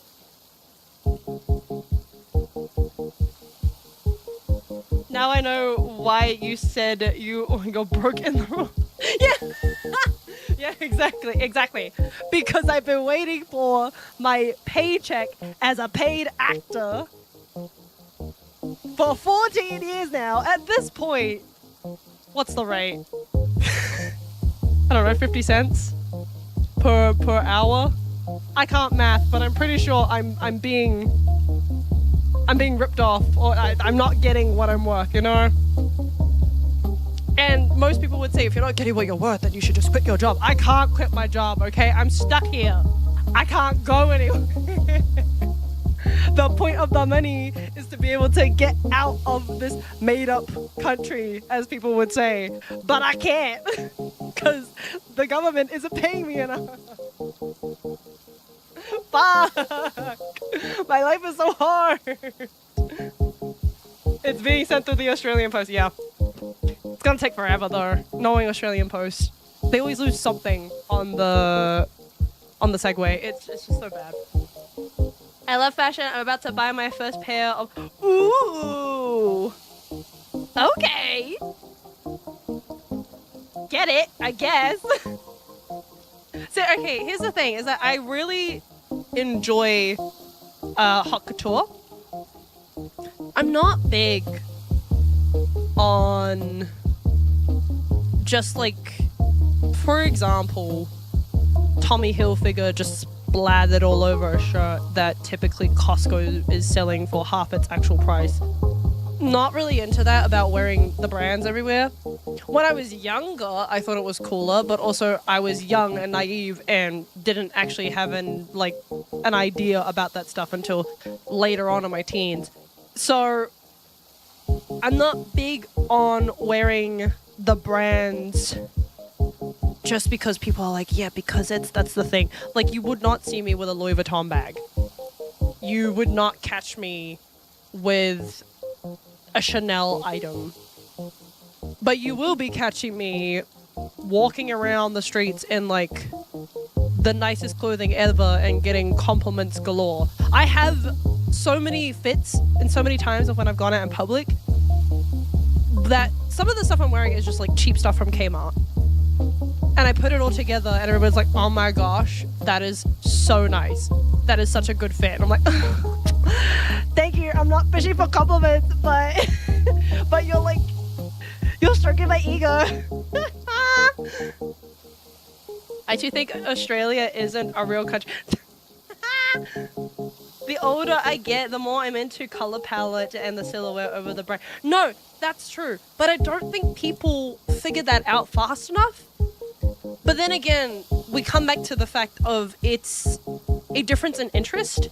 So while people will say that they're into fashion, but strictly only invest themselves into like hypebeast stuff, I don't like that. I think that if you're going to throw together a whole outfit and you think that a good fit is throwing on some Champion pants with a Supreme hoodie and just Air Jordans, and you think that that's good, but it looks like the worst thing in the universe, nah.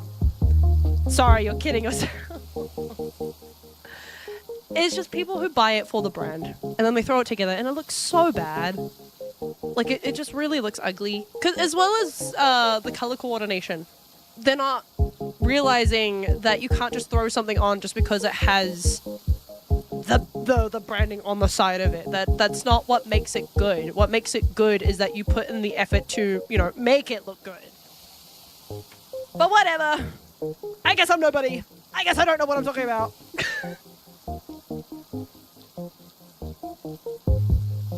Like I'm talking a Janko jeans with some kind of graphic t-shirt with a green cardigan over it or something like that. Yeah. And that's fine. That works. There is some of the lowest effort outfits out there that just really work. And it is, like you said, because of the coloring and the silhouette. Like, if it looks good, and on top of that as well, if it feels comfortable for you, that's it. You're settled. But it's just really bizarre to me that people would spend $400 on branded streetwear, throw it all together, and think that they are the hottest shit. I'm sorry, it just looks really bad. I like wearing pastels and earth tones. Ooh, so it's like dark academia, lunacore, streetwear, and Japanese vintage all had a baby. I love that for you. I genuinely love that for you, because those are just a combination of things that I really like as well, that a lot of people don't really appreciate. You can do so much with so little. Knowing your skin tone and if you have cool tone / warm tone helps figure out what colors work on you. I agree with that. My thing though that I've realized over the years is that I will never go out of my way to get my colors checked. Mostly for the fact of I think I'll feel a bit distraught if I find out that some of the colors that I do like to wear, they're suddenly like, oh no, it just doesn't look good on you, it washes you out. I don't really feel washed out a lot of the time in the stuff I wear. I will admit that. And sometimes I think as well, it really just matters on how you feel in the outfit as well, rather than people telling you, but like, you're going to get washed out. You're not going to be able to, like, okay, some of those colors, yeah, it's fine. If you like, if you're going to get washed out by a color and you don't want to wear that, that's okay. But if you don't really give a shit, that's also okay. Just reminder to everybody that you can't just throw brands together and say that that's fine. However, what you can do is mix up aesthetics. You don't have to say specifically that that's the aesthetic you're running with, but it doesn't hurt to make something new. I don't feel confident wearing red or blue. I just feel like my vibes don't fit it. No, that's fine. That's completely okay. I love a good bold red shirt or t-shirt, specifically, what's the company? I don't know if everybody knows this company or the store. They're called Hallenstein Brothers. They started in New Zealand and they're starting to migrate their way into Australia. They had a series of embroidered t-shirts that had different major cities of Japan on them. I own 3 of them. No, I own 2 of them. The pink one and the red one. I just like them so much. They're just so nice. And it's not even for the colors alone. It's because I like embroidered things. I think they're just beautiful. I genuinely adore them. Nike socks with Adidas, anything or vice versa. Oh my god! Oh, guys, nah. Cut that shit out. Cut it out. How do you spell it? Hold on. Let me spell it for you. I like going on these tangents. I'm sorry for everybody else who doesn't like me going on tangents and think that, oh, Maka should just stay on board. No, I don't get a lot of opportunities to be able to talk to all of you because I don't stream very often. But when I do, and you guys talk about the things that you like with me, and conveniently enough, I also like those things as well. Yeah, I'm gonna stop talking. So, give me a second. Hallenstein. There it is. So, this is how it's spelled. Hallenstein. I think. Did I spell that right? Yes, I did. Okay. Brothers. Now, there's very few stores of these around. There is, I want to say more than a handful, but not as big as, say, for example, Cotton On, which is, you know, everywhere. Or even, like, it's not a Kmart or a Cotton On. But then again, Hallenstein is kind of its own thing. The thing is, right, when I first started shopping at Hallenstein Brothers is typically demographic towards men. So a lot of the sizes are for guys. None of it is supposed to be for women. However, because dudes don't go there very often, a lot of the demographic that rocks up is women because they like shopping, and, you know, the stuff that they have at Hallenstein's is really good. Me included. I was in that demographic. I still go there from time to time. Now I feel sometimes these days, a lot of dudes are finally shopping there, either by themselves or with their girlfriends or with their mothers. Because I've seen a lot of people walking around with they had a hoodie. I forget what it's called, but I'm pretty sure it's like the sports club hoodie or whatever, and it's got something written underneath it in katakana. There are so many people who I've seen wearing that hoodie, and I'm like, yeah, I know where you went shopping. I know exactly where you went shopping because I was there before it was big, okay? Glad I found you when I did. I'm always looking for new brands and that kind of thing. My usual go-to places aren't really fitting my vision, which sucks. No, that's fair. That is so fair. If something stops working, you're just gonna move on, and that's fine. Especially when the price is bad. Oh my gosh, don't even get me started on that. Not them accepting orders to my... That's so funny. They have such cute track pants. Yes, they do. They really do. My sister actually, so they also have some really nice jeans.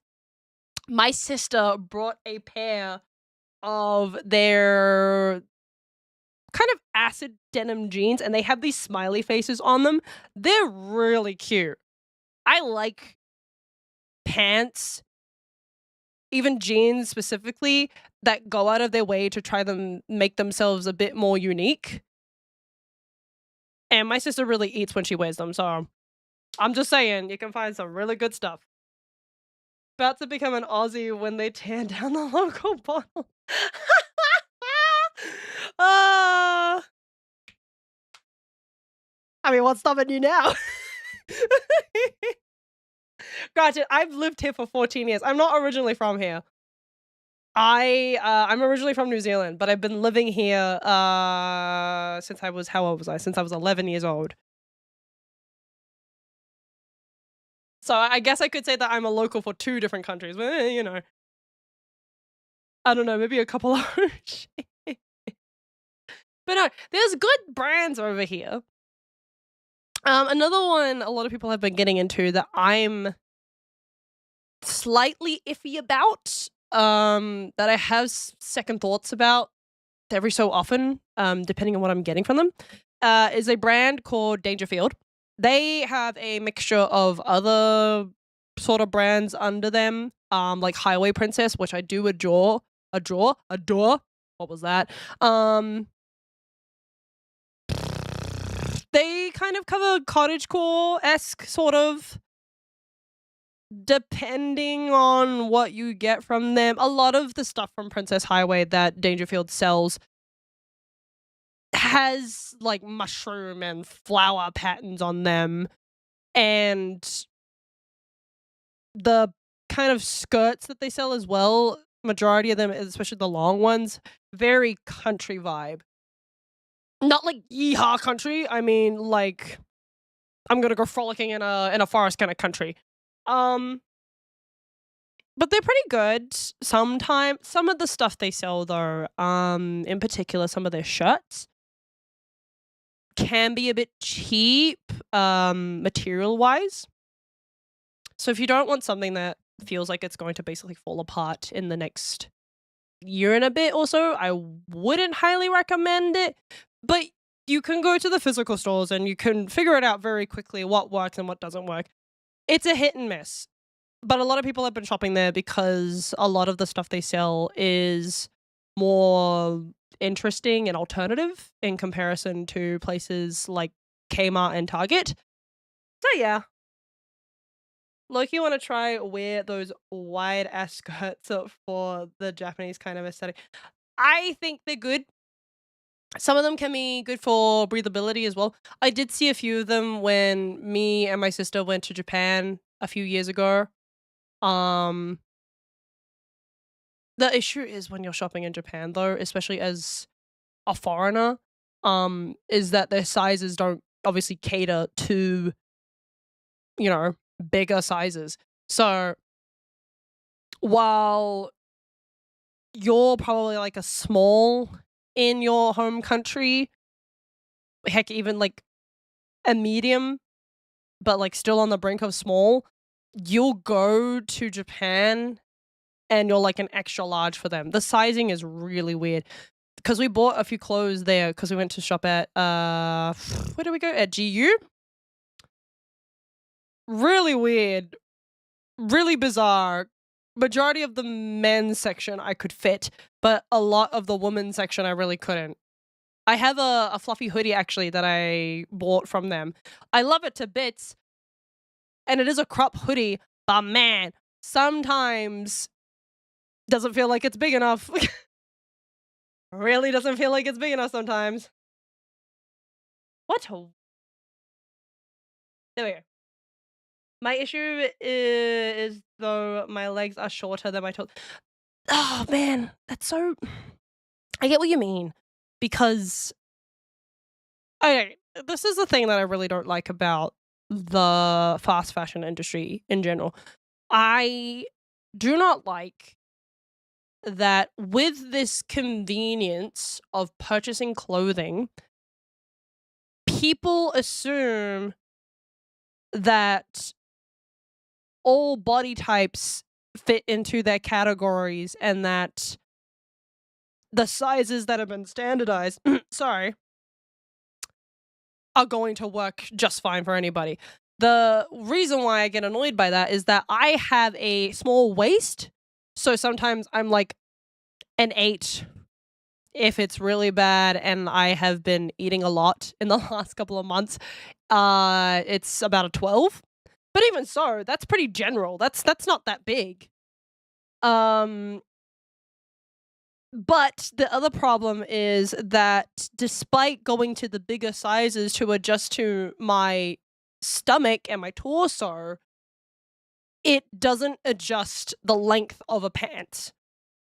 Which is what bothers me the most, is the fact that the only way that you can get longer pants in the fast fashion industry is if you get a pants that is wider in the waist, which doesn't make a lot of sense because some people can be wider in the waist, but, you know, shorter in the legs. But that doesn't get accounted for at all. It's just that here are the standards. Figure it out. Okay. All right, whatever. I guess so. I must go shop at Big Ding Ding because I'm American and not a kawaii anime. I tend to wear a size large in a shirt, because I like oversized tees because you can French tuck. I agree with that. But my pants are like 32 waist and 29-inch inseam. Ooh, but a lot of pants tend to be it's so stupid. It's dumb. It doesn't make any sense. Bring back. Actually, no, don't bring it back. Normalize custom tailoring. I miss that. What a good time. What an actual good time. I do be a short king. I had to get but like you can't have all these assets. We're gonna knock you down a peg just a little.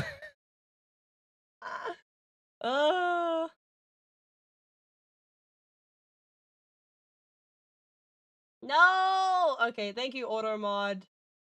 Go away. A bot tried to come in here.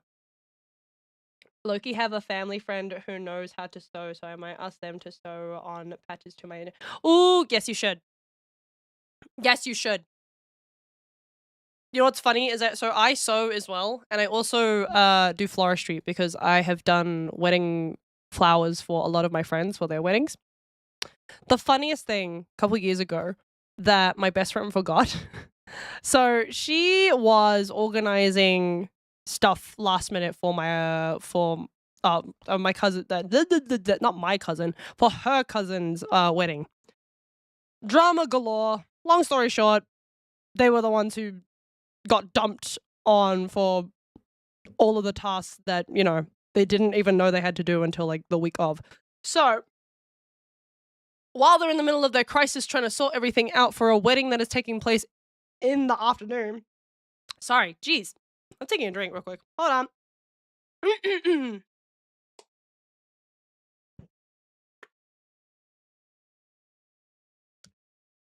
There we go. Holy crap. I'm like losing it. That's how you know I've been talking a lot, is because my voice is cracking. That's fine. We don't care. I'm gonna talk all I want. So, my best friend, while her family was organizing, getting shit sorted for the wedding that was going to be happening in the afternoon/evening, her younger sister had a dress that had too much of like a dip in the V line at the neck.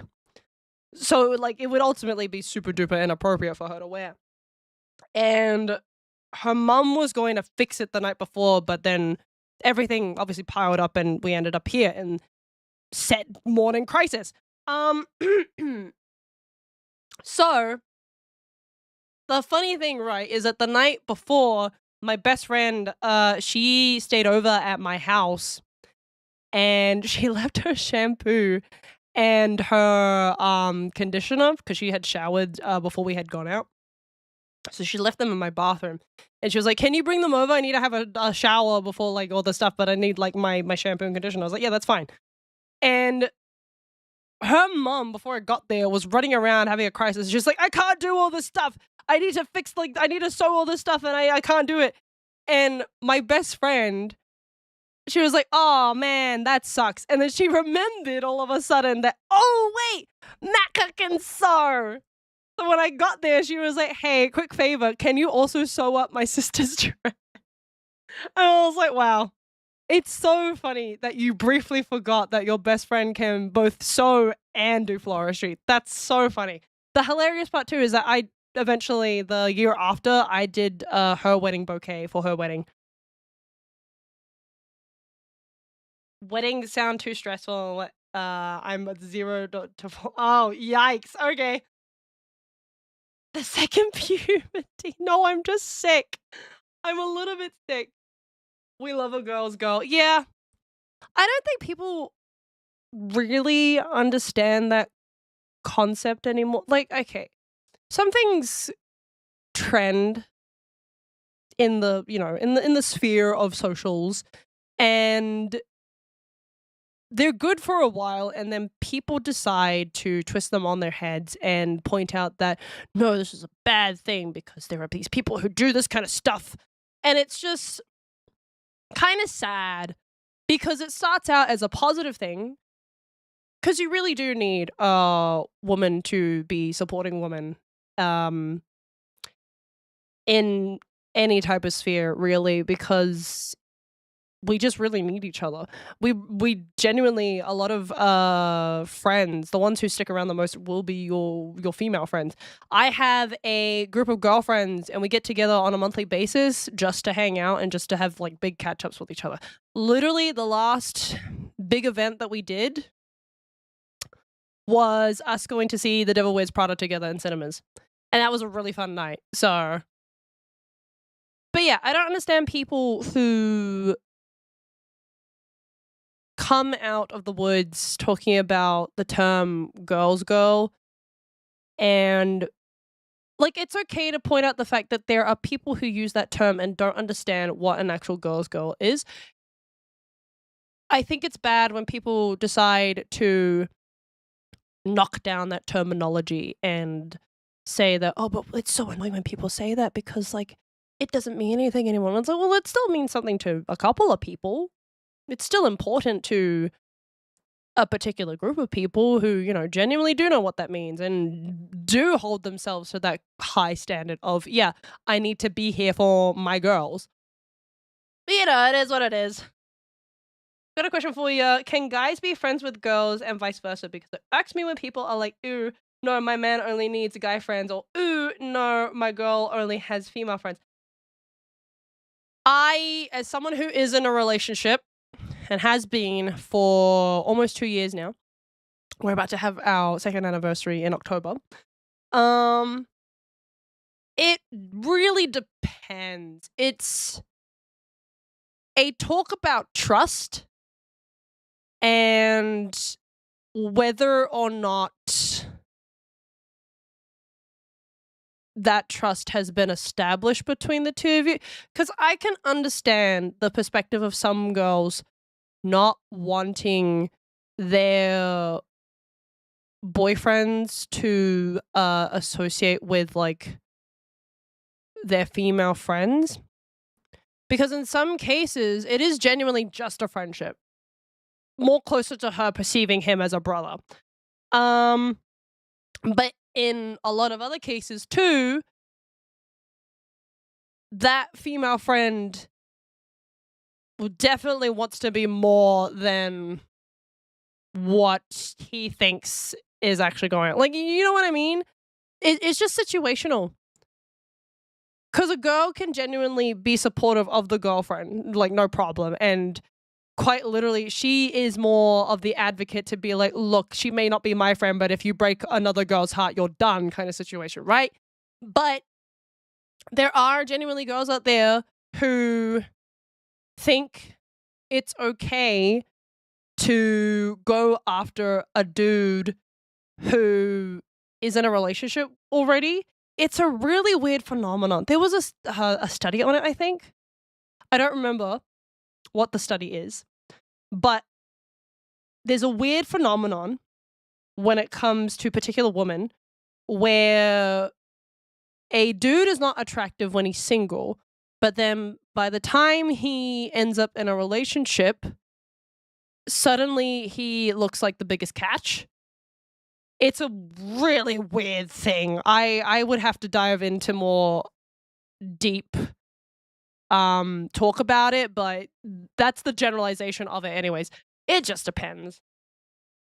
Also, guy having female friends is like having forbidden knowledge because you'll be helpful when it comes to... No, see, this is what I mean, is that it just depends on the situation. If the boundaries are respected and that female friend to that guy recognizes in her head what it could look like if it's like a touchy-feely, flirty kind of vibe in front of her, by the way, then yeah, there's just things that you need to do.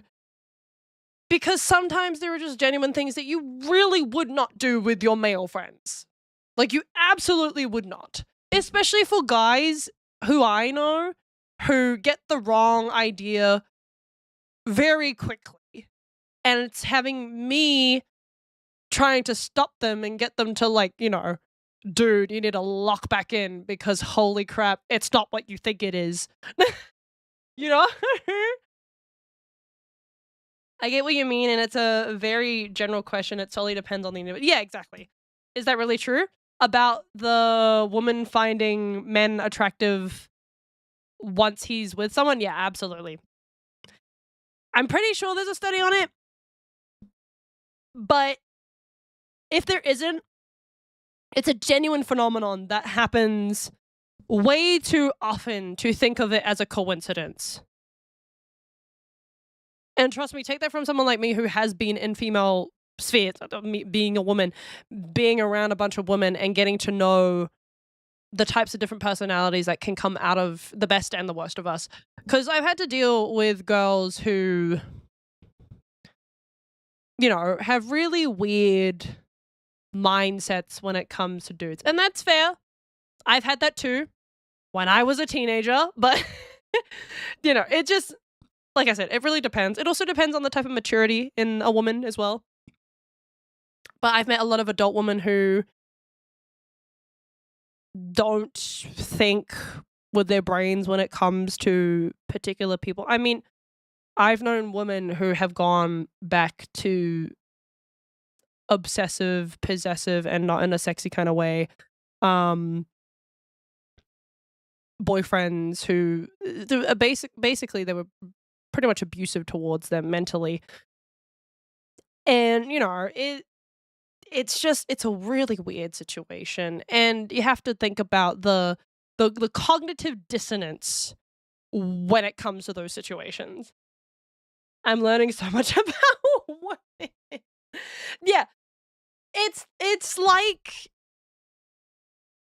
okay, the best way I can describe women in such a generalized way as a woman is remembering that people in general are very different no matter what you think, because we all come from different backgrounds, we have different experiences, different lives, like, you know, there's a lot that goes towards our individuality. Now, most people would say that, well, in a world of 8 billion people, nobody is different, nobody's special, and it's like, okay, yeah, you've got a couple of people who think the same as you, and you'll build up a totem and you'll all agree on the same thing. Yeah, that's fine.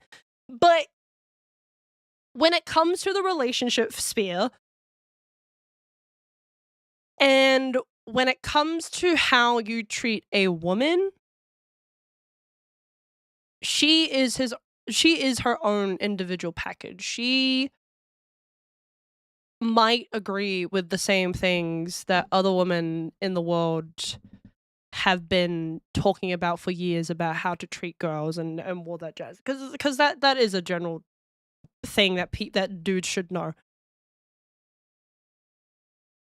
It's just at the end of the day, like I said, you need to remember that not every girl is the same.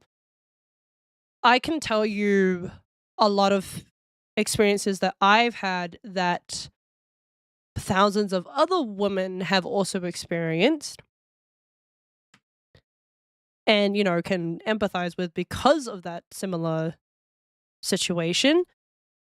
But I can also tell you about 1,000 women who have not experienced that kind of stuff. So it is coming back to the fact of not everything is black and white and not everything is the same. So subject 1 is not going to be the same as subject 2, you know? Yeah, I had pretty abusive relationships. Yeah.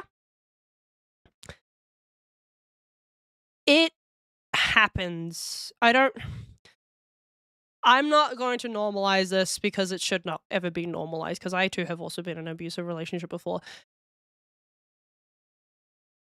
But sometimes you think somebody is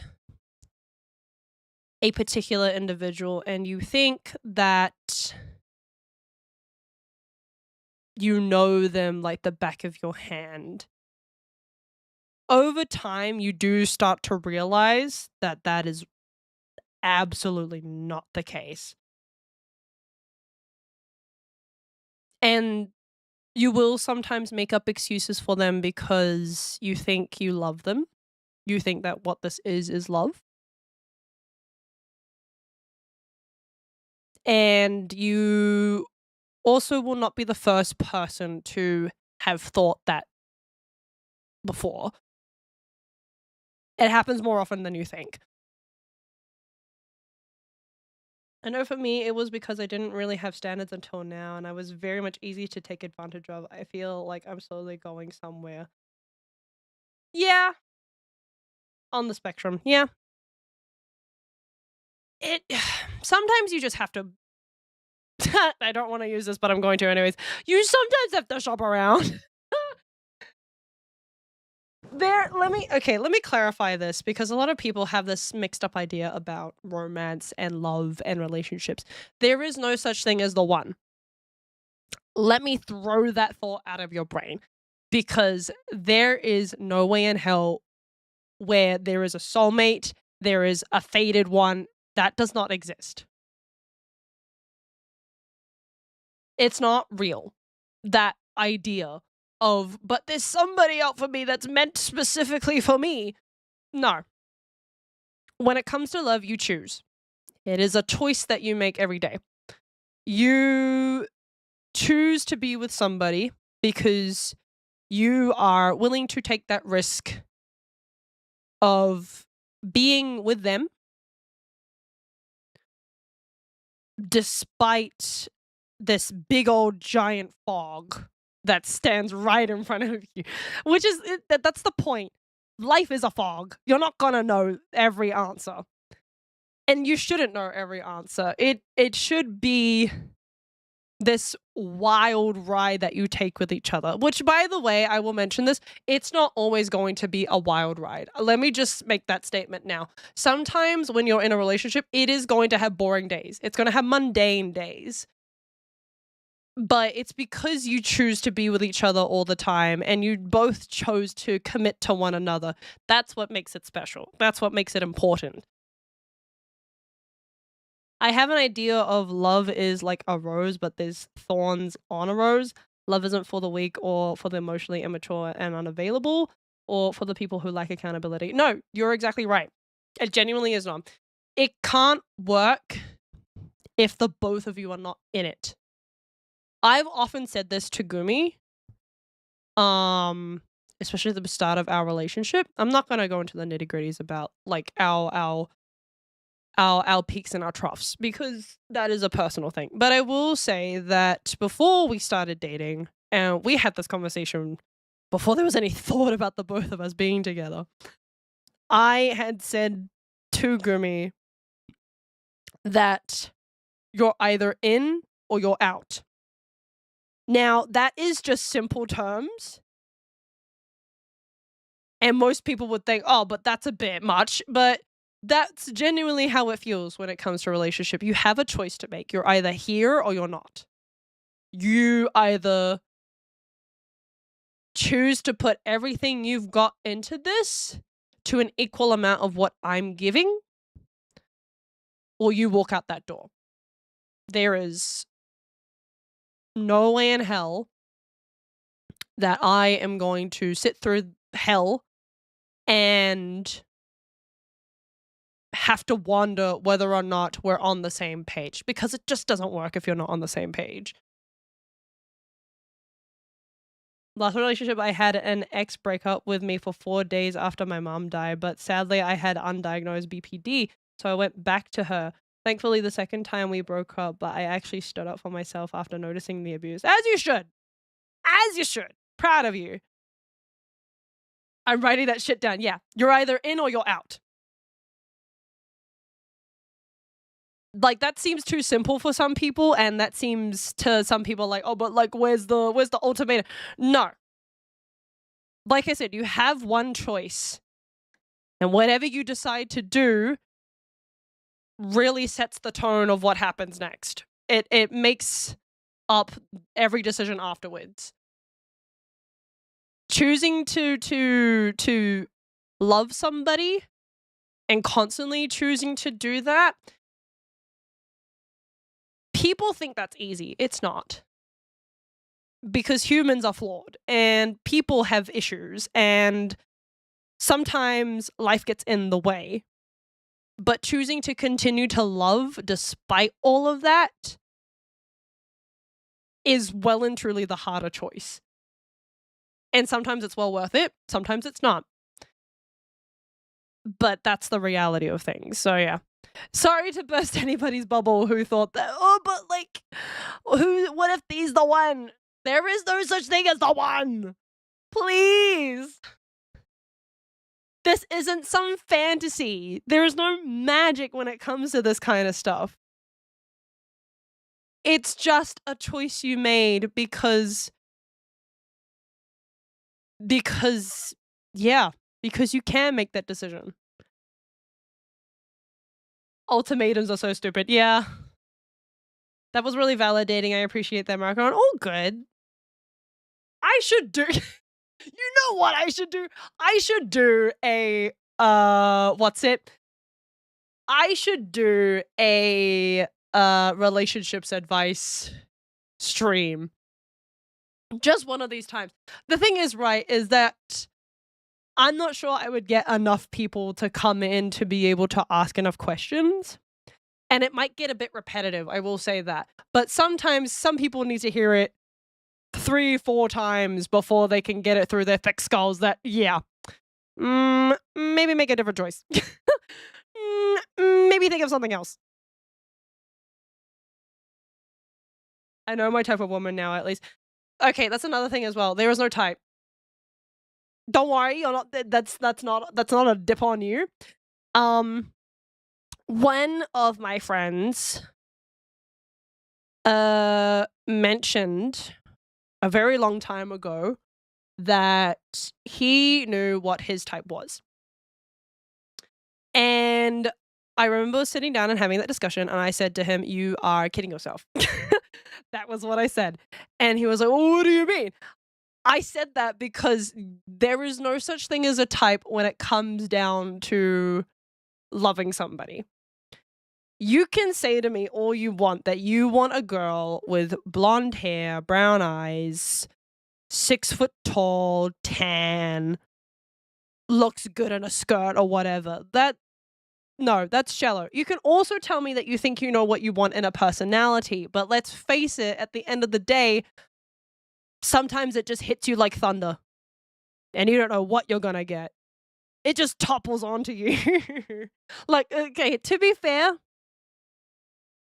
when Gumi and I first got together, actually way before that, I had been out of a relationship for 3 years and I was happy being single. I was very happy about being single for quite some time. And then I was like, you know what? I'm bored. Let's see what happens if I develop a crush. I accidentally developed a crush on Gumi. That was not meant to happen. It just did. Because we would stay up late talking about literally anything. We'd have long conversations about things together, about future stuff and all that jazz. And that's really what clicked for me, was that Gumi was who I wanted to be with. That's as simple as it gets, by the way. That's the easiest way to break it down, is that had happened. Bear it in mind, like I said, that was an accident. I didn't think I was going to like Gumi in that kind of way. I thought we were going to just continue to be friends. And then it happened and I was like, well, shit. Well, damn. Didn't think that was going to happen.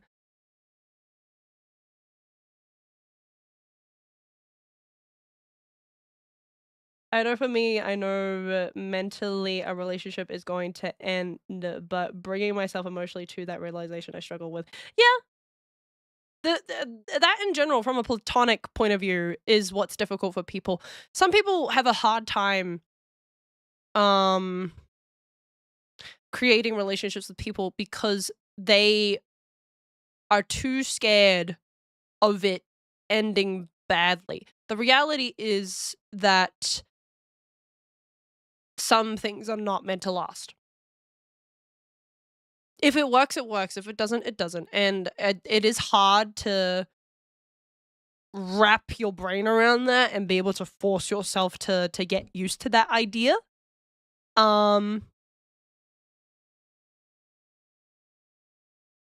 But it's normal to feel sad about losing somebody, even if it's the worst kind of person. You do feel bad about the loss because you feel that you have shared so much with this person. It's not a bad thing. I find creative people attractive. It dates a lot. Yeah, literally. Literally, trust me. I'm not kidding about that. It genuinely happens that way. Def slept on Call of Disco. No, we actually have never.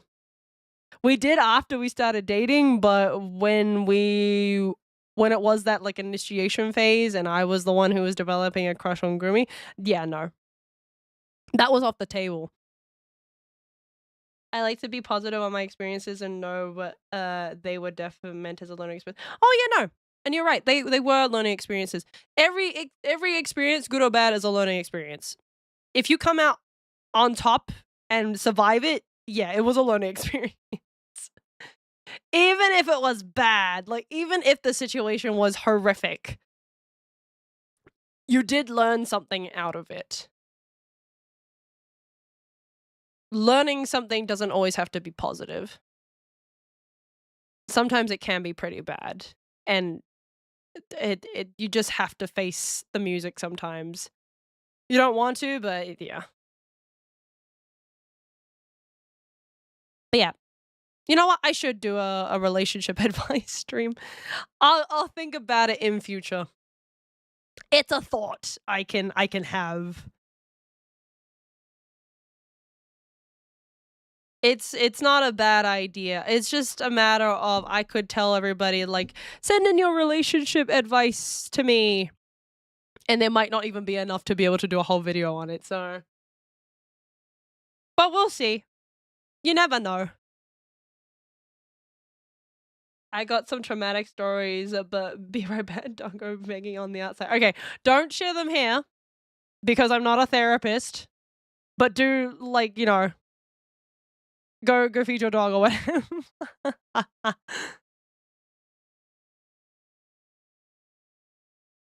Okay. While that's happening, let's get back to the real stuff. Sorry, once again, another tangent. My bad, my fault. Okay, we'll go for another 30 minutes and we'll try and do another run. Not for the healing. No, it's okay.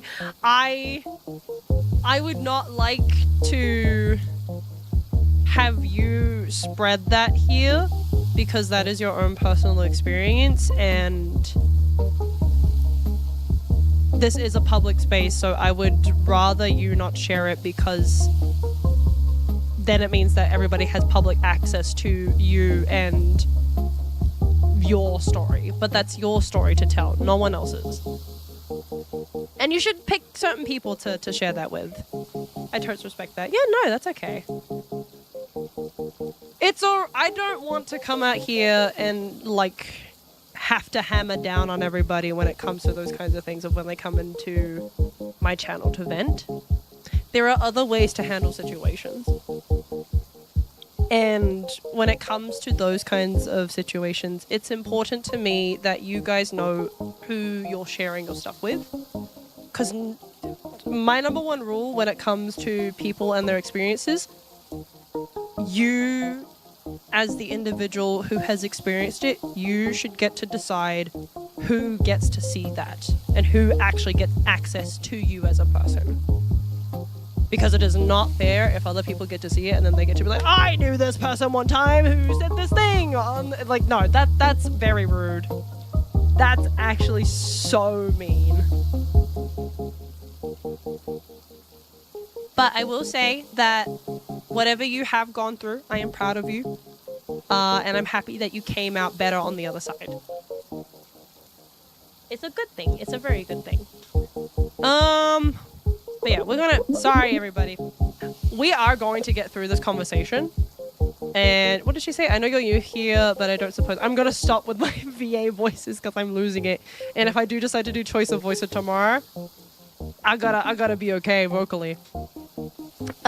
Suppose you could pick me up an espresso machine for my desk. That sounds doable. They seem to drink a lot of coffee down in the dungeon. Dungeon? Yeah, the dungeon beneath the office. I'll never understand your generation's crazy lingo. What are you talking about? It's not crazy lingo. Shut up. Come back with that espresso machine before I pass out, okay? Yeah. All right. Okay, let's get to it. Let's hop to it. So now I know that the tick boxes on top of their heads mean that they have a task for me to do in the dungeon. This is an interesting game, I will say that much.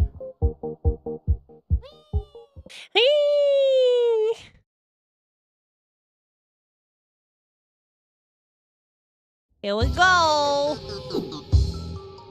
Alright, so we're gonna take the Bone Club, the Potted Cactus,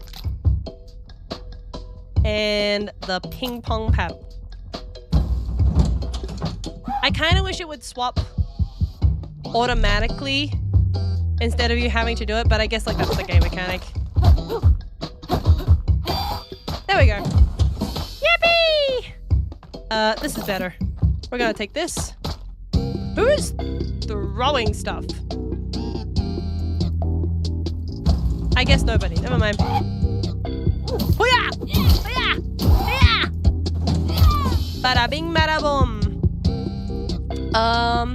Oh, this one gives me power-ups. Yippee! This is Scrappy, deal extra damage with junk items. Deal double damage briefly after being hit.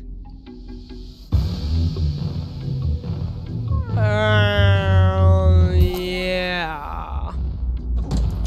Yeah, I'll take this.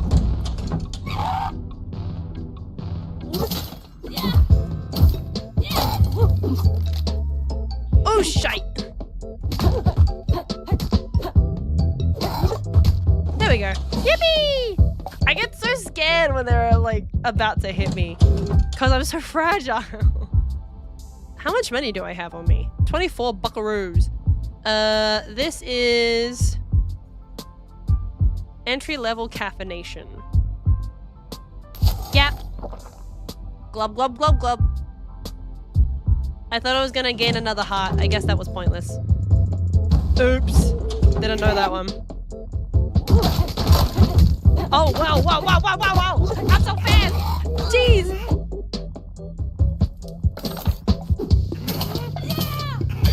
I got it! Yippee! Okay, moving on. Nobody's in here. What is this? New job available, except... defeat enemies quickly. Oh boy! Okay, hello! Ow! Fuck! Ha! Stupid! Got it!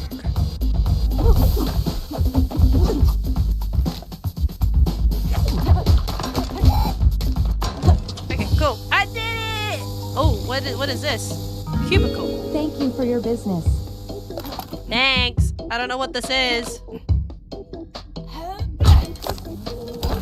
Oh, ow! Ooh, a job witch. Witch. And a tablet pen. Hello. I don't think there's anything in here I can actually purchase. Nope. Oh, I didn't even see that. Okay. We go down then. What the? Where is everybody?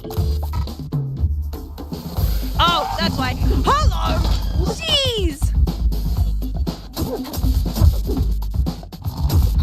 This is so scary! Get out! Ow!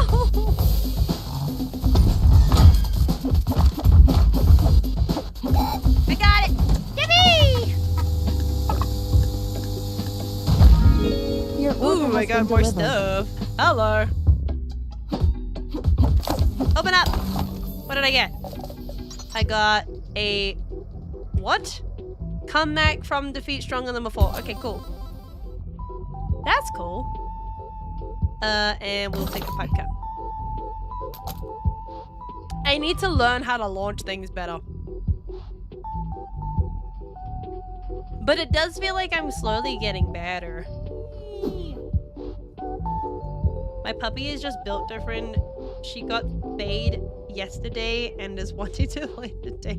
My puppy, so she isn't gonna get spayed until she's had her second heat. But I'm pretty sure she's the runt. So she's a bit of a late bloomer. I mean, even when the vet had expected her first heat to hit, it took forever for it to arrive. So I've been waiting for that second one for quite some time and it hasn't came. So before her first heat, because we live in complex with a bunch of other dogs. Ah, I see. See, okay. I was planning to, but when they had said to me that, oh, but you should know when it's there, I was like, there have been no signs of anything that you would typically see in a female dog when she's in heat. There's been nothing.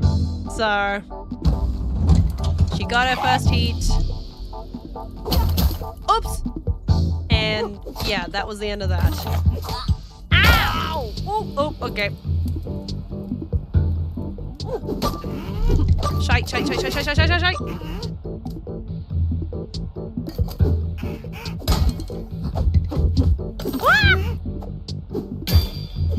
Oh yeah! I'm so scared of these people because I'm literally going to die. Punk. Ah, shite. I don't have enough hearts. But yeah, so literally when they said to me, they were like, oh yeah, so she's going to get her heat in like approximately another month. Or like in a couple of months, I think is what they said when I took her to the vet the first time. I was like, okay, cool. She didn't get it for ages. It was so long before she got her first heat. And then when I took her to the vet after she had finished her heat, they were like, yeah, you can get her spayed after her second one. Her second one? The vet was like, yeah, she should be due to have her second heat in 4 weeks. And I was like, okay, cool. 4 weeks went by, not a single splat of blood anywhere. Nothing was happening. So I don't know what was going on. She was side-eyeing my mum the entire time yesterday because my mum was the one who took it. Yeah, my puppy, I'm not too sure how she's gonna take it, but you know what, we'll see. Oh, hello, the entrepreneur. Well, I see you made it to my humble garage. No offense, man, but I think everyone's kind of over the whole enigmatic shopkeeper thing. Just show me what you're selling so I can get out of here. Ah, a restless one you are. Spending your cash is all well and good, but do you know what's better than items? Knowledge.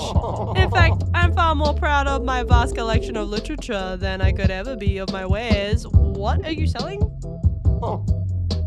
Oh, my sweet car. But do you like sell stuff here, right? In a sense. But the price may be harsher than currency. What is it? What is it? Well, the next combat's enemy. Oh, I see. Enemies will keep their health secret. No. No, thanks. Should I?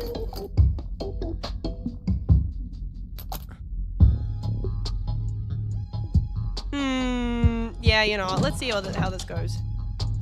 No harm in trying. Burn! Oh, shite! Okay, well. Oh yeah! I got him! Give me your thumbtack! Get out of here! Penny Puncher. Your first crit against an enemy will earn you a buck or two. Ooh, okay. What's this? Let him have it! Okay. I don't know what that means, but we're gonna take it. What is this? Do I want to? I'm on 1 heart. I don't think I should risk it. Ooh, let's get ourselves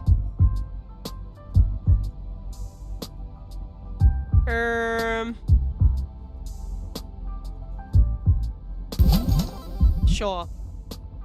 Yeah, that's better than nothing. I'm not gonna do this one here. I'm gonna move along.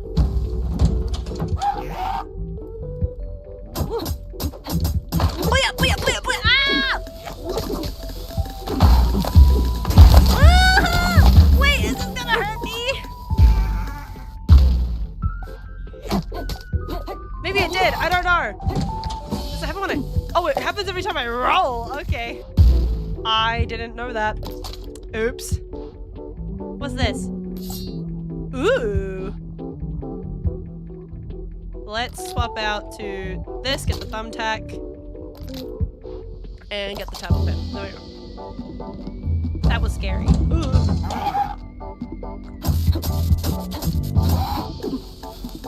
Wee-ah, wee-ah! Good, good, good!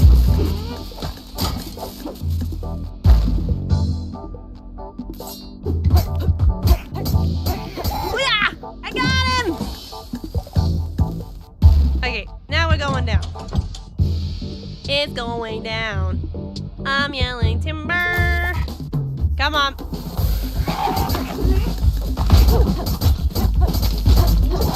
You know what? Having this bomb is doing wonders for me. I'm happy I grabbed this. Because I don't think I'd be able to handle a bunch of them without it.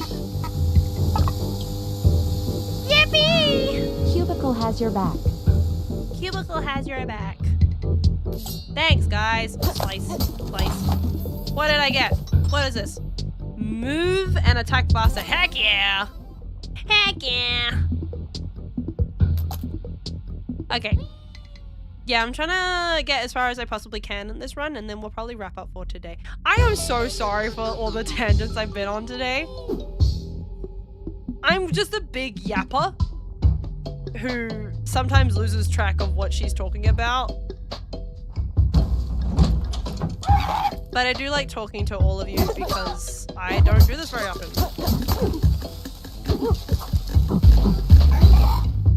Ah! Oh boy!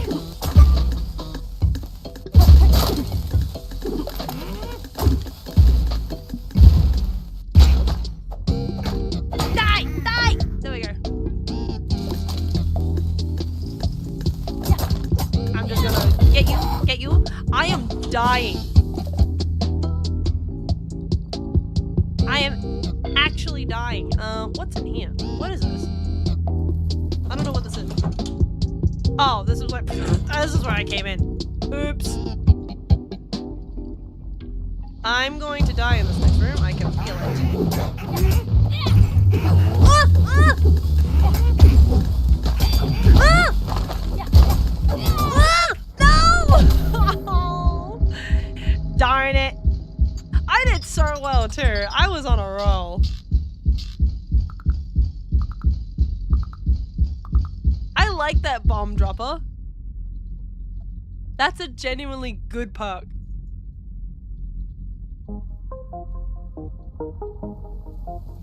Okay, well, I did say that that was gonna be my last run. And that I've yapped way too much today, but that's fine. I haven't had a chance to yap on stream for quite some time, but I will be streaming again tomorrow with Gumi.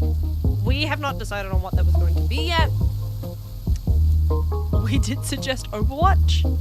If so, I will be putting a sensitivity warning up for everybody because I play at one of the highest sensitivities ever, to a point of where my sister and her best friend like to say, you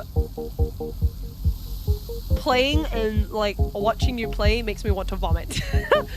So if I do decide to play Overwatch tomorrow with Gumi, I will put a sensitivity warning up for everybody, just so you all know that when I play and I panic, not a good combination. But other than that, yeah, thank you everybody. Thank you for joining me. It's been a long stream today, but I will be heading off and I will see you all tomorrow. Bye bye everybody. Bye bye bye bye.